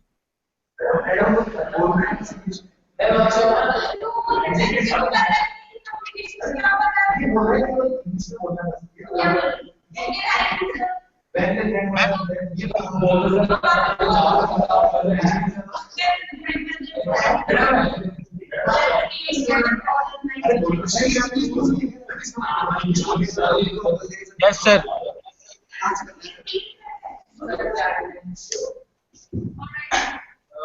We are seeking for लड़कियां जो आपकी screen पे power point दिखाई दे रही है उसको देखकर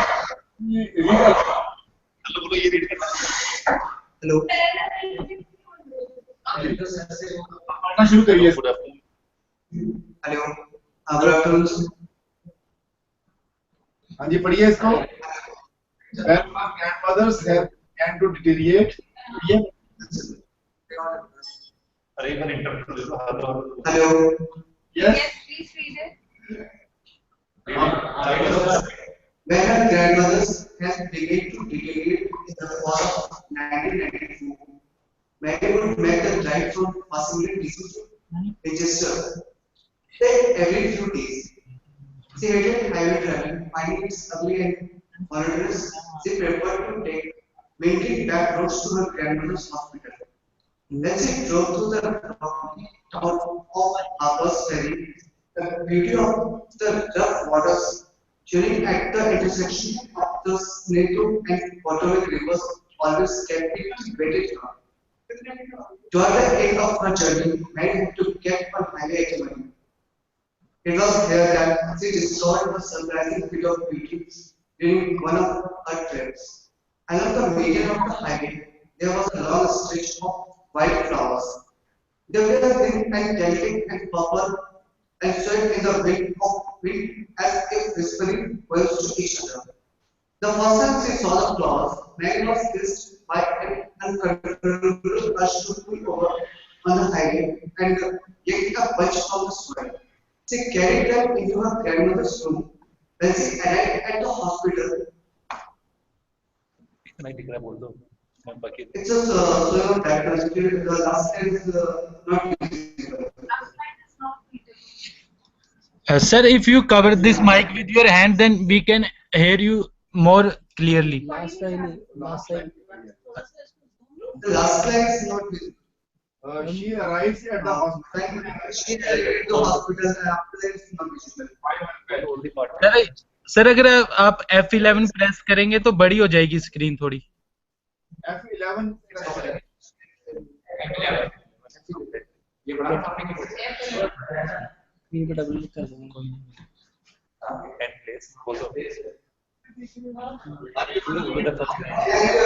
And placed them in a water pitcher by her parent. Okay, very good. Thank you. Thank you. What's your name? आपका नाम क्या है? Okay. Thank you so much. Okay, now one from the audience can read the other slide. Okay, who will volunteer from the audience? From the audience in the Yes, studio. please come. Pramod ma'am. Please say your name.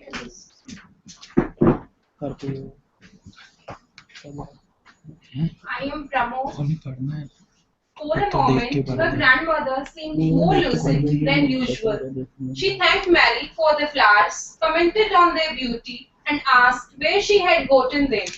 Mary was overjoyed by the ability of the flowers to wake something up inside her ailing grandmother.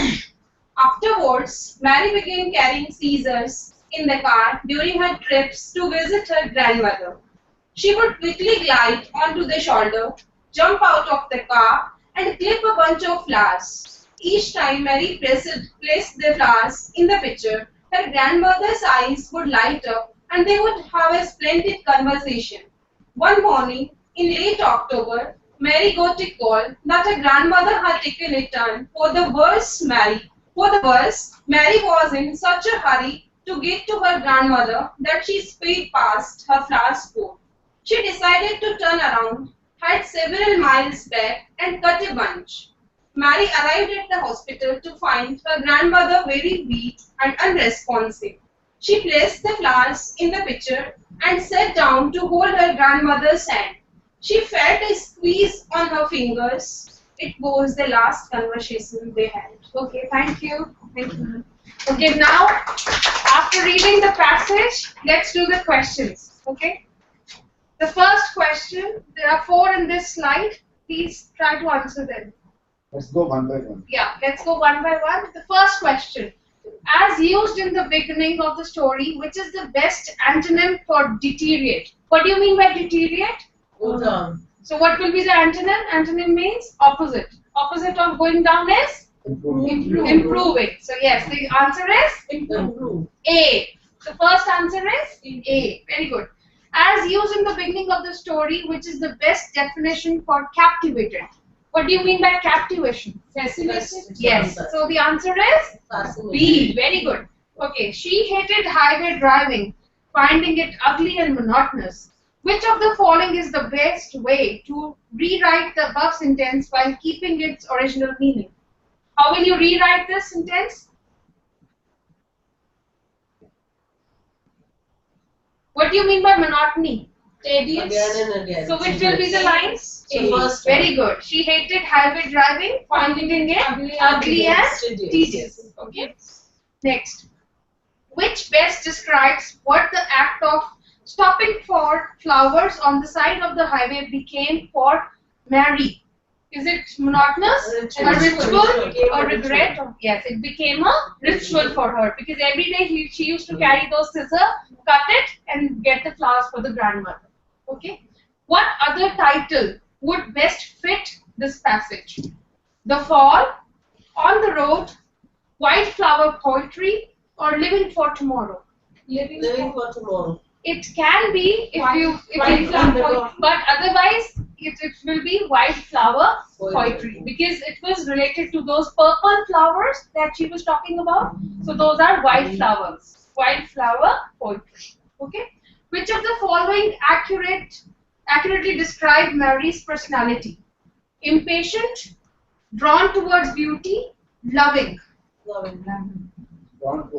It can be both. Loving, second and third. Yes, it will be both second and third. Loving and drawn towards beauty. Got it? So this is the way when we've read the passage, we've answered the question. We understand that, okay, this was there in the passage that they were trying to say. Okay? Now what we'll do is,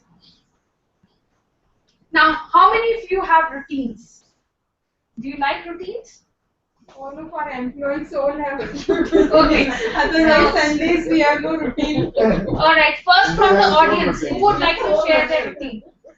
First from the audience, who would like to share the routine? Come here and just share your routine with everyone. And if you like it or not, just share your expression about it. Can you come now? Just share, yes. Say your name and just share it with everyone. And what routine you follow and do you like it or not? Okay?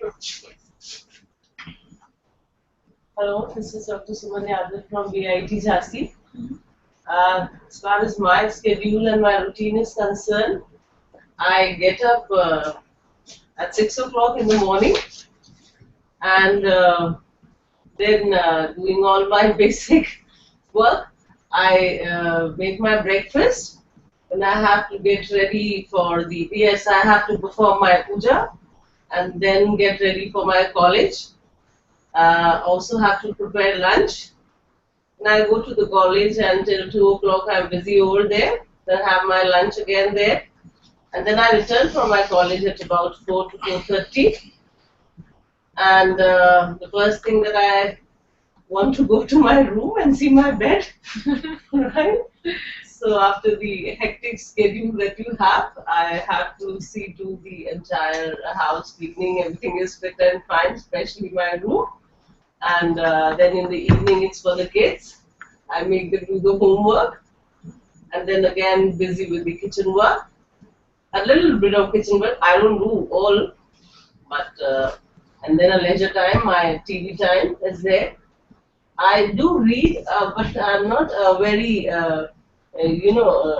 rapid reader, or I don't do it daily. Which you said one must do it daily, but I don't do it. Newspaper reading. Newspaper reading.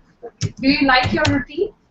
At times it becomes boring also, but you do find time in the evening and you can relax yourself, you go out with the kids. If it's a Sunday, then you break your routine. Okay. Then I do break my routine on Saturdays because the upcoming day is there. Okay, very good. Thank you so much. Okay, yes, can you come and share your routine with us? Yes.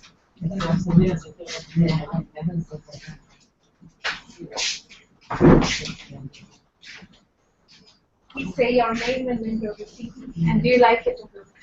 My name is Rita Swami. So I used to get up early in the morning around 5 o'clock and then I used to take a bath. After that, I have to make some breakfast for my kids and for the family. And then after that, I have to dress up for the office and attend the office. And then I used to come there after around 4 to 4:30. And then after that, I have to help my children with their homework. And then after that, I have to like watch TV and yeah, I used to read sometimes, same as that one. Okay, and then I don't know. Sometimes it's very it's very nice, but then sometimes it's yeah, I know. Okay. So do you like routines? Or do you want a day without routine? Yeah, I like to set some routines for my kids also. Like how long do they have to study and others like during exam times and for exams also. I have to set routines for them and for myself. Okay, very good. Thank you so much. Thank you. Let's hear from the participant. Anyone would like to volunteer and share their routine? Yes. Which college is there? Okay, yes. Which is this college? Government Polytechnic Maharashtra. Government Polytechnic Maharashtra. Anybody would like to share their routine? Yes, please volunteer if you can hear me. Yes. Okay, one was turning back again and again. Will come and share the routine. Please come close to the mic.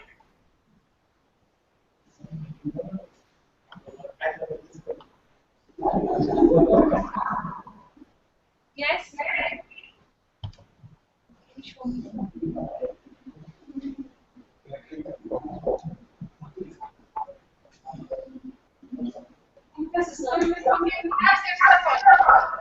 Tirsa College. The one with the pink suit. Yeah, the one in the pink suit. She's a great observer. Yes. Will you share your routine with us? You can hear us? हाँ जी. Pink suit. JCD Sirsa. Tirsa College. Hello. Yes, hello. Hello, good afternoon, ma'am. Good afternoon. We would like to know your routine. Okay, you can also share your routine with us. Yes. See, as everybody has, I also have so many routines, and that includes the time I get up. That is a routine. After that, the daily activities, then the job, as all things are included in the routine. Okay. But sometimes we get tedious, we get very but monotonous. Sometimes life becomes monotonous, and at that time we want to change our routine. We want to do whatever we like, and we want to break all the routines sometimes to refresh. Okay, yes.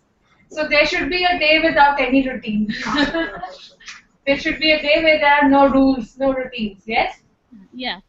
Okay. Can you pass on the mic to the lady sitting beside you? Yes. Can she share? Yeah, the pink suit. The lady in pink suit.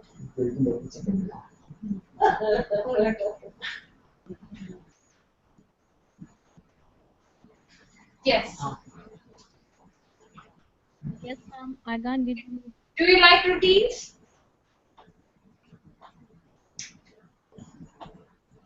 Yeah. Please Please Hey, come ma'am. closer to the mic. I cannot hear you. Ma'am, they are not speaking. मैं बोल रही थी, but I cannot. Mic off कर दिया गया actually बोल hesitate कर रहे हैं थोड़ा बोलने में Alright, would you like to share something of your routine? You're holding the mic. Mic on नहीं है Please put your mic on mode, not off mode.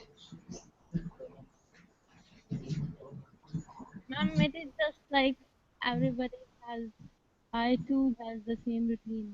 You also have the same routine?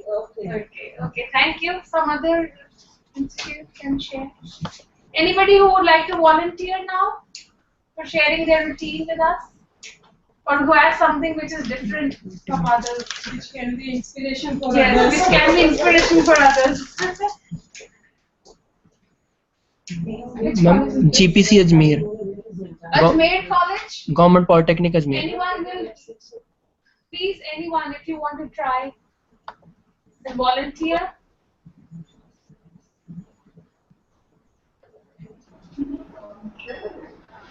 Ma'am? No, ma'am, we don't want to share. and they do not want We don't want to share.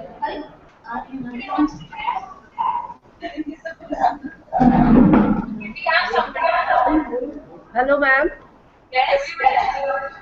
You can listen me. Yes. Yeah. In the morning, I get up and then I used to go for a walk for 30 minutes. After that, I used to have a cup of tea with reading newspapers. Then after that, getting ready for job and preparing lunch and all. And in the college, after college, I used to enjoy watching TV and having a nice nap. Okay. Thank you.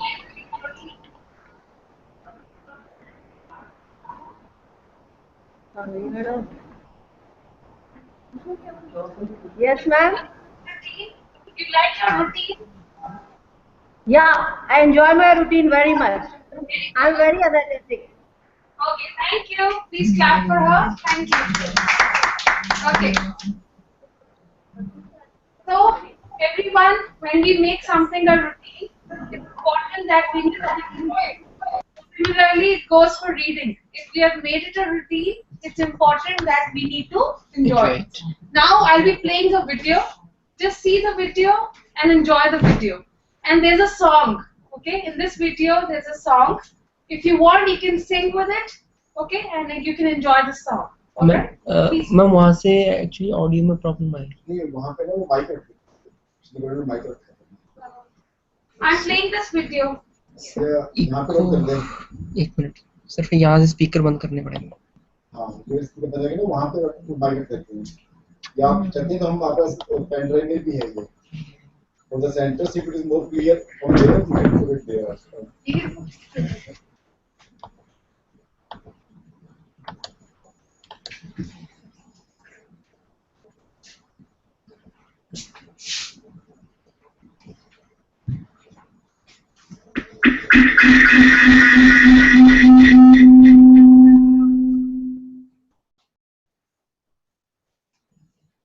एक बार test कर लेना दोबारा repeat कर लेना नहीं sir यहाँ से होगा नहीं क्योंकि वो दोनों सेंटर यहीं के है ना माइक एक का ऑन है ओके तो आप एक पेन ड्राइव दे दीजिए नहीं मुझे मैम लिंक बता दीजिए मैं YouTube पे यही सर्च करके It's there, the link is there. Just click on it. Link है. This is the link. Yeah. Ma'am एक बार इसे चलाइए मैं देख लेता हूँ YouTube में कहाँ पे है ना उस नेम से I'll give you the pen drive. If you want, I can give you the pen drive. हाँ पेन ड्राइव में ये ऑडियो डाउनलोडेड है पर सीडी प्ले कर देंगे वहाँ से Just play it from here. It's November session and important to read.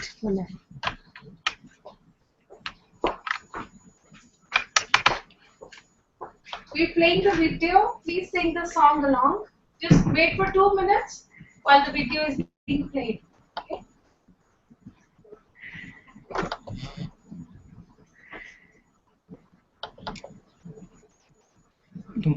But together we inspire. No, no, no. Why reading is important? Yes. दूसरी को भी डाउनलोड कर लीजिए, कल को उठाएंगे पुस्तक को।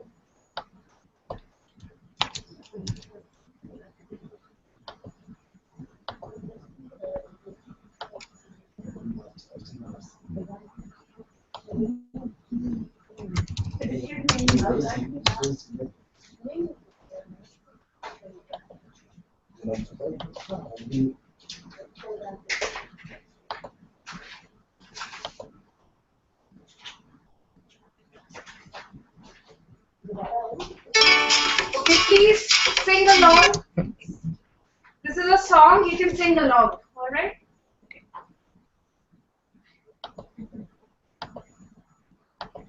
I'm playing it.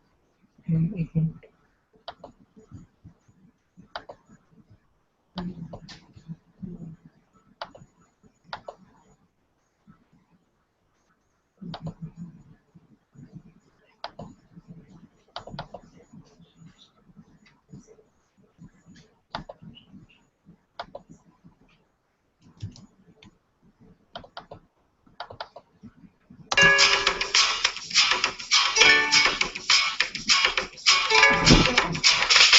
So many different people all around the world. So many different places, so many boys and girls. The places all have stories, the people pass them down. And as the children listen, the world is turning round. Oh, one world, many stories, one word, many stories, one word, many stories all around the world. In Africa they tell about a spider playing tricks. His name is Anansi, he's clever and he's quick. In China there are stories of dragons who can fly. They breathe fire, they breathe water, they rule the earth and sky. दोबारा repeat कर देना. Many stories, one word, many. We're playing it again. We are playing it again. So many different people all around the world. So many different places, so many boys and girls. The places all have stories, the people pass them down. And as the children listen, the world is turning round. Oh, one word, many stories, one word, many stories, one word, many stories all around the world. In Africa they tell about a spider playing tricks. His name is Anansi, he's clever and he's quick. In China there are stories of dragons who can fly. They breathe fire, they breathe water, they rule the earth and sky. Oh, one word, many stories, one word, many stories, one word, many stories all around the world. In Mexico they tell about a bird whose name is Blue. She gets some pretty feathers, but she gets in trouble too. In India they tell how some blind men came to see that an elephant more than it might appear to be. Oh, one word, many stories, one word, many stories, one word, many stories all around the world. Once upon a time, people told stories because they didn't have books or DVDs, no computers, no TVs. They were out by word of mouth, from the east to the west, from the north to the south, from Constantinople to Zanzibar. Folks told tales as they traveled afar. The Himalayas, Hawaii, Haiti, Hong Kong. The world's too big for one little song. We gotta keep on telling stories to keep them. USA, it's all around the world. That stories exist.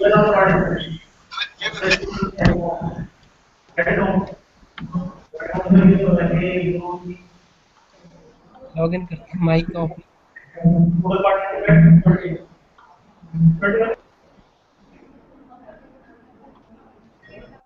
No ma'am. जिसमें उन्होंने interrupt कर दिया ना. Sir वो सिखाते हैं कई बार वो, मगर फिर भी करते नहीं. The tears and the laughter, we all just want to live happily ever after.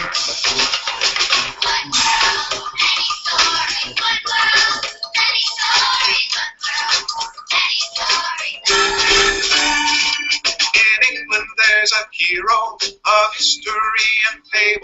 Oh, hail, King Arthur and the Knights of the Round Table.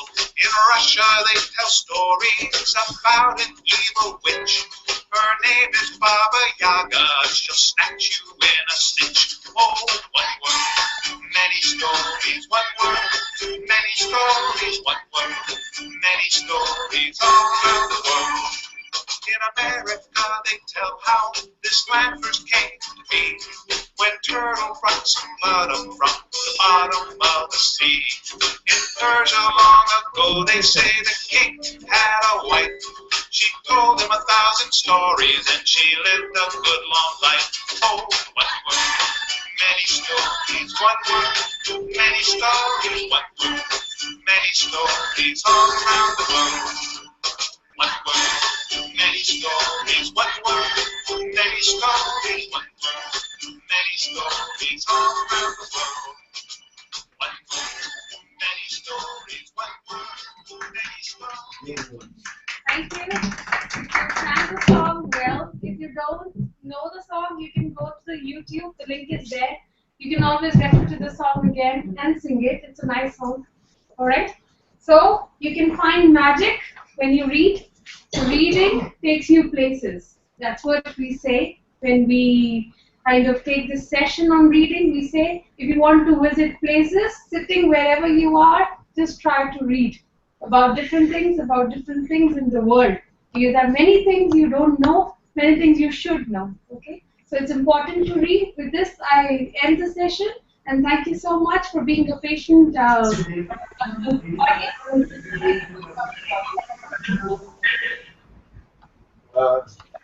think we have 5 minutes time. If there are any question on reading skills, she has covered intensively the techniques of reading, what are the various kinds of readings are, from I would say, to scanning to intensive reading, and then how you can improve your reading habits. You remember that 5 points which she gave you, 1, 2, 3, 4, 5. All right, and we find that really these kind of tips are very, very handy and very, very useful to the people. And somehow we feel that in India we are lacking reading habits. If you travel towards the west, you will find people make use of their fractional times. I mean, they have to wait in the queue for the bus or for the train, for ticket or anywhere they find time. They always carry a book with them, and then in the waiting area. In India, we have the habit of chit chat and looking around, and which is I don't say that is a bad thing; it's a good thing. But then the substance of reading is missing, and especially in our students, we are finding that more and more students, especially with now internet coming up, with WhatsApp and other things, first Facebook, and their reading habits have further deteriorated, which is going to tell upon their careers when they are going to face the interviews and when they are going to face the whole world, awareness about the various things in the world. If they are able to judiciously use the internet and read the things maybe through the computers, that can enhance their knowledge and understanding. Any questions, my dear friends? I don't want to start another session on this reading skills. Any questions? Any suggestions in your mind? Any of the centers have any question on how to improve your reading skills? How important it is to read? Madam, I just want to know from you how to create interest in editorial articles and all those things, because they are very important for our knowledge and analysis and evaluation. For that, you can always start with something you are into, your subject. Because we always keep those pages in the newspaper, magazines. For that, when you're aware of certain issue or you're aware of something which is like you can relate to, always start with something. Again, I've told you, always start with something easy and interesting.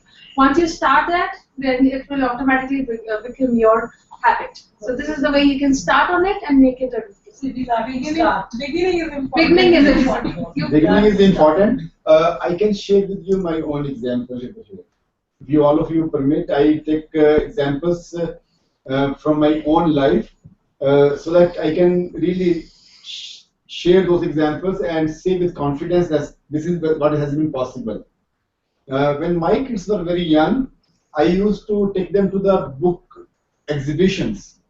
Whereas Chandigarh, the first LTC which I availed was to Delhi when it was a book fair there. After I think 7, 8 years of my 10 years of my service, was when my kids were of the age when they could read, start reading a little bit, I took them to the exhibition. And I told them whatever book you are interested in, I showed them I introduced them book. This is a coloring book. This is a story book. This is a Russian story book. This is this book. This book. Whatever you are interested in, even if they were not able to read, I will make sure that in the evening before we sleep, I will read a story to them, read it aloud to them, read a poem to them, read it aloud to them. When they were little grown up, I used to read aloud the editorial of Hindu. For example, the Hindus is one newspaper. I'm not here promoting any particular newspaper, but the Hindu editorial is very good for improving your English as well as your general knowledge. Yeah. It is recommended for the competitive exams also. So I subscribe to that newspaper, though it is not so popular in North India. In South India, it is very popular, the Hindu. I used to read aloud the editorial and convey in the meaning what the editorial is trying to say and what authority he has to say to write this editorial. What authority? For example, op-ed page. Op-ed page is again very important. The most prominent people in different sects of their life, maybe from defense, maybe from agriculture, maybe from entertainment, maybe from technology. Somebody who has authority write the op-ed page. So I like to read maybe few lines and explain them, as ma'am said, a bridged version of that article, not the complete article, so that they slowly they get interested in that story. It is the parents, the teachers have to play a big role in that. And then so interest will not develop. Interest in any area, for example, even in the food also. The first time when I tasted Chinese food, I was not interested in it. I disliked it. Isn't so? And slowly, my elder brother, he developed the taste of Chinese food with me. And now I relish it like anything. Similarly, they may not like to read the editorial and other things, hard stuff. But slowly they will start understanding it. It is a very slow process. I hope I am able to answer your question. Yeah. It is good that you put the mic here. Now, आवाज कम बोलने को I don't have to speak so loudly. है ना? Speak कर लो. हाँ, बहुत अच्छा हो गया ये तो. I am feeling very convenient to talk in my own tone. No, I was speaking hoarse in the morning. No, sir, it was not like that. Okay, any further questions from any of the centers? If there are no further questions, I'd like to close the session here. I will like to invite one of my audience here to express your thanks to Madam Konika Mehta here. Any one of us can come here and say your thanks to Madam on behalf of all the participants and also the participants from the scheme. Come over here. Any one of you can come. Just 2 lines. We pledge that you will read daily. I will be very happy if you do that. Take a pledge. You will have so many pledges in this Friday program. We are like all the trainers, all the centers to stand up and pledge that you will read daily. Thank you so much, madam. You took us to a journey how to read and how to evaluate and how to create interest in reading. Actually, we Indian people generally lack this habit of reading. In our generation, the generation which we people are in, our children, the coming generation is really lack that thing. So it is really important for us, for our kids to inculcate that thing in our kids. So thank you so much, ma'am, for this very interesting session and interactive session. Thank you so much. Thank you very much. Well, friends, we break for the day now. I'd like to wish everyone a very good evening to everyone. You enjoy your evening with your families and with yourself. And we meet at 9:30 tomorrow morning, because tomorrow morning we have an expert with us. So she's going to talk to you about writing skills. Madam Sudhiti Jindal, she is a writer herself. So kindly do not miss the basics of communication. Listening, speaking, reading, writing. I will be taking session also tomorrow in the afternoon on listening skills, and then on the classroom communication also. So tomorrow again is a very exciting day. Enjoy your evening and come back at 9:25 at the centers. So that at 9:30 we are ready for the session. We will meet ma'am again on Thursday. Yes. From 2 to 4. Yeah, and she's going to conduct the GD also there. Yes. Thank you so much, ma'am. Thank you, sir. Thank you so much, Tarun. And thanks to Harjot also.